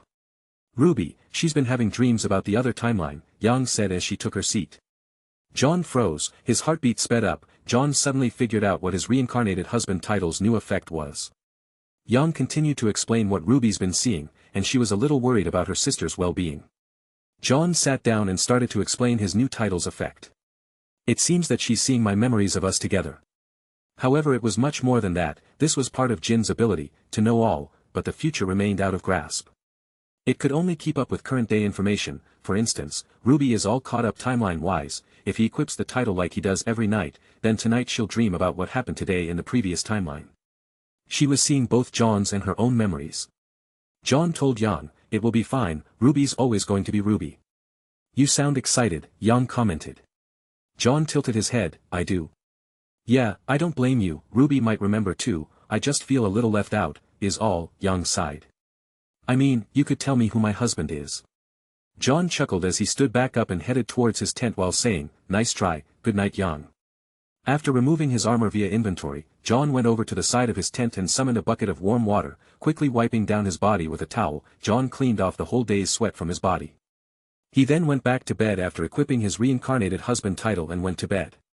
He woke up the next morning at 4 o'clock and switched his title back after waking everyone because RWBY was last on watch. She was already up. She ran to Jaune's side and gave him a hug. "What's up RWBY?" Jaune said as he hugged her back. "I had a bad dream is all." RWBY dreamed about what Jaune did during the last timeline's winter break. He faked his transcripts and ran away from home, so he had to spend it there with Nora and Ren. It kept him from feeling lonely, but it didn't stop the guilt from ruining his holiday. Only Pyrrha knew why he couldn't go home, but she was called back to visit her family like the rest of the teams. It only made Jaune feel worse when he lied to his friends. Jaune figured out what must have happened and said, "Wanna tell me what it was about?" RWBY blushed as she shook her head, "No, I mean, maybe someday." Jaune grinned and laughed as he saw Yang's cocky grin from behind RWBY's back. "Good morning lovebirds." RWBY jumped up, "Yang, it's too early for your teasing." Nora came out and gave RWBY a boop on the nose as she said, "It's never too early for teasing." After everyone woke up, Jaune moved everything back into his inventory, even the rocks that made up the fire pit. "Let's head out, same deal as yesterday," but first everyone drew closer to Jaune in anticipation of his next word. "Breakfast and stretches." RWBY busted up laughing alongside everyone but Weiss, who just gave barely chuckle. After they ate, they moved out in a similar manner as before. However, with their new strength, the monsters here weren't really that much of a challenge anymore. They easily netted an additional level and 2 for Sun, along with a few thousand pounds of Diamond Knight relics. "All praise the hammer space!" RWBY shouted. For without it, gathering materials would never be this quick. Jaune laughed as they finally entered a large forested area. They continued to travel on foot for almost 50 miles, while they had encountered Grim here and there every so often. It was mostly small fries from here on out. They eventually came to a paved road. Knowing they were close to Jaune's hometown, everyone started running until they came to a large stone wall that surrounded a small town with about 23,000 people living in it. Jaune came up to the gate with his friends beside him and called out, "Hey Goodman." "Jaune. Is that you?" Jaune smiled and rubbed the back of his head. "I know, I look a little different." "A little. Geez kiddo, you grew like a bean sprout. I thought you went off to Vale to become a novelist like your sister. From the looks of it, you became a hunter instead. Ooh boy, your pa is gonna." Jaune held his hand out. "I know, but it won't be as easy as he thinks. I have a lot of issues to work out with him as well." "Jaune, your dad had a reason." Oldman was about to continue when a loud shout interrupted them. "Jaune." Jaune looked up to see one of his big sisters shouting from the top of the wall. "Claire." Jaune held his hands out to see her jump from the wall and fly into his arms. His youngest older sister had a semblance that made her weightless, so she was in no harm from jumping from 50 feet. Jaune spun her around and laughed as he said, "It's good to see you again." Putting her down, Jaune turned to everyone else and said, "Everybody, this is my sister Claire. Claire, this is Sun Wukong. He's from a visiting team from Haven, my good friend now." "Sup?" Sun said, throwing a hand up. Jaune then moved over to RWBY. this is Team RWBY's, Ruby Rose. Hello, ow, ow, ow, I bit my tongue, Ruby said as Jaune continued. This is Weiss Schnee, Jaune pointed out. A pleasure to make your acquaintance, Weiss did a little curtsy. My pal, Yang Xiaolong, Jaune held his hands out to present her. So you're Vomit Knight's little big sister, Yang tried to pun. Vomit Knight? Claire grinned, Jaune coughed and quickly changed the subject. Enough of that, and back to the introduction, this Blake Belladonna the local book and fish enthusiast. Not funny arc, Blake chided. Jaune gave a quick chuckle and started up again, this is my team, I'm the leader, by the way, this is the famous Pumpkin Pete cereal mascot, Pira Nikos. Hello. Pira waved excitedly. My bro, Lei Ren, Jaune placed his hand on Ren's shoulder. Hi, it is a pleasure to finally meet you. Ren gave a slight bow. Jaune then moved over and held his hands out while saying, and last but not least, the one, the only, queen of the castle, Nora Valkyrie. Nora posed throwing her hands out like she was accepting an award, thank you, they really love me, they really love me. So, are one of you dating my brother? Wait, you're the leader. Chapter 41. Ouch, sis, no faith in your own family, Jaune said shaking his head. And as for whom Jaune is dating, Ong teasing grin was ever present as she pulled out Ruby who had a bright red face. This time Claire almost fell over, she really only said that as a joke, but, all of a sudden, Claire jumped up and shouted in surprise, you have a girlfriend. Jaune placed his arm around Ruby and said, yep, I can't wait for Mom to meet her, I know Yang is going to love it as well. Yang pulled out her scroll and was snapping pictures with it, yep. Ruby's cheeks puffed up, OMG, she adorable. Claire pulled her into a hug. How'd you get such a cute girlfriend? I asked her out on a date, how else do you think I got a girlfriend? Jaune shot back. I don't know, maybe you kidnapped her or something, Claire teased. Yang started to laugh so much her sides hurt, Ruby laughed as well and with a red face said, no, I'm Jaune's girlfriend by choice. Jaune placed his hand between his sister and Ruby before separating them, okay, that's enough of that, so sis, you on guard duty today? Claire looked sad after Jaune saved Ruby, she then smiled at Jaune and said, yep, everyone is coming home for winter break, so Dad asked me to take up his shift while he picks up Grandma from the airport. Ganny's coming this year. Jaune looked excited. Claire nodded her head, yep. Come on, everyone back at the house, they're going to freak when they see you. You've grown so much, and you have some muscles now I see, Claire teased Jaune as she poked his bicep. Jaune laughed as he turned to the rest of the group, come on guys. Claire grabbed Jaune's arm and started to drag him into the entrance. As they entered the walls they saw a beautiful and quaint-looking town, it wasn't old or out of date, just lots of space and had a more rural atmosphere. Hey, this place kind of reminds me of Patch. Yang said with a big grin on her face. Ruby nodded her head, yeah, it kind of does. As they walked along Jaune, he told them about various places that existed in his town, over there is the tavern, the What's Ailing Ya Lodge, it's a hangout for both local and visiting hunters. He then pointed out to his old school, and some of the best shops, Jaune. The sound of a child's voice called out. He's back. Quick, take him down. Jaune laughed as he played along, no, I just got back, have mercy boss, you know. You ran off without telling your team captain what you were up to. That's a capital punishment. Don't hold back boys, let him have it. Ugh, I can't move, too strong. Somebody help. Everyone couldn't help but chuckle at Jaune's antics, sis, you're my only hope now. Claire laughed and poked all the kids on the back, their bodies started to float off the ground slightly as Jaune easily slipped from their grasp. Another traitor in the midst. Yuno shouted as he pointed a finger at Claire. Claire chuckled as she gathered everyone up and said, alright guys, you can play with Jaune some other time, right now, he has to go home and see the rest of his family. The kids let out a collective, ah, man. Ah. How sweet, you're falling for him even more now aren't you? Ruby's shoulders twitch, Young laughed a little, I can't blame you, who knew Jaune was so? Hey, it's Jaune. The sound of a higher-pitched voice called out, the voice alone made Jaune snap into a straight dash. Run! Jaune shouted. A group of girls with hearts over their heads bum-rushed the group, as Jaune's friends spun around, Yang couldn't help but finish what she was saying, popular. Yang then turned to Claire and asked, what the hell was that? Jaune's fan club, Claire said shaking her head and causing everyone's jaws to drop. That guy has a fan club. Weiss shouted in disbelief. Yep, a lot of girls here want to marry him, Claire said nodded her head. Ruby's cheeks puffed up, seeing the cute girl unable to control her emotions of jealousy made Claire smile. Relax, most of those girls aren't really even interested in him, they just want the security that being part of a family of hunters provides, and he's not interested in them at whatsoever. All John's ever wanted to be was a hero, and all these girls want, is to have him settle down here so that they can marry into a hunter family. Claire let out a sigh. Come on, I'll show you to the house, it will take John a while to lose them, Claire said, seriously underestimating John's skills. How long do you think it would take? John said, appearing beside them while breathing as hard as he could. Claire looked surprised as she looked back to the direction Fan Club ran off to. How? I'm a lot faster than I used to be, John said, catching his breath. But those girls didn't make it easy. Seriously, what are their mothers feeding them? They're not even huntresses. Ruby still had a bit of a pout on her lips as she walked up to John and said, so you didn't tell me you were popular with, you know. John smiled and placed his arm around Ruby's shoulder. You know, you could hold my hand so that they finally leave me alone. Ruby blushed as John grabbed her hand. Claire and Yang couldn't help but let out an, "Ah, that's so cute." John smiled, but he couldn't hide the red on his face either. Truth be told, he was way too happy at the moment to care about his sister teasing him. He was just happy that they were alive again. It was taking everything that he had to hold in his emotions and breaking down in front of her.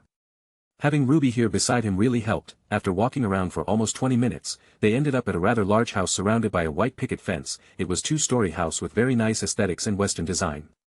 Beside the house was a rather large-looking garage with a pool nearby it. It was sealed up for the winter, but one could tell that the people living here were doing well financially. John smiled as he saw their speechless expression, especially Yang's. Letting out a slight cough to get their attention, John spoke up, "Well, this is my home, welcome to the Ark household." Before they approached the door, Claire ran inside and shouted, "John's back." Rumbling noises of multiple footsteps could be heard tumbling through the house. 6 beautiful blonde-haired girls came rushing outside the front door and jumped towards John while shouting his name, John. John caught his sisters as they tried to dogpile him, each time his torso leaning further back towards the ground as they each pushed down on him. The back of John's head had almost touched the concrete pavement of their walkway when he saw Ruby giggling at his predicament. John grunted and used only a slight amount of his aura to strengthen his muscles. With a single motion, John lifted his sisters back up towards the ground. Most of his sisters let out gasps of astonishment, and giggles of joy as they saw John handle their weight. Once they returned to their feet, John continued to hug them while calling out their names from youngest to oldest. "This here is my little sister Violet, my big sisters, Amy, Saphir, Ash, Rouge, and my oldest sis, Saffron. Things that annoy me, these are my allies and best friends from Beacon." John once again introduced his friends, and saved Ruby for last. "And this is my girlfriend, Ruby Rose, she's a team leader like me." "Girlfriend!" his sisters shouted in unison. The sound of a cup shattering against the ground broke up the atmosphere. John looked over to see his mother standing at the doorway shaking in surprise. Before John could say anything, his mother ran to his side and hugged him while yelling out, "My, Bun Bun." Young snorted as she turned to Claire. "Claire, give me some clarification." As the first to suffer under Yang's unbearable puns, Ruby turned to Claire and said, "She's like that." Claire giggled and said, "He was a bun in her oven, and was her bunny after, Bun Bun." Young grinned and said, "I like it." Ruby chuckled as well. She looked back to see John choking back his emotions. She could tell he was in pain. Normally this would have raised some red flags for her, however, she thought it was about John running away. He hugged his mother on the verge of hyperventilating. Tears formed at the corner of his eye as he said, "I missed you guys, so much." John sounded tired. His mother picked up on his mood and stared into his eyes. "My baby is all grown up." John smiled and held on to his mother's hands. "I have so much to tell you, but first I think I should wait for Dad." "Screw that, Mom. John got a girlfriend." Ruby started to get flustered. Her face turned bright red as she was being inspected by her future mother-in-law. "Oh, my, you have silver eyes." John frowned as he heard this coming from his mother. "Are you related to Summer Rose?" Ruby and Yang's eyes widened. "You knew my Ruby's mom?" The two sisters shouted. Gwen quickly gave Ruby a hug. "Oh, my word, my boy is the luckiest child in the world to land a woman like you." She held Ruby's cheeks in her hands. "You are the spitting image of your mother. I met you once, a very long time ago." Ruby tried to think hard. Thanks to her recent increase in intelligence, she could remember things from her childhood much more vividly. She recalled seeing a much younger Gwen at her mother's funeral. "You were at my mom's funeral," Ruby said with her voice slightly choking up. "I'm surprised you remember me," Gwen said as she pulled herself back from Ruby. Tears started to form in Ruby's eyes. "How could I forget you? You cried for Mom and tried to comfort me." Gwen smiled and said, "Your mother was my best friend at Beacon. When I heard the news, I just couldn't believe that she died. You know, when we used to talk, we would joke about our future kids dating, that if they married we would be sisters, and would you look at that, the two of you are already a couple." Gwen let out a sly smile as she saw Ruby's face light up. So tell me everything, how did John get lucky enough to date such a beauty? John was still shocked by the revelation that his mother actually knew Ruby's mother. Young tilted her head and suddenly widened her eyes. Oh, you're that nice lady that gave us the cookies that tasted like Mom's. Gwen turned to Young and nodded her head with a proud expression. I'll have you know that I taught your mother that recipe. She begged me to teach her how to cook something so she could steal your father's heart. Yuck. Too much info. Gwen laughed as she walked over to Young and hugged her. How is Taeyang doing these days? Young smiled with a bit of blush on her face. He's doing good. Gwen then let her go before saying, come on inside, I'm cooking dinner right now. John, you clean up the broken glass, I want to talk with this lovely girlfriend of yours. Ah, Ma, you're the one who made the mess, can't you just use your semblance to clean it up? John complained. John Clancy Arc. When your mother tells you to do something, you do it, no complaints. I didn't raise a smart ass. Oh. You in trouble. John smiled and shook his head. Fine, fine, I got this. Gwen guided Sun, Ren, and all the girls inside while John waited for them to leave. Ruby gave him a look as if to ask if he wanted help, to which, John said, I'm fine, you don't want to miss out on the family albums. John's mother shivered, she knew that she was found out. Let's go. She said as she ran inside with a smile on her face. Chapter 42. John laughed and waited for them all to be out of sight. He then waved his hand before he pulled in all the broken cup fragments off the ground and into his inventory. Cool, now I can see what happens when I discard something from my inventory. Just as John was about to test it out, he saw his father's car pulling up in the driveway. John smiled as he saw his father step out of the family car. He saw a beauty of an elderly woman step out as well.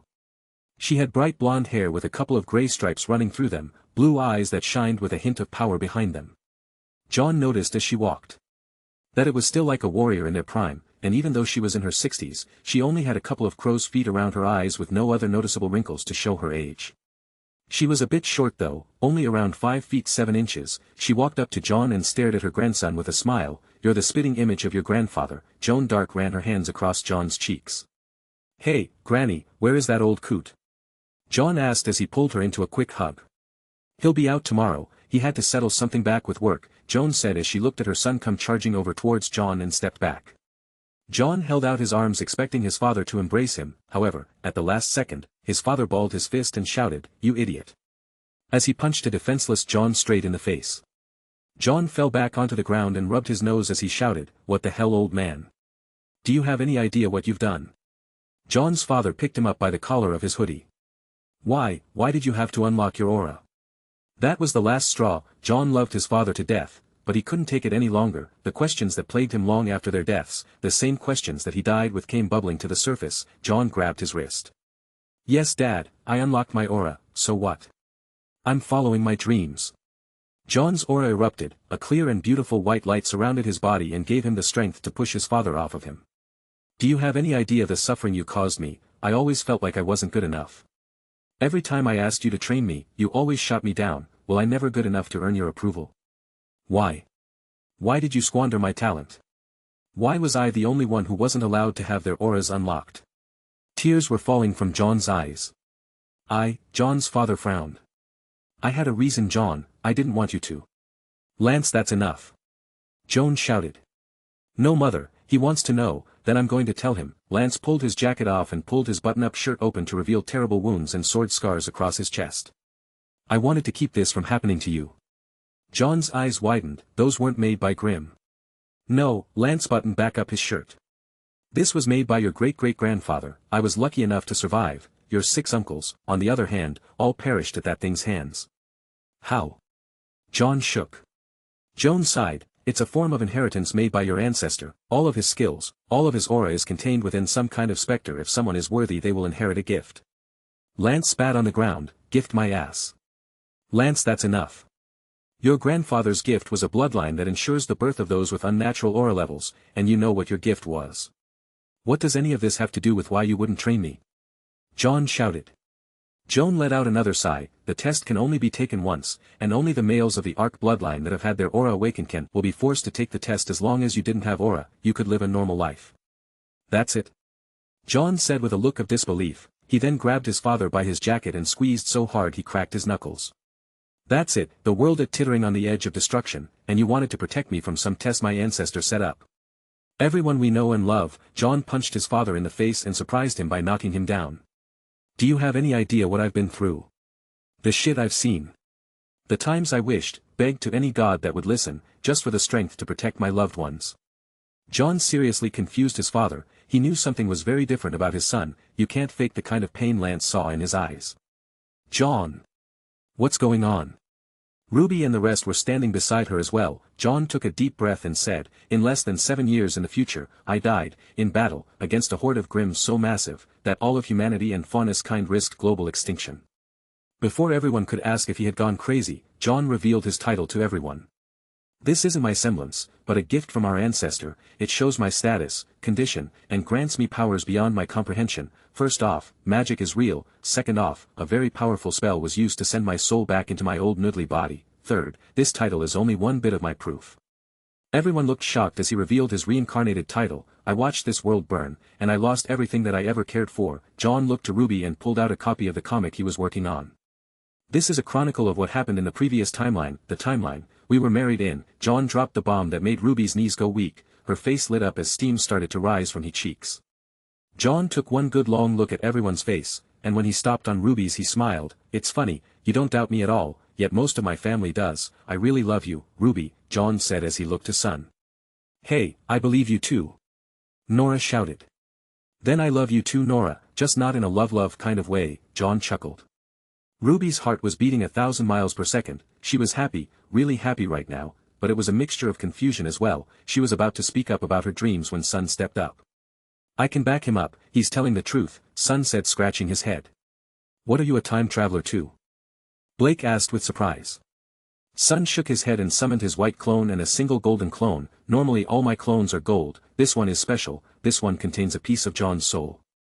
Sun walked over to Blake and had one of his clones pluck a hair from its body and pushed it into Blake's soul. Show her, Sun said as his memories of the future surged into Blake's head. Make it stop.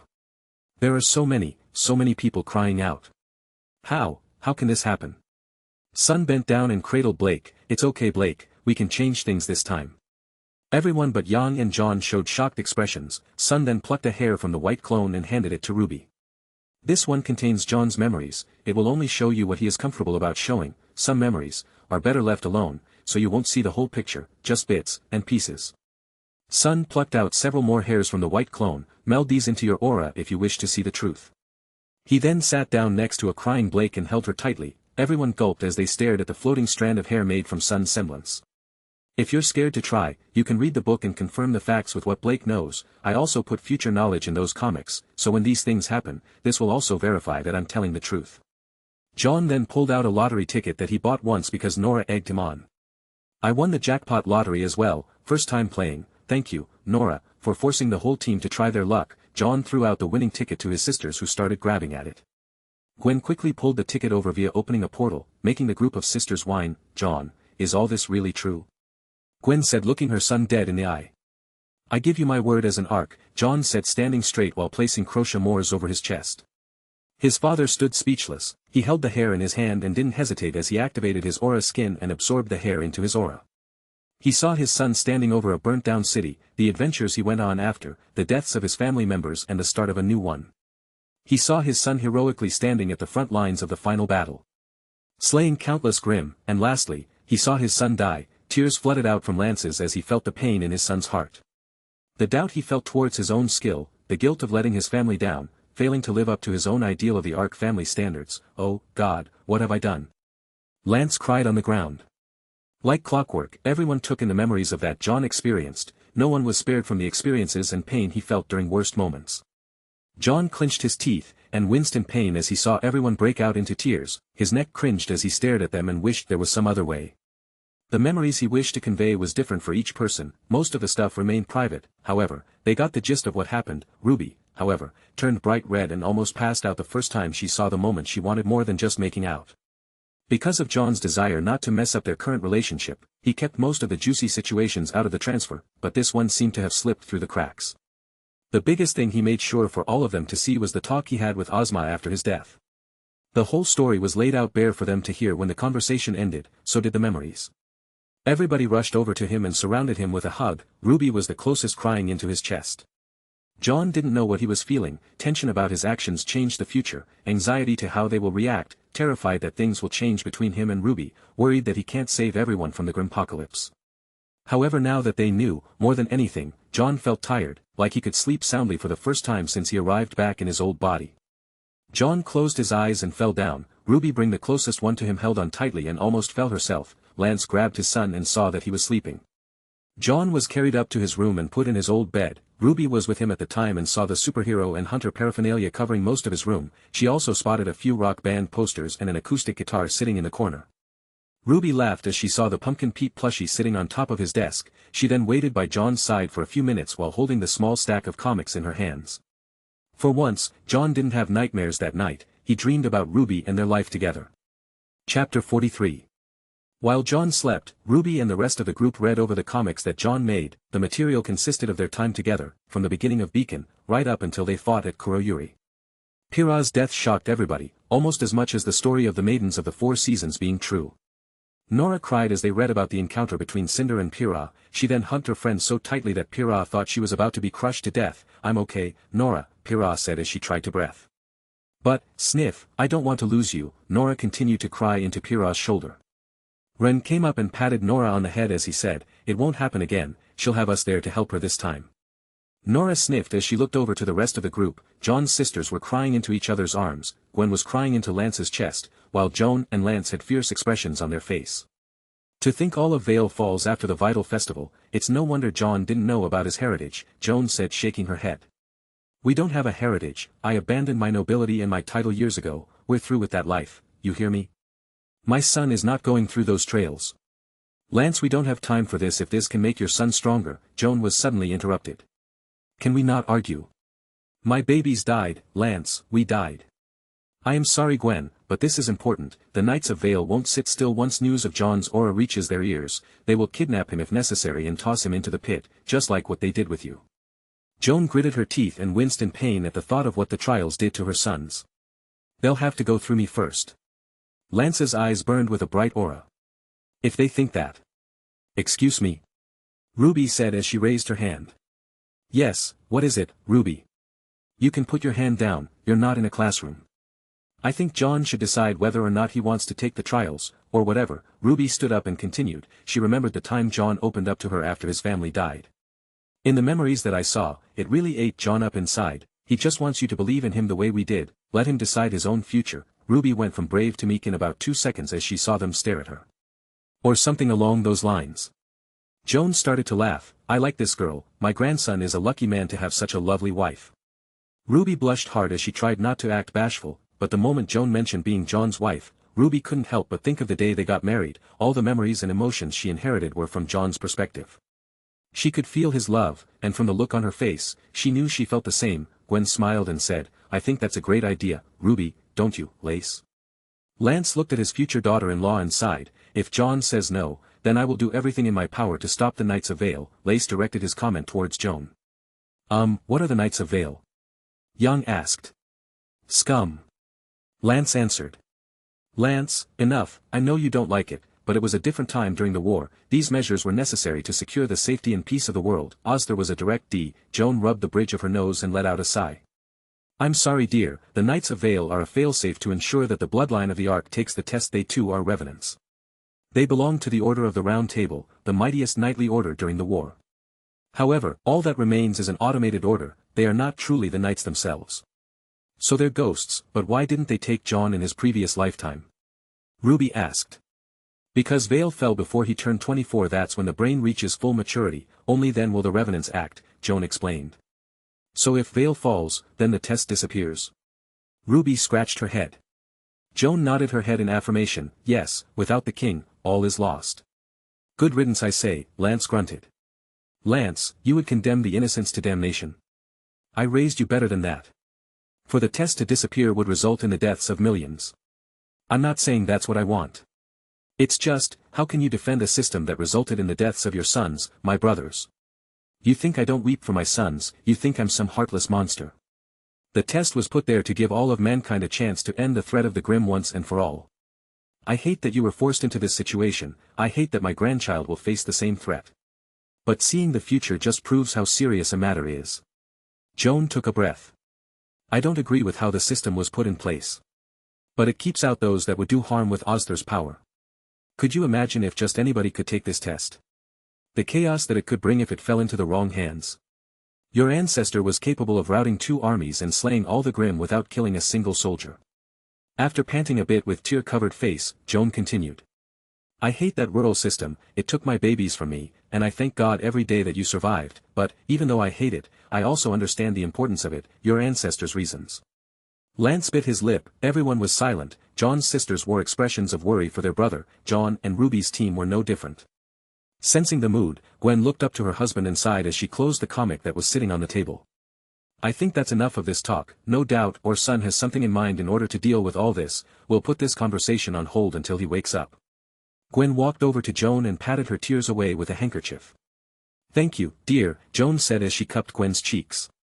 Come on Mom, let's finish working on dinner. RWBY, would you or any of your friends like to help? Gwen announced while putting on her best cheerful expression. If you inform me, then I'll follow orders accordingly. Pyrrha said as she walked up. That's her way of saying that she doesn't know how to cook, Nora said with a grin on her face. I can help, it's usually Jaune or myself that ends up cooking, Ren stated as he stepped up. I'll help, I can't make anything other than cookies, but I'm willing to learn. RWBY said with a blushed face. Young grinned, she then elbowed RWBY in the waist as she said, trying to earn brownie points with your mother-in-law.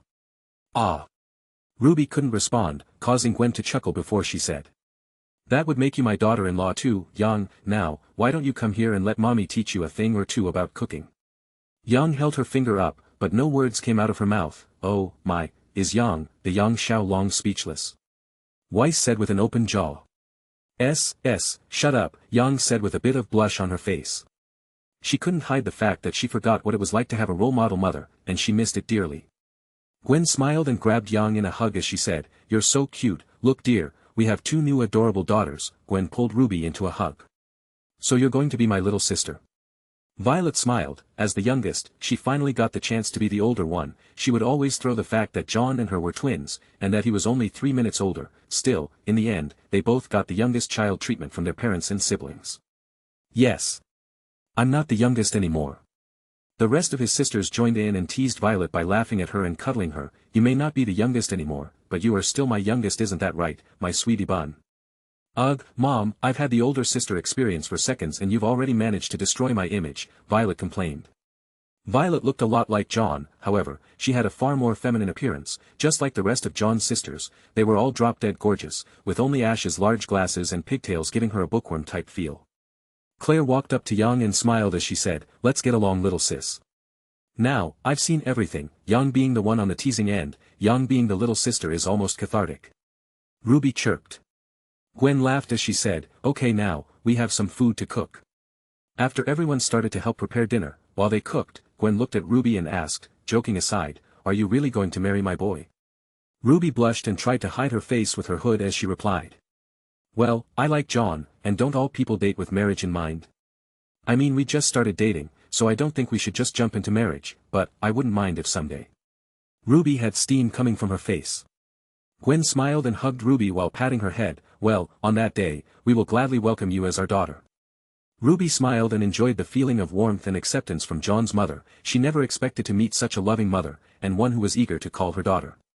Lance stared at his wife and sighed, This is all I ever wanted, my family, together, without having to worry about being harmed, safe. Jaune patted her son's back, We can't keep them safe forever, someday we'll leave this world, and if we don't prepare them, then we've failed as parents. Jaune looked at Gwen and smiled. You're a lucky man to find such a woman. I know that, Lance responded as he watched his wife turn their sour mood into a happy one. How does she do that? How can she just flip a conversation and everyone's emotions like that? She has a talent for this sort of thing. I've never met a more nurturing woman in my life, Jaune replied. But then, she would have to be to birth 8 of your children. Lance smiled and watched as his wife uplifted everyone's spirits. Lance then looked up and thought, I have a lot to tell you, son. Jaune was dreaming of his past. It was during their time in Kuroyuri, just after they decided on using this as their home base. It was a year before they discovered the barrier technology needed to protect them. Jaune and the rest had led a small group of surviving hunters and huntresses to Kuroyuri and had enough defenses built up to barely protect their lives. Jaune was dreaming of the moment he erected his family's tombstones. He was sitting down and speaking to them about his life. he was so absorbed that he didn't notice Ruby watching him from a few feet away. John spilled his guts that evening. He admitted every fault, disgraceful, and remorseful feelings he possessed. As he bawled his eyes out and continued to blame their deaths on his weakness, Ruby ran up to him and held him in her arms. While she rocked him back and forth, Ruby kissed John's forehead, then slowly made her way towards his lips. That was their first kiss, sweet, yet bitter. It was one of the happiest moments of his life. It was also the moment that saved John's soul from breaking. Chapter 44. When John woke up, he heard the sounds of giggling and laughter below his floor. Stepping out of his bed, John looked around his old room and smiled. It's been a long time since I've seen this place. After John was through reminiscing, he then headed downstairs to see his family around the living room table and enjoying their time together with his and Ruby's teams.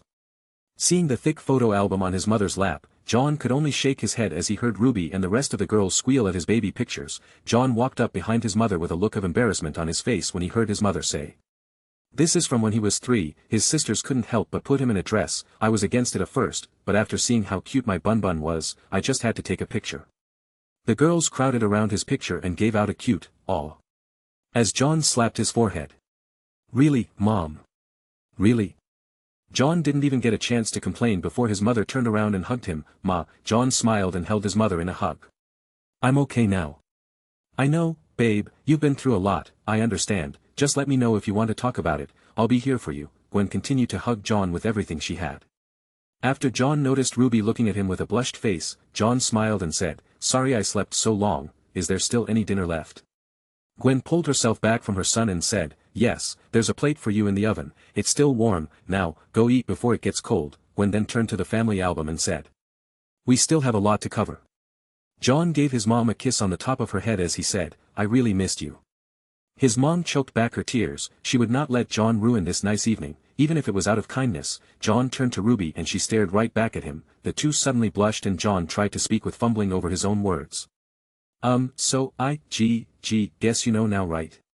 Ruby nodded her head. Gwen saw that Young had pulled out her scroll some time ago to take pictures. However, now, she was recording. Gwen quickly scooched over to Young and said, "You recording?" Young grinned. "Yep, I have lots of good stuff." John making googly eyes. Then the moment they agreed to a date, Ruby and John's embarrassed looks. "Here's my number, send me everything." Gwen gave a mischievous smile. Young gave an approving thumbs up as she took down her number. Oh, poor girl, now why didn't my son mention this in his little comic?" Young noticed Gwen and smiled. "You have great perception, I'll give you the details later." Gwen smiled at Young and said, "I think you guys are going to fit in around here."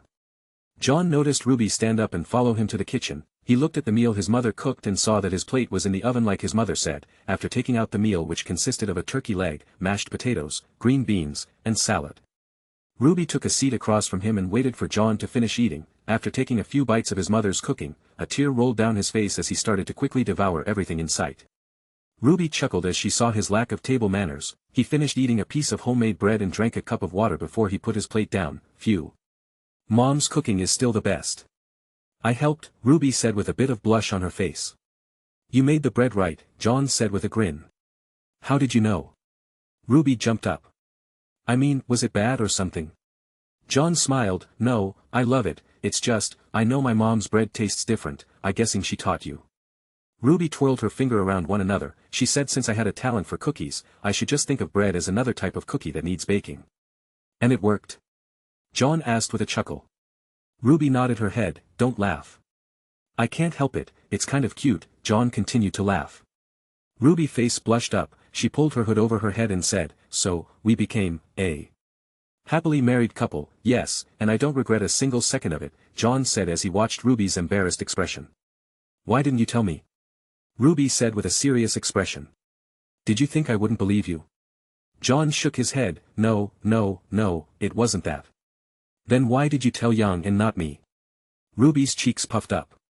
John smiled as he placed his hand on her cheek. "You really are my Ruby." He gave her a quick kiss to her forehead and said, "Ruby, I didn't tell you, because I can't tell the woman I love, that you love me. I love Ruby Rose, and I know, Ruby Rose loves me, but I couldn't force anything. I had to let our relationship develop as naturally as I could." "So you've been using future information about me to steal my heart?" Ruby's red face managed to show a hint of suspicion. John smiled. "When you say it like that it sounds bad. I mean, you are my wife."